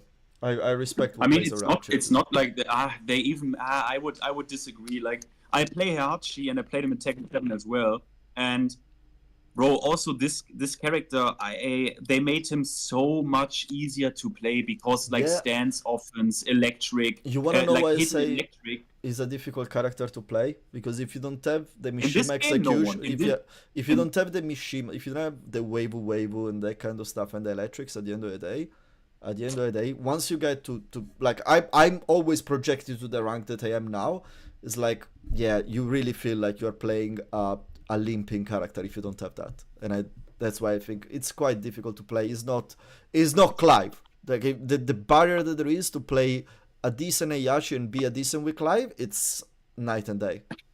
Wait, what are you gonna like? Wait. I just say my opinion before you even say this character, or I don't know if you. My opinion is in this game, everyone is piss easy. Like, and it always like for me, everyone is piss easy. They made everyone so piss easy. You have a good execution. You don't need. Okay, wait. Finish the character. So it's more like Heihachi. The difference between Heihachi and Jin to be effective, like this Jin, season 1 Jin, you could play season 1 Jin without doing a single Mishima trait move. You didn't need to wave, you didn't need to electric, because you could do everything by string. You could play Jin as a completely non-Mishima. Okay, even if he's not a Mishima, because it's just everything. Heihachi, if you don't have a minimum of the Mishima movement, it really feels like you are missing something on him. But why would you? But I mean, I would argue if you can input single hell sweep, if you just can input a hell sweep, you have a homing low that leads into. I mean, okay, now it gets technical with like the strengths and shit, but you have a homing hell sweep. Yeah, it's risky, but who the fuck cares, right? You're +8. If that motherfucker mashes, you literally kill him. Who cares if it's risky? If it's the higher level it is, the less people are ducking Heihachi, so you get that shit for free because they know if I get hit by the mids, I'm gonna explode. Yeah. But on more like the you have with Heihachi, you know what the most important skill with Heihachi is? You have to know if you play against a ducker or not. That is the most. If you can identify this, if you play, that is the most important skill with this character, in my opinion. If you can identify. You get a good read if this guy is a ducker or not. Yeah, that is because, you know what I mean? If he ducks, you literally die just because you do a +8 on hit hell sweep. Yeah, Jesus Christ. Jesus Christ. But yeah, I wanted to say something else, but I don't remember. But I remember this. Like, you know, I remember you were saying that Anna counter it, Anna slide is only a counter it, right? You were thinking. Yes. So... Wait. I was thinking with the bazooka with yeah, this shit. Yeah. So yesterday, like watching the note, like everyone was talking about this move because this move is just so great. It deserves as much airtime as possible. Where is it? Let me find it. Didn't they show it in the IGN shit? What the IGN shit? No, I didn't see anything in the IGN There's an IGN guide for Anna already, and I think the move is in there. So if he's on counter it only, my question is, why is coming out on block? What do you mean? So moves on block are not counter hits. So if that move should give you all the rest, if that move would have the shooting property only on counter it, why she gets the extra on block? Because with Feng Wei, let's say down back 3 from Feng Wei, which is a counter it only changing move. Yeah. If he gets a normal hit, you get the poke. You get the counter hit, you get the sweep. But if you get the block, you don't get anything. So if this move is coming... They use it because she does the rocket launcher and gets a wall crush at the wall with this on block. On block, exactly. Yeah. So which means that it doesn't need a counter hit... the slide doesn't need to be a counter hit to proc the second part of the move. The move... Yeah, exactly, yeah. So it's a natural hit move. It's not a counter. No. There is visible... Okay, I see what you mean, but there's visible delay between the slide and the bazooka. The bazooka will just be blockable on normal hit. Like on normal hit, she gets the slide, but the bazooka shots are blockable. But on counter... it's natural on counter hit. I get it. Okay. Look, that is my bet. I said publicly, if this move is... Look, I said if this is a natural combo on normal hit, I will literally deinstall the game. I'm not funny. Like, I'm not kidding about this. Like... You know what makes me think, Dan? That the reason why they removed the key charge is this fucking move. Yeah, exactly. That is also what I said. I said this to Lemkin. The reason the key charge is what it is you said this right now because it's of Anna's slide. Like as soon as I see that, okay, now that, because I didn't look at it this way. Yeah. It was like, okay, so it's probably like slide into L1 or some bullshit, like an extra button probably slide 1+2 to proc the bullets, and then in that case, I can see them. Yeah. So yeah, so basically... They fucked up, bro. It wasn't Horang. Horang is dying for the sins of Anna, bro. Horang is dying for the sins of Anna. They are so stupid that they over-designed this fucking slide. They are so retarded. They that they design a move like this, and then they designed this move, this overpowered, not overpowered, this over-dimensioned low, and then they stop and think, wait a minute, what if she's able to key charge that shit? And then they're like, yeah, fuck, do we now redesign this low? Or, I mean, well, wait, Horang can do shit like this as well, and it's annoying, right? Okay, let's hit in Yeah, Germany. but you we just say, stay down. But you just stay down. Come on, people says, oh, you can't key charge your sorcerer. Just stay down. But you see, he's doing a key charge. You stay down. That's very simple. It's like I never seen it as a massive problem. It's like the taunt. It's exactly for me. It's exactly like the taunt. People that complains like, oh, taunt is too strong on the wall. Like, no, learn to play against it. I'm sorry. I mean, then you eat. If I mean, it's a mix, right? If you predict that he stays on the ground, you get a grounded hit. Yeah. But that's the stuck mind games that creates the game. That's healthy. Yeah, but this it's too much because you would fucking die in one. Well, I mean, with Horang, I think I guess you die as well. But they look. Why even wait? While we are at this shit, right?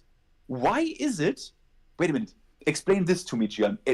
No joke. Riddle me this, yeah. Yeah. Why the fuck does Horang even? Because you realize, right? They only took the counter hit setup with the key charge away. Horang still has this in Heat if he counter hits someone naturally. That shit is still a counter. The only thing they have done is taking the setup away.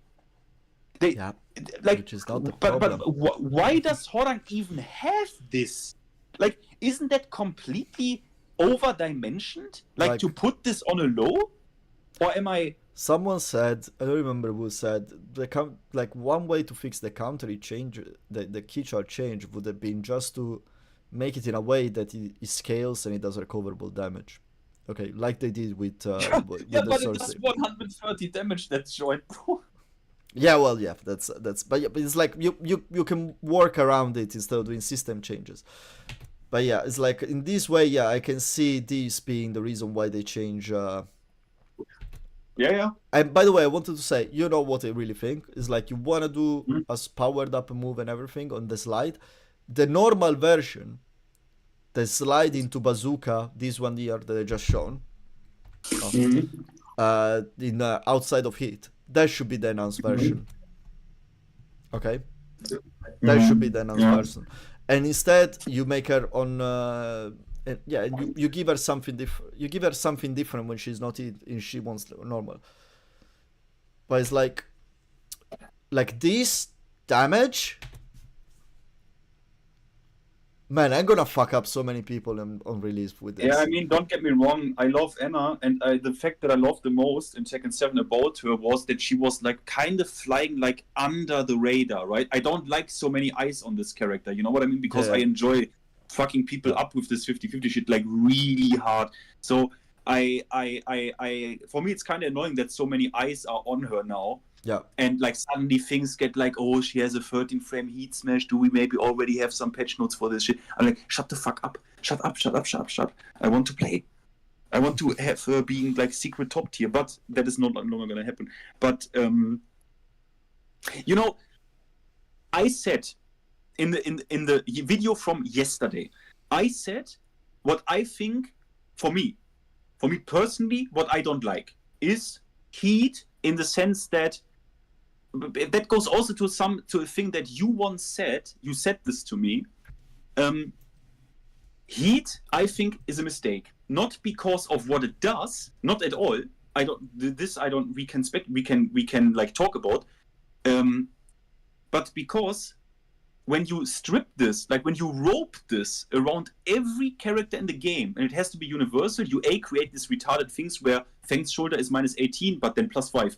Steve's running 2 is plus 6, but then plus 5. Like, it is mad stupid, and it also makes it difficult for characters to have natural weaknesses, because they all have this very, very ultra powerful system that they can use. Or like, no, I'm plus 17, right? It's like, it's so strong, and it makes it difficult for characters to be weak or have like characteristic weaknesses. It makes it even more difficult.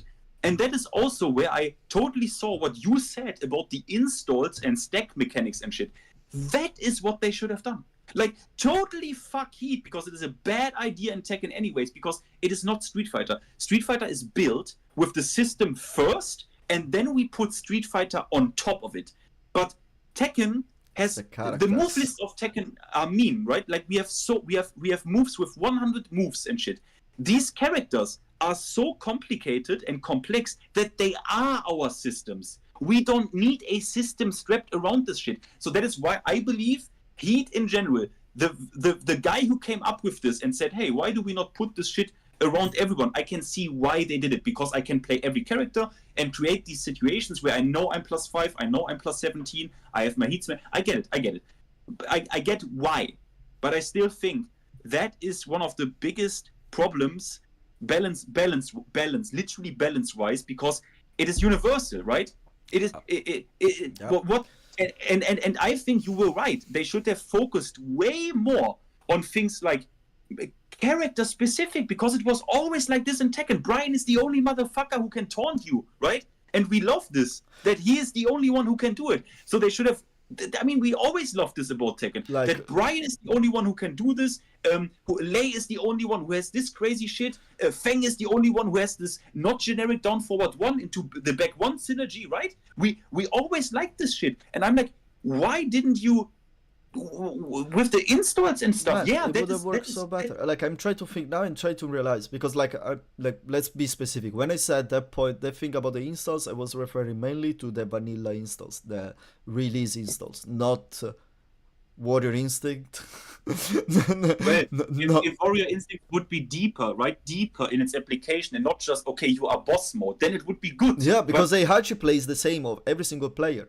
Everyone launches you, goes into combo, Shikagare, and then he does first, second, third, and then you know what? They get so brain farted, they always die when they're in Warrior Instinct, because he ends up to, you are starting the final round, and they have Warrior Instinct, and you just do one backdash, and they go in Warrior Instinct, and you whiff punish. You take out away. It's always like this.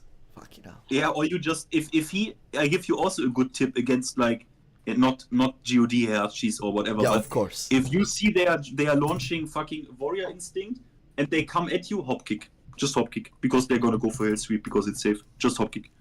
But yeah, that's the point. It's like installs are great. Like Leo's installs, I know he buffs is hell sweep, but you told me he has other buffs. But like Hazuka's hell sweep, Hazuka's installs that gives her that super strong running move, but she uses it once. You know, that's it. Let's imagine Heat doesn't give you infinite hell sweeps. Okay, I'm saying hell sweeps. Installs. It's something I've been in my mind all the time. Like Brian wall break is not the problem itself, because it's is reactable. I understand online is difficult to react. I'm not gonna argue for that. It should be very easy to jab. But if you cannot react, just try to react and dig jab. If you cannot sidestep, just dig jab. You're fine with that. Don't do jab because sometimes whiffs. Just dig jab on reaction, and you're safe. It shouldn't whiff the jab anyway. What? Oh, sorry, no. No, the fact that the problem is not that I can do a wall break once that I use, like, I am Brian. I get the launcher, I get the counter hit, I did the launcher, and I do my install, I activate my install, I bring you to the wall, and now I have two choices. I either do my full the wall combo, which does a shitloads of damage because Brian Identities is at the wall, and I use my resource, or I do a way less damage wall combo, but I keep my resource, and when you wake up, I can fuck you up, but I take a risk because you can potentially react to my wall break. But once I use it anyway, my wall break is done, my install is used, and I have to recreate that power up. I don't have it, and you can do this with so many characters. Leroy's Kane, okay, instead of giving a one-use Kane that is a 50-50 free launcher, no, make it something like you can use it in a more versatile thing. It is valuable as a combo extender, for instance, and as well as a strong whiff punish. But then maybe to reuse it, you will have to, I don't know, either wait for the next round or go physically with the character to like try to hover over it with the character, get over the Kane with the character, and pick it up with a move, very unique, very niche, very difficult. It's just an idea. It's not, you don't see it as a finalized idea.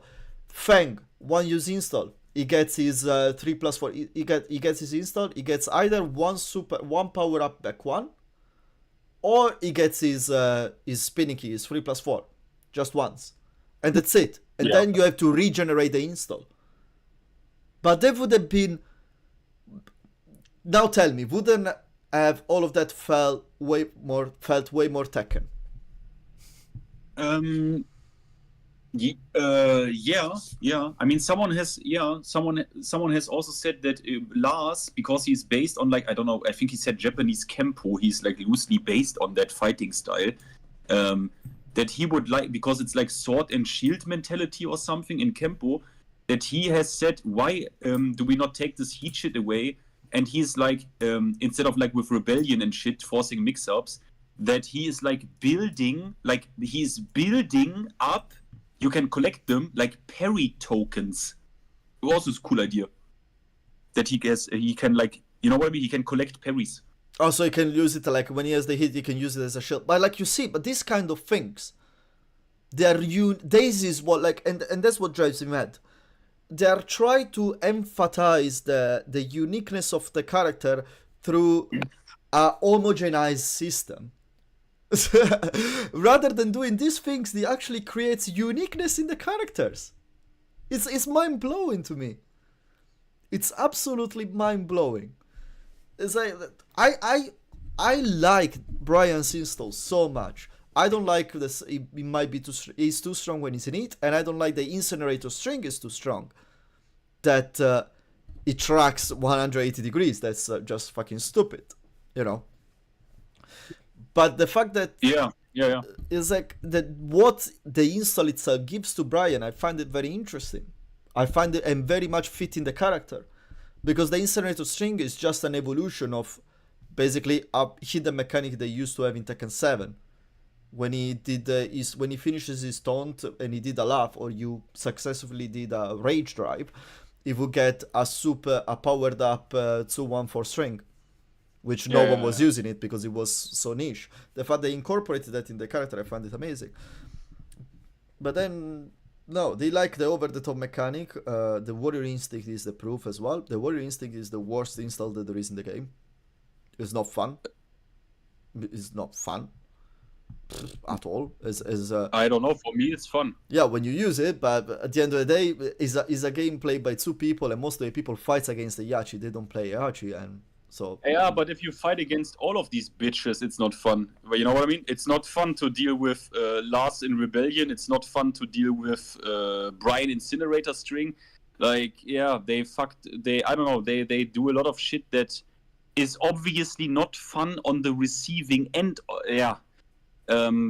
Obviously not, right? I know you watched the hit speak, and what Speed Kick said in that is beautiful. That giving more choices to the defender is what actually amplifies the gameplay way more. While giving more choices to the pressure, it just shrinks the gameplay a lot. But what he did not say, or he did not say it out loud, maybe. But it's my point with, but bro. They specifically do not want that. That is my problem. That he says this, and I agree, but I gave you the example of where did they put the heat engagers? On moves that would engage the deep ground game, and they don't want that.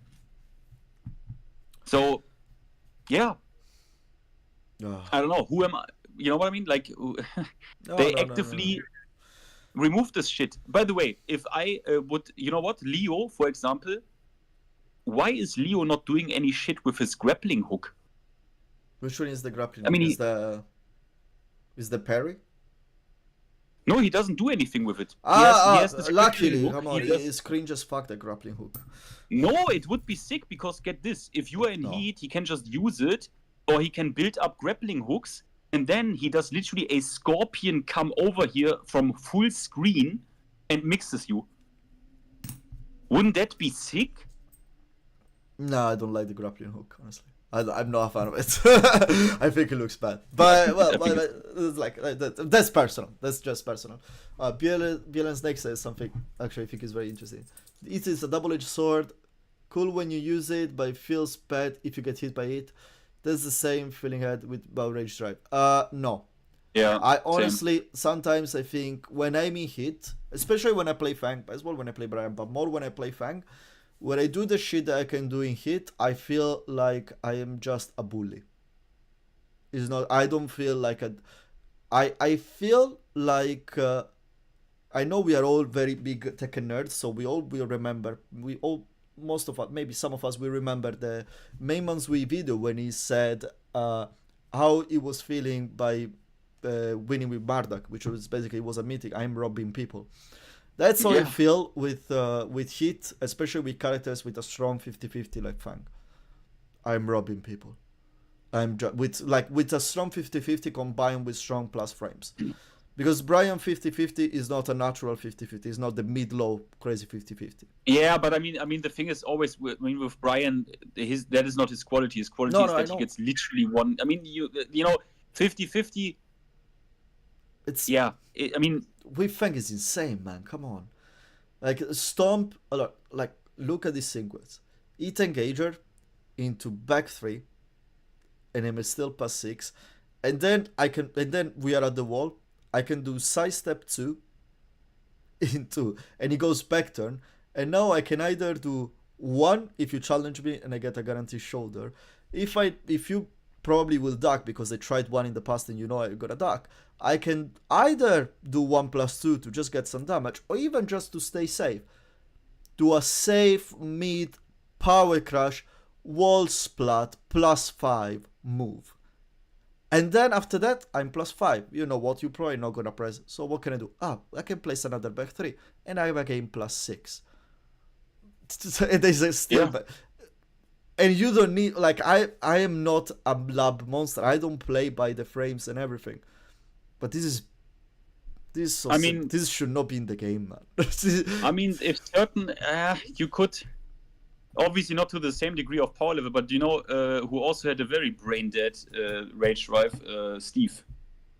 Steve's rage drive was also extremely brain dead, and he had mix in Tekken 7 a bit like with Stomp at the wall, so he could also put you into dog shit, but obviously not in the same like the same ultra power level where he can access it every time, right? Because rage is obviously still bound to your HP. Yeah. So you could kill people and they don't go in rage. Yeah. Wait a second. But I mean again, rage. It's not about saying. Okay, good. Go. No, it's for me. It's also not about saying like, oh, that was also bad. That is why Tekken 7 is bad. But it shows you that obviously, right? They a long time ago started with shit like this, like a long time ago, even before, and it was even in obviously in Tekken 6, right? I mean, and that is like the first game I played was already a scrub game, you know? Yeah. But yeah, I know. Look, I honestly think that this kind of situations should not happen. That's the only thing. I really think is too much. I will always be of that thought. Like this, and this is the kind of sequence that not all, but a lot of players and characters pull out. This one that I just described with Fang. And add on top of that you do cheap damage in every single one of these iterations that I just described. And a decent amount. You don't need to be you don't need to be a god of distraction, or you don't need to be a pro player to see that this is too easy to exploit. Yeah, that's the real. That's where it becomes problematic. Wait. Do you see the question from BLN with Zafina Rage Drive? What was plus 27? It was something insane where she gets this big claw. It was something insane. It didn't say. He's gonna say it. It locked you in one basically mix-up. It's slowed down time. She was completely in front of you, and she was mad. Plus, I don't even know what it was. Like it could be because it was like it could be plus 30 or some shit. Yeah, I don't know. Okay, plus 19. 19. Well, but the point is, that was the only move that will put in that crazy plus. Now everyone brings in plus 17. Everyone, every round. I remember plus 19 though. I remember that. It's like I mean, but Martin, are you not telling on yourself? Like, I think there are some characters that need to work harder. Like Reina, who I main. It's like, you know, I mean... For now. Martin, for now. You get the Super Saiyan transformation thunders. Lightning bolts. But no, Okay, so wait. I need to, because it's one of my pet peeves with Martin. It's one of my pet peeves. So Martin, let me ask you. So is your Reina God of Destruction easy peasy? Like, or like, is your Reina like way, like, what rank is your Reina and what rank is your Alisa? That interests me, to be honest. I have to roll with this. I hope he answers. Like, what rank is your Reina and what rank is your Alisa? Dualism or Jiren. He's gonna answer. Give him time. There's a bit delay on the stream, but it's like, look. I will tell you something though. If I think about how hard it's been to reach Tekken King with Brian, and how is being on lower rank, red rank stack, lol. Okay. Okay, with Reina, but then your Alisa is like Tekken King. Oh, really? I think so. If, like, you know what I mean? Like, when with Alisa, he beats those motherfuckers up. Look, this is honestly what happens with Fang. I didn't play hard with my Fang, and I easily got to Tekken King. I didn't put any effort. I just do. You can ask Chad. I don't know if he's still in chat. We played a couple of times together when I was using Fang. Oh yeah, you were here as well. And I just play brain dead shit. It just works. You know, it just works. It's like, what happens if I start to grind a bit more with the character? Gives me better results. Why is a lower? How can he give you better results if he's a lower character? That is also my question. Yeah. Because like in my case with Fang, I have way less usage rate, but I have a way higher win percentage rate because I usually, because just I didn't push with the character as hard. I use the Rager takes Alice the next level of crazy. What? What does he mean with I use? Explain yourself. I don't understand that. But no, I think, you know, when you say, I understand your point of saying, oh, God of Destruction and everything, when it's like, I want to see that character God of Destruction if you say that he's brain dead. And you have a point until a certain extent. You see you have a point. But at the same time, playing someone with like Brian and then playing Fang, I really feel like there are characters that are way easier to pilot at the end of the day and give it the same result. You know? Because like I feel like I didn't grind with Fang. Okay, Martin, we're getting to the point where I get slightly agitated. No. Slightly.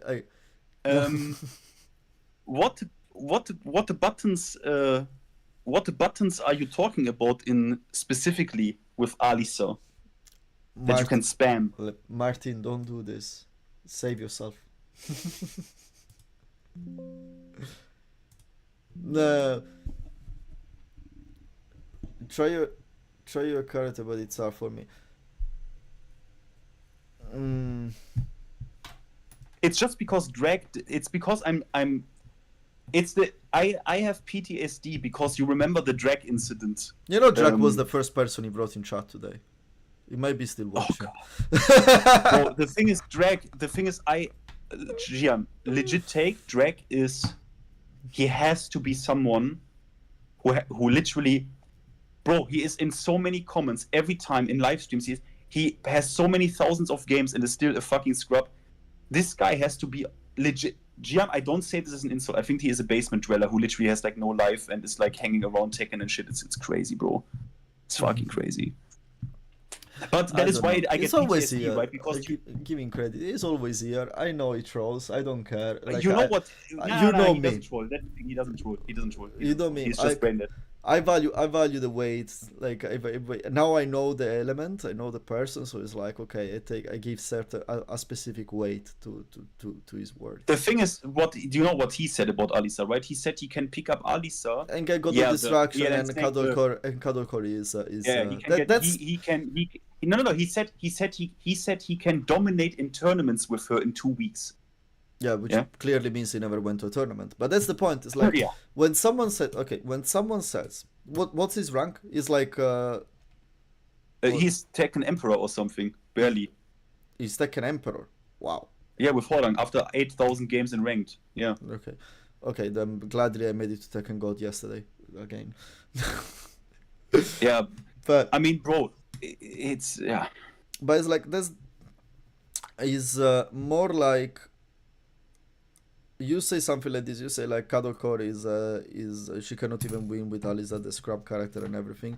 If he thinks that for real, honestly, all the weight I'm gonna give to that person for every other word that he's gonna put after that is just okay. There is no value behind that. I don't give it any weight. Obviously, you can come here, say your piece. If you don't insult anyone, I don't care. Stay there. Don't give a mind. Yeah. But when I need to have a conversation about Tekken and technical things in Tekken, obviously your words are gonna worth zero. They're gonna be worth zero. His words, not yours. Like Finn, your words are very valuable when it's technical Tekken, obviously, way more than mine.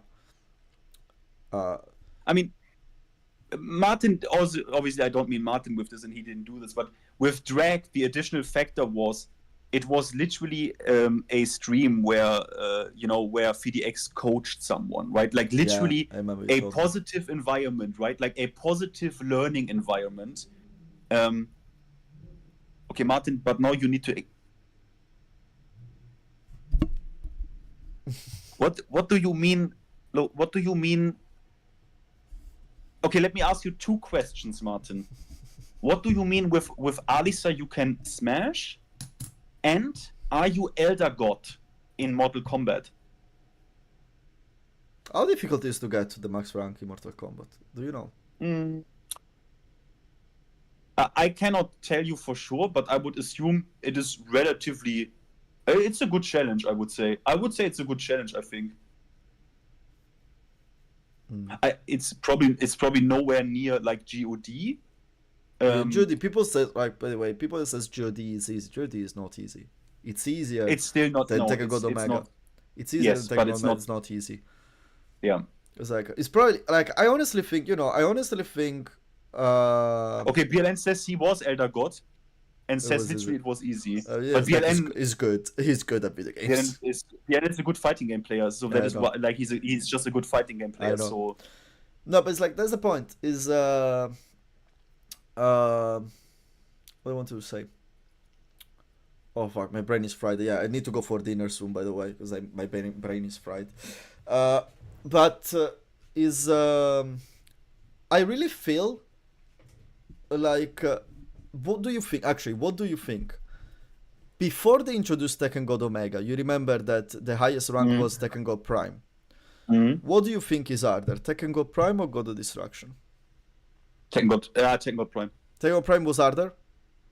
You mean when that was the max rank? When that was the max rank, yeah. Yeah, because you had 35 ranks at that point, and in Tekken 8 you only have 21. Because the only real meter that I have of comparison that pops in my mind is TMM, because it was the one that was following a lot of the time, and it was shitting Tekken God Prime characters. Literally.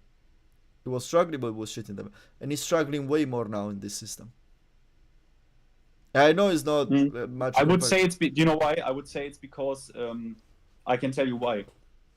Because in this game is a bit different. So yeah, if you commit to a character in Tekken 8, you need to be really, really comfortable. Because if you make mistakes, if you fuck up, even fucking Tekken, bro, even Tekken Kings will ultra punish you for this into Heat Oki, which is very easy to use.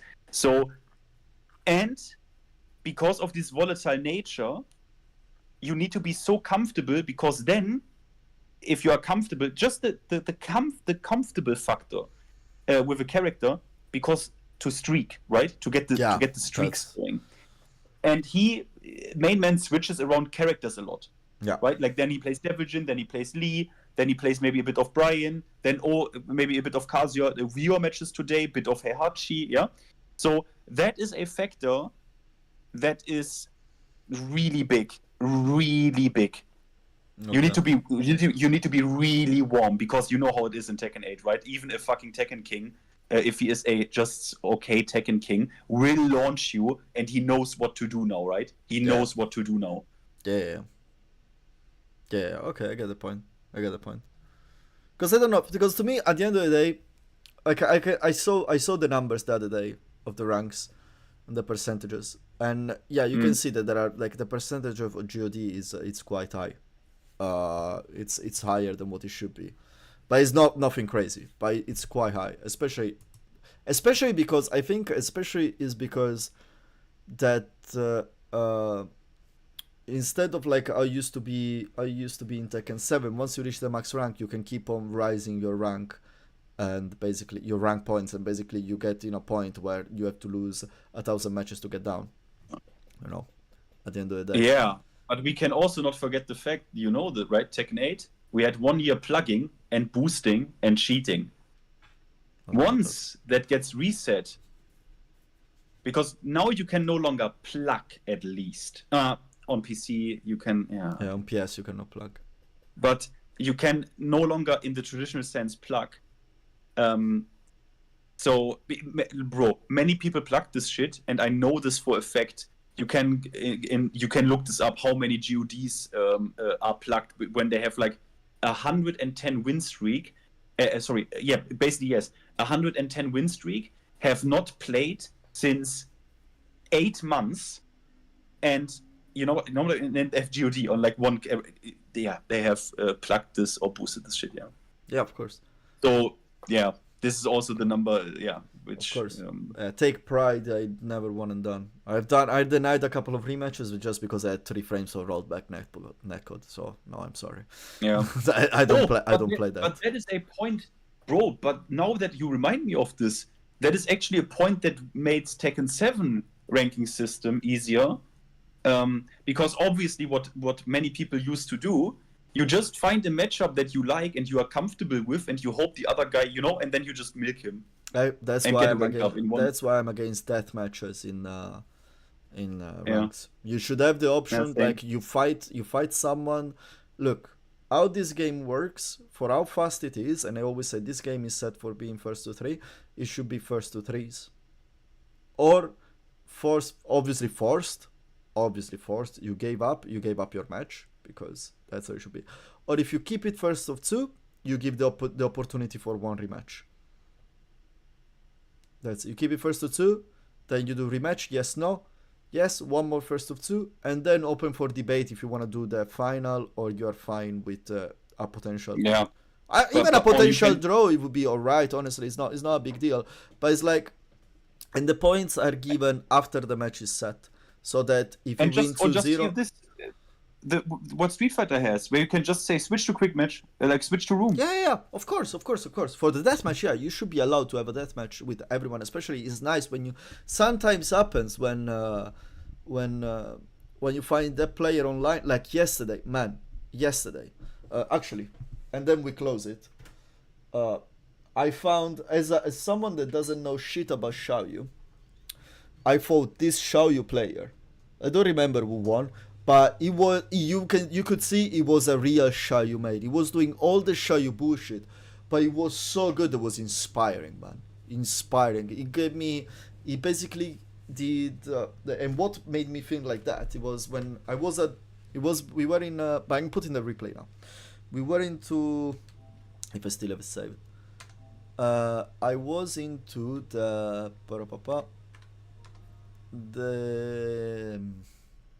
How is it called? The alpaca stage. And the alpaca stage. And basically I was back on the wall. Whatever, right? Ortiz farm. Ortiz farm. And he or she did she was in AOP, and then she basically made me weave with her jump and just used I think it's the 3 to do the wall break with her kick. It was beautiful, man. It was beautiful. That was absolutely beautiful. And I'm gonna put this as the last like I put this to replace and then we close it. But that's I lost my point because my brain is fried. What we were talking about. You said the guy did like shit, crazy shit and jump. Yeah, but it was a real Alice main. Sorry, Xiaoyu main. What is it? Is this guy here? I don't even remember who won. I think me, because I was playing quite well yesterday. But this was beautiful. And it was real Xiaoyu. Actually, what would you put if you have to put an install on Xiaoyu? What would you give her? That's a good question.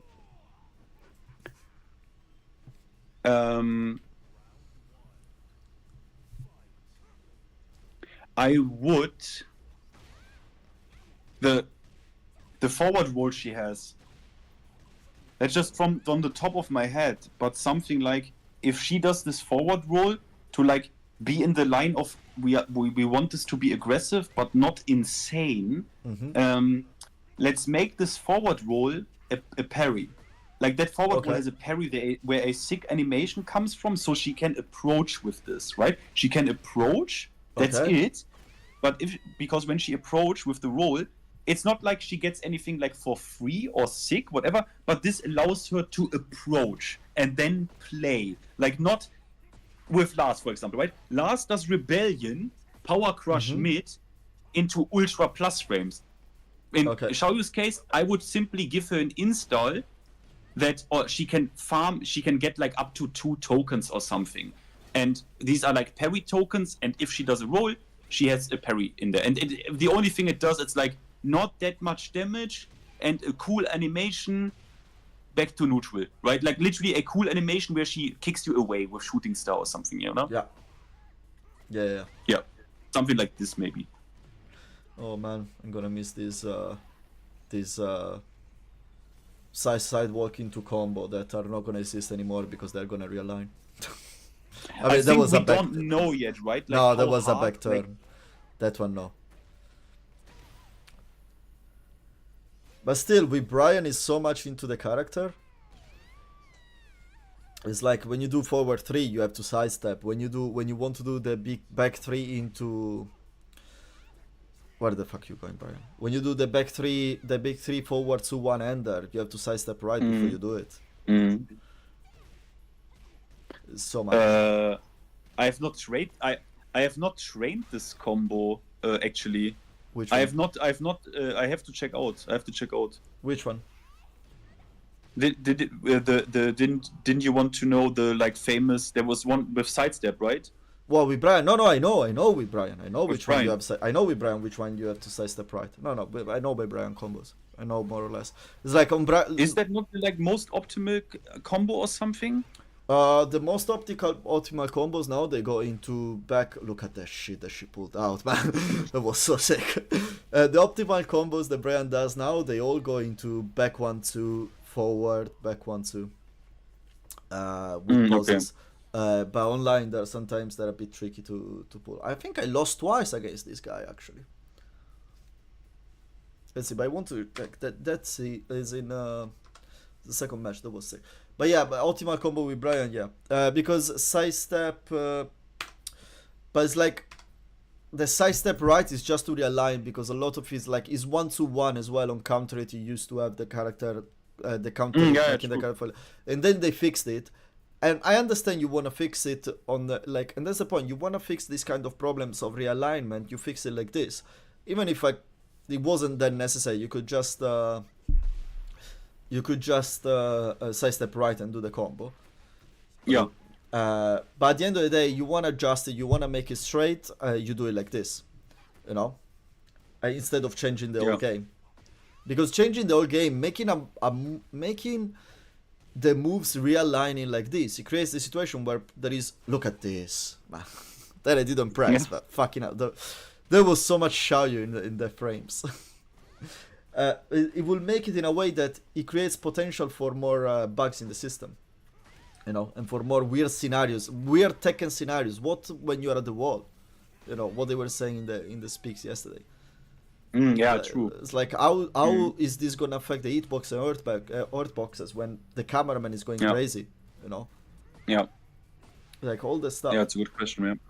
Like, yeah, this is a bit more optimal combos, nothing crazy, but yeah. Like this is bread and butter optimal, I would call it. That works on small characters and never fails. But yeah, it's I don't know. We'll see about that. Fucking show you. Yeah. But I don't mind. I look honestly, it's like with Xiaoyu, it really depends on the player if I hate or not hate Xiaoyu. Because like this guy I could see was doing things like this guy respected him even if he was mixing me like crazy, because he was doing things that Xiaoyu characters usually don't do. Xiaoyu players usually don't do some of the things. Like that kick on the break will give me all the respect for this character, and he clipped me with this Sabaki so many times. So many times. Oh wow, Martin is writing a lot.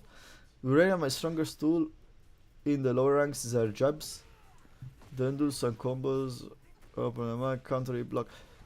Your highest tool is always gonna be 4-4-2 in the lowest rank, because people don't sidestep. And power crashes, because people always mash.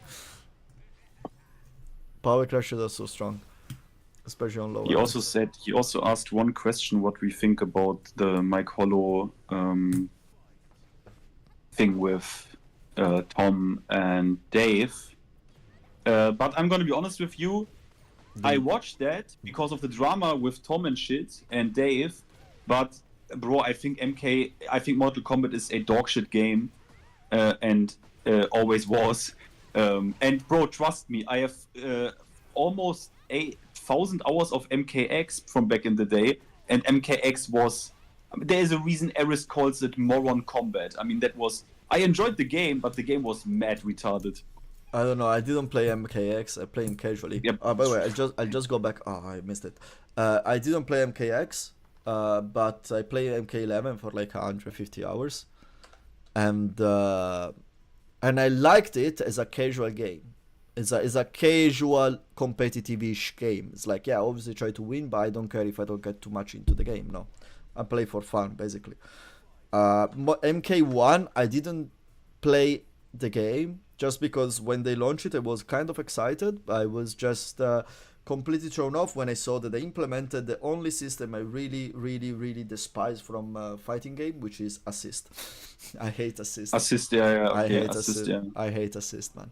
I hate assist so much. What was? Yeah, and that's why I don't know anything about this drama. Is this where I do it?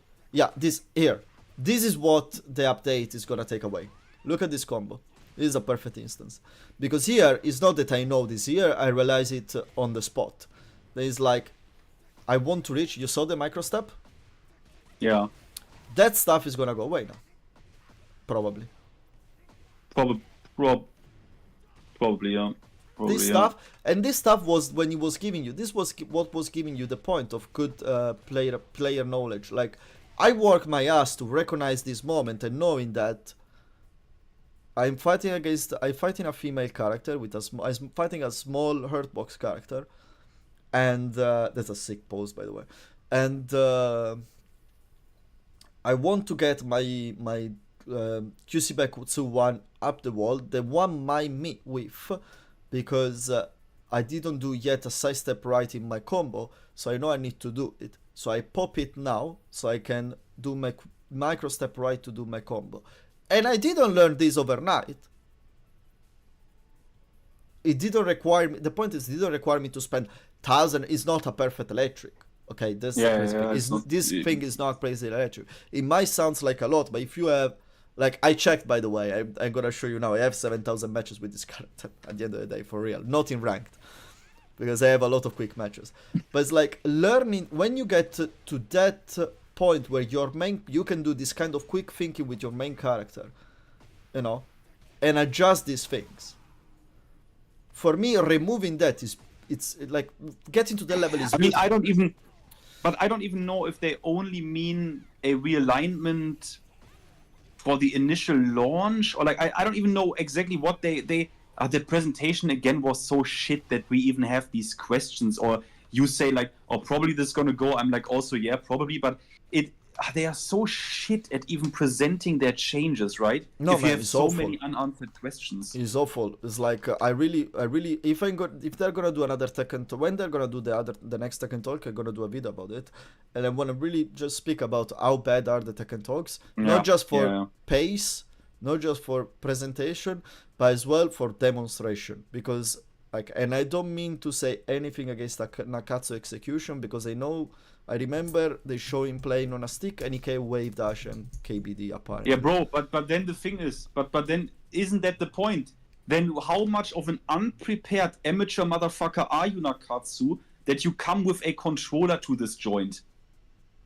Input an arcade stick. What the fuck is this, right? Yeah, there were moments you know where... this talk is going to happen for 2 months or something. Are you stupid? Yeah. Oh no, it's not. I mean, holy shit. No, but I agree. It's like, that's the point. It's like there were 2 points that they were like, there was one point with they were trying to show you something with Lydia, and they could not, because like you could see he could not consistently, like, oh, we changed this because the jab used to whiff and now doesn't whiff anymore, and then the jab whiffs anyway, which was embarrassing as fuck. And then after a while, they didn't finish to show what they were showing. They just say, okay, yeah, but we have to move towards the next character. It's like, so what's the point? It was so fumbling. It's like, I would be embarrassed if I am the lead game director, the lead game designer, and I'm there and I'm the one putting that face. I will be embarrassed of that, man. Honestly. Yeah. By the way, what is it? Oh, Martin, there's one. Maybe this last. The thing is, with MK1, I can't say if it's more aggressive, but I honestly, if someone that plays both would tell me MK1 is more aggressive, I would instantly believe him, because I played MKX and that shit was insane. So I would believe him. The other thing, the name you have written there, Sonic Fox, that in the Tekken community is a pretty, look, how to say this, a red name. We don't think highly of Sonic Fox. Let's say it like I this. don't care about Sonic Fox, but I know he's a decent but Tekken player, like decent, not strong. Yeah, he's good. He's good. He's legit. He's a good fighting game player, obviously. But then he's probably one of the, if not the best fighting game player of the last 15 years. But hey, 15 years. 15 years. There is Ryan Hart around as well, huh? Who? Ryan Hart. Yeah, right. Yeah, Ryan Hart. You could, but I mean, Sonic Fox. I mean, the thing is, he is so good that he should read the room a little bit more. In Tekken, if you open your mouth like this, and you're Sonic Fox, you only do that if you've won a major. You know. Mm-hmm. Like with the way he talked, I don't want to open this, right? Yeah. And the guy is like mad cracked, and like it's not even about his opinion if he is right or wrong, but he should read the room. You get it's not even about if he's right or wrong, but you need to read the room. Tekken players will look at this and will tell him like, bro, just win combo breaker, okay? Then we talk. Then you can talk to Aslan. Yeah.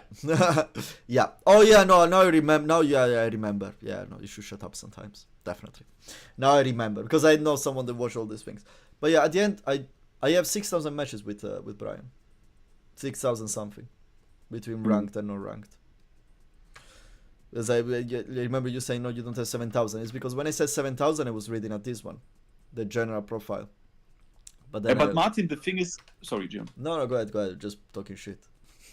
No, Martin, the thing is, but I don't play MK. That's the thing, like, I couldn't talk with Dave. If he plays both, and he says he thinks, in his opinion, MK1 is more aggressive, I know for a fact MK1, the way Sikander described it, has really degenerate shit you have to hold in this game. So, and assist naturally makes things pretty aggressive, because you can just, what was it, Kung Lao head? So you just go block string into Kung Lao head, and you are safe or plus. So, I don't know. I have not played MK1 at a decent level, neither and neither do I want to play this shit.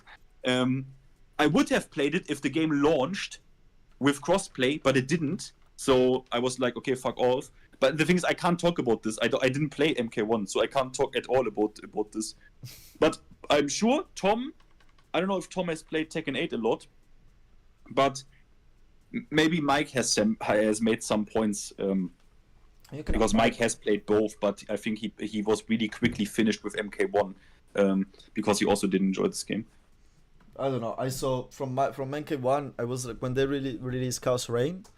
I was like I popped into Mike's stream and I saw the end of the game, and I was like, okay, that's look like shit. And then Mike started to speak about I just wasted time of my life.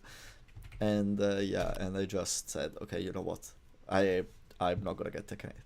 I mean, the thing is, but what do you think? What do you think about the character design in Mortal Kombat? Because let's take one thing away: the like desexualization of characters and making males not as ripped as they were before. Because in MKX, everyone is like mega ripped, like I remember mega ripped. Mortal Kombat 9 as well. They were like the ladies were as well very like okay, Mortal Kombat. Kitana Evolution. Bro. Let's get demonetized.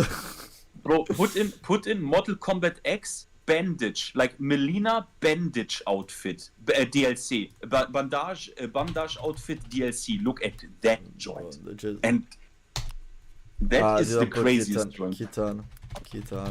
Hey, it's not that I'm getting. Shall I? It doesn't pop. Wait, no, Kitana, Melina.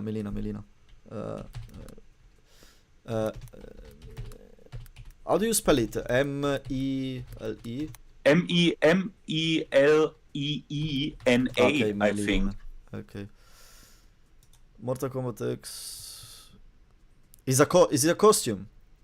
Yeah, it's a DLC costume called. I think it's like an outfit made of bandages, like bandage. Yeah, I get it. I get it. Let's do like this. NKX, Melina, all costumes. It's faster. It shouldn't last long. All skins. Okay. Let me zoom it out. But also, what do I think about the desexualization? Well, the point is not that the characters are still not sexy. So it's not that they dehumanize and they made them all ugly. You know, it's just they're not. So I don't have a big deal problem with it, as long as they because at the end of the day they're still very feminine, and they still have I will find like if I think about the MK9 one, they were pushed too much over the top.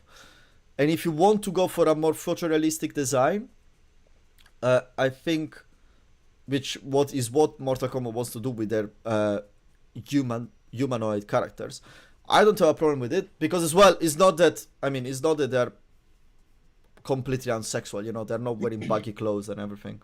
So I will go to Mortal Kombat 1 after. So I don't think it's a big deal of that.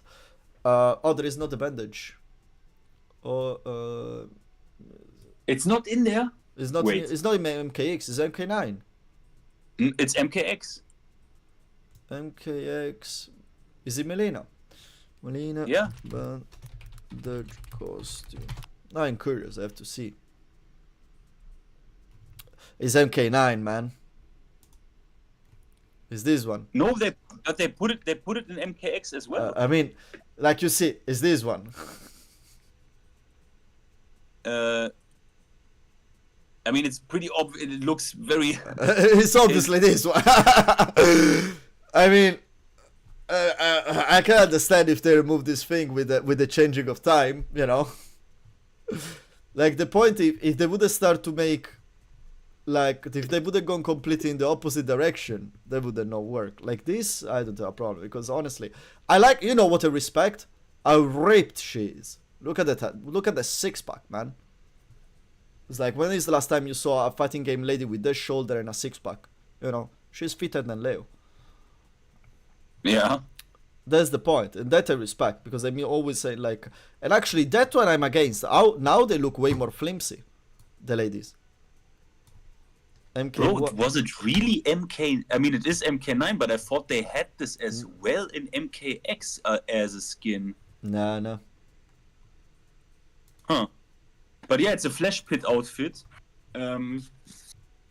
Yeah, that is what they used to. I mean, look, for me, also with the man, it gets impaired. I played Sub-Zero in MKX, and Sub-Zero is like mad ripped, right? Like mad, like ultra sick, like insane. Yeah. And in MK1, a lot of the male characters are athletic, like an athletic, like gymnastic student in like university or something. That is the type of body they have, but they no longer look like, you know what I mean? Like, but they don't look out of rock anymore, Yeah. and it seems a bit weird. It seems a bit beta. It's just my taste, but I still, the Mortal Kombat character design with like, you have like smoke and all, like, it is pretty cool. Like, I like that design a lot. for me, for instance, when you go too buffed, it might be too much. It depends on the character. For instance, in Tekken 8, I like Fang being ultra buffed. Yeah, Because Fang is ultra great. Fang took I don't know how much tremble on he took per day. I don't know which cycle he's doing, but you've seen how ripped he is. Yeah. But it's like with Fang I'm fine, because like he's the Iron Fortress, you know? He's that kind of guy. He hits like a truck and everything. One that I, for instance, don't like is Low. Because Low is supposed to be the Bruce Lee. The Bruce Lee guy, you know? Bruce Lee balcony. Oh yeah. Like that's the perfect instance to see Bruce Lee physique. It's like Bruce Lee is jacked, but he's thin. Okay, he's all backs. He can glide with his lats for how thick they are. But if you compare it to Low really went away from this design. Low is too buffed. It shouldn't be that big. Yeah. I don't think Low that big is nice, because he's the fast martial artist. He's the quick guy, you know. He's not the big guy. Paul can be the big guy. Like, this is Low. Right, this is Low. Wait. Here we go. It's Bruce Lee to Low for you. And that one I'm not so much a fan. Like, too buffed sometimes it doesn't work in the character, you know. For me, Low should have been slimmer. Like for me, I don't like what they've done with Low. Heihachi. By the way, let me ask you. Sorry, go on. Go ahead. No, go ahead. I want to ask you one last question, basically. Yeah. Who is your fighting game waifu? My fighting game waifu. Yeah. I'm trying to think about historically. I mean, I've never been as much into like, my waifu. Well, when I was a kid, like one that pops in my mind. Who was? When I was a kid, what's her name? Let me find her. How is it called? Jenny? Yeah, Jenny. I still remember her name.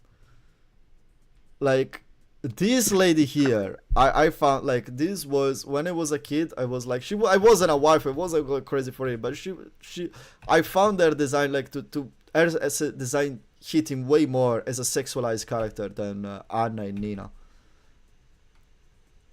Because, like, in her audio as well, she's like,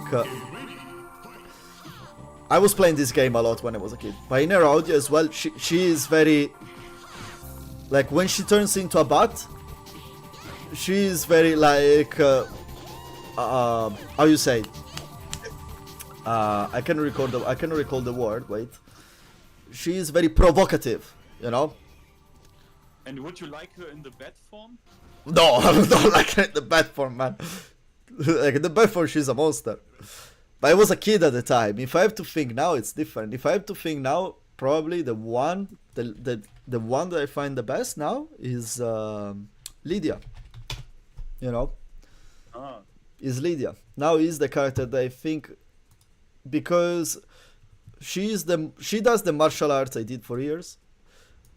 and she is the fight. Like, I like that she doesn't look armless. I mean, we are talking fighting game ladies, so none of them look armless. But she, if you look at her, just standing, if you look at her standing, she doesn't look armless. She has muscles, you know. And it's like it's something that I always appreciate in a lady, you know, when they are not flimsy. Yeah, now I want to know. I think she is the most. Like, I literally mean this. Yeah, it is. Like, because I think I literally am not kidding about this. It is Queen Shiva for the Shokan from Mortal Kombat. Queen Shiva. Yeah, Shiva. Try to remember. Like, I think. SHWEVA, I think. Oh, is that? It's really? It's Chorus? Yeah. You know why? Like, What? first of all, it's queen. She's queen of the Shokan. But secondly, bro, look at her face. It is not her arms. It is her face. Yeah. There's something about her face that just turns me on. Like, it is so crazy. There is something about her face. Her eyes. You know what I mean? Yeah, I get it. I can see that. I can see her eyes. Yeah, okay. It's just I need to get over the forearms, but that's okay.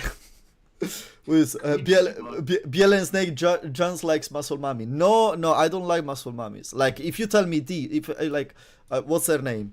Arisa? Marisa. Like, this is a no. By the way, be aware, I'm making a video out of this thing.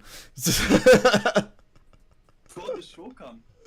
Like, this is a no, guys. This is a big no. Like, Marisa is a big no. It's too much. But Marisa is Italian. Yeah, I know she's Italian still. I can speak English. I can speak with all the ladies in the world. It's no problem. Plus, I'm Tekken. Is that an Italian name? Marisa? Yeah, it's not very common, but yeah, it is. It is an Italian name. It is, okay. But like, for instance, if you take in comparison Claudio is a super common name. The funny thing about Claudio is the meaning. It means limping. Okay. But yeah, this is a big no. This is a muscle mommy, guys, and this is a no. No, absolutely fucking no. I'm into Asian. Yeah, well. Otherwise, I have to say, I remember one moment in my life. I was in holiday. This is a cute story. This we cut it as well. Well, you saw already what I brought, guys. When I was at my cousin's place in Sicily, and then I went. Is this one? Yeah, it's this one. And then when I was going home, he gifted me a video game, and it was this game here. And this was the first time I've seen. I was surprised because on PS1, when you were playing a video games, the mouth was not moving, and there wasn't any physics. Okay, and then he gifted me this gem of a game. And I was like, how old I was? I was probably like 6 years old probably. But I loved this game so much. This game was so good. So good. It's Tekken 8, the first version. But what did you, bro, bro, this is a good, we are on the topic of waifus. Did you know they just released, literally, a new Dead or Alive game, which is literally just a romance dating a first I love that shit. I mean, I never played it. I love how they do it alive. They never hide themselves, you know. That is crazy to me. Like, they make a new game. It is called like Extreme Venus whatever, right?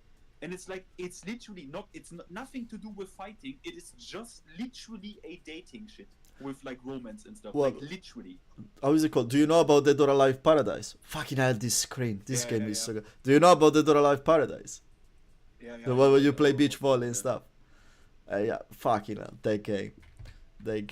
Yeah, this game was so good because it was one thing. Please play Kazumi. Please play Kazumi. Please play Kazumi, come on. Because I have to show one thing. Wow, the roster was so small. And he had only 2 hidden characters this game. Who do you play? He plays Zack. Oh, fuck you.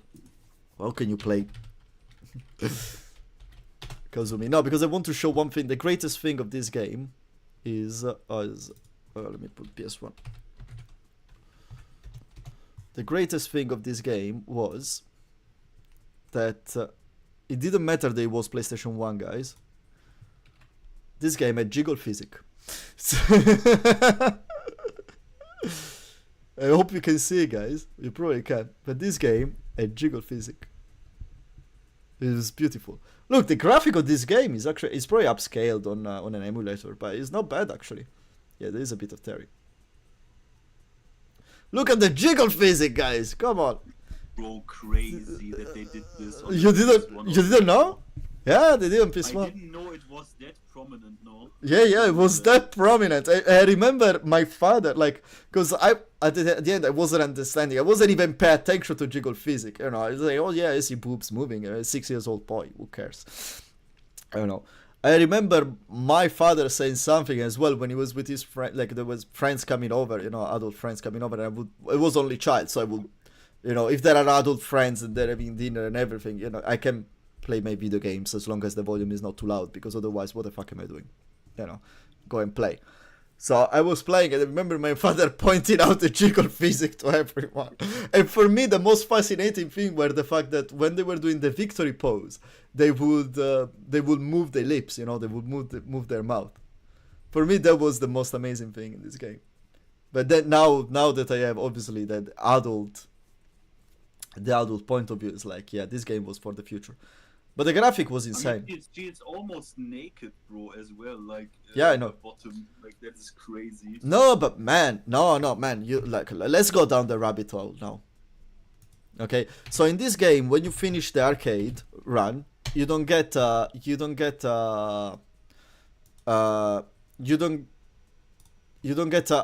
character. You get a new costume for the character you finish the arcade run with. Okay. Now the male character all have 5 costumes. The ladies have like 12. Some of them are risky. Yeah, and they get better and better. Okay, this is the game not upscaled. You can see it. Bro, in Dead or Alive 5, I used that shit in my videos. Bro, I didn't even know this because I obviously didn't play this, but I mean, you have to speak it out loud to believe it. Can I wait, stop. Can I anticipate what you're going to say? Can I try? Yeah. There is if you go on and I'm gonna sound like a massive gooner, but if you go on settings, you can set up the prominence of the jiggle physics. That's what you're going to say. Worse. It's worse. Okay, go ahead. You unlock literally a strip show. Oh no, I didn't know that. I didn't play that deep. Literally, like, and I talk like pretty horny, like pretty horny, like pretty horny. Yeah, well, it's Dead or Alive, man. No, I know. I remember in Dead or Alive 5, you have the jiggle physics options, which I think it was a cool idea because, like, maybe it was too much for someone. You set it to, you know, normal gravity and it's fine. But then the crazy thing is there was the option to go for, there was like the low, medium, high, and then there is the one that was like extreme or like Dead or Alive. And basically, if you will do just a jab, there were the boobie just going asymmetrically everywhere. It's insane. We need a new one. We need a new, I didn't play the 6th. I played the 5th only. I have the 5th. I didn't play the 6th. Bro, can you do me, but Gian, yeah. do me one favor? Yeah. I have to look. People quite recently, I don't know why this happened. They said like Tekken community is like toxic, and they also are like basically responsible for games that have like failed or something because the Tekken community hated on it or whatever. My opinion is obvious. It's because your game was dog shit, right? So to prove this to you, do me one favor, Gian. Yeah. Just Google Dead or Alive 6 and go on the Steam page. Oh no, it's shit. I know it's shit. No, I don't. Do you know what I wanted to show you? Well, let me open Steam. Just scroll through the scroll down. Just scroll down through the microtransactions. To the microtransactions. Yeah, it's listed on the store page, and it should take you quite some time. Just the store page of Dead or Alive Okay. 6. Okay, wait. Let my computer. Give the time to my computer. Oh, Inzo is available.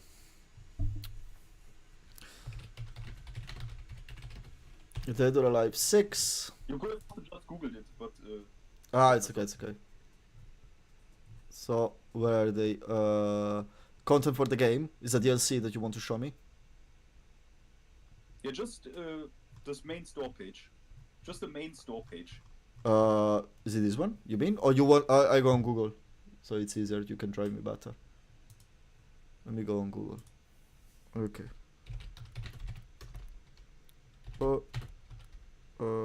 Live 6. So main store page, you mean this or Steam? Okay, we're going the Steam one. Well, 3.5 star. This shit, huh? Yeah, I have a bit delay, and also I'm like, obviously my mic seems like now someone wrote it's like super low, but I don't know. Okay, so what do we have? Okay, these recommended. These are the reason. Okay, there are the reviews. What do you want me to see? Where do you want me to go? So if, Yeah, I have delay. I need to wait. Just where the where the list is of shit you can buy. okay, just okay, press it's this. all. Okay, yeah. More DLC. Oh, okay, see all. Okay, I found the DLC page. Yeah, but it's always been like this game. Oh, it has. I mean, it has 400. It's 400. You- 463. It's, Wait. Filter 2. Action. Gore. Nudity. Sexual content. Violent. Oh, I love it. Let's go to sexual content. Come on, guys. thing, like 600. But Dead or Alive has always been like this. Dead or Alive literally appeals to... But that's what Look, and this is the point. That's what happens when you create a game that only survives through the microtransaction. You have a super tiny niche of people that keeps you alive, that buys basically what 20 customers, 20 players give you by buying one copy of the game each. You have one player that values basically like 20 of 30 players. But at the end of the day, because the game is probably not as good, you end up losing an IP, which is Dead or Alive. Yeah, it didn't even work. Like no one bought this because they were like, "What are you selling me here for that amount of money, you stupid cunt?" But it's always been like this. I don't know what they thought with this. Like I don't know what they like. Have you ever seen a game? Like I'm not talking about the fighting game. Have you ever seen a game with 460 dog shit DLC you can buy? I have not seen this before. Oh no. Do you get me? Oh, there is only one screenshot. I mean, I can see the value of the I'm just messing, guys. I mean, I'm obviously messing. That's what happens. But it's all cosmetics, you know. It's fine. As long as it's all cosmetics, it's fine. Oh, fuck that. Yeah, it's crazy. Like for instance, I'll give you an instance. I am considering buy the customization pack for Monster Hunter just because I want to support the game, just for that reason, and I think it deserves the support of the game, you know. Hey, look, man, we got it for less money. It's £15 for them. Our maid costume is cheaper. Actually, true. Actually true. Sadly true. Sadly true that we are doing these points. The school uniform, La Mariposa, which is like it feels so much like a Susana sometimes, you know. I get back up. What else do we have? Gasma shop. What else do we have? Alluring Mandarin dress. Let's go. What else do we have? Now you. You see?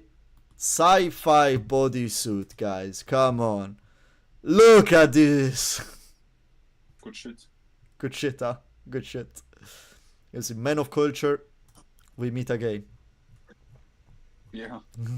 Alright, Gian, I would say that's a good point. I think I'm also gonna grab something to eat, bro. Yeah, I want my pizza.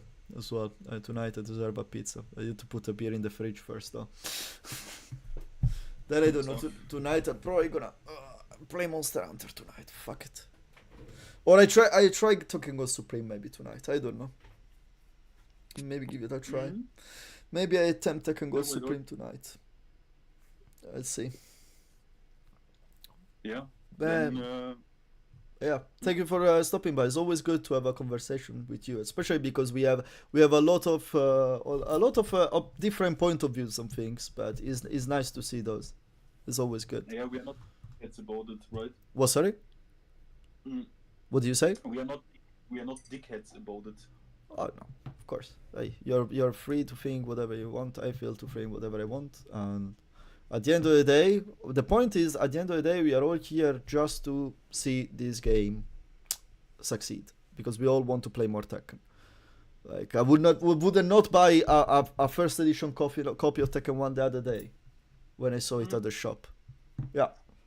This one I bought it the other day. It's actually the one with the cardboard box. It's not the classic Tekken 5 thing. Tekken like a PlayStation 1 box. Is a cardboard box. It's the first one. It was like I saw it the other day on the store in a store second hand, and I say, okay, fuck it, I want it. Oh, that's sick. Yeah. That's nice. That's nice. Anyway, chat, it's been a pleasure. I put a little video as a goodbye, which is gonna be the best intro that Tekken has ever had. Okay, 5 intro. You can argue that can be Tekken 3, but my opinion, this one is just better. Anyway, I'll see you, Finn. I'm gonna cut you out now and say goodbye to the chat. Yeah. I'll see you next time, man. It's been a pleasure. Ciao, ciao.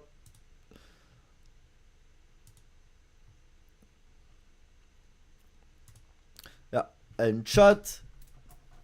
I'm sorry to cut exactly when the gooning was getting to the right spot, but yeah. Looking forward to the live stream for Tekken 8 Season 2. Oh yeah, well that's gonna be there. There's gonna be a lot of exploring. Even if like honestly, a part of me, I don't know even if I want to stream, because like every single one of the big hitters is gonna be streaming. So I think like, well, maybe only 2 people will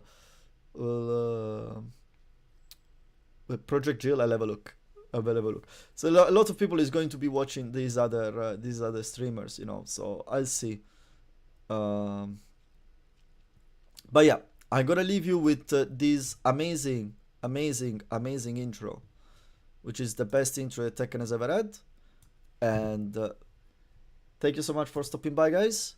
I go to eat my pizza. I might pop. I don't think so, but I might pop in live tonight as well because I have some free time. But I think I'll just take it easy from now on. I've been online for 6 hours, so yeah. Take care. I'll see you next time.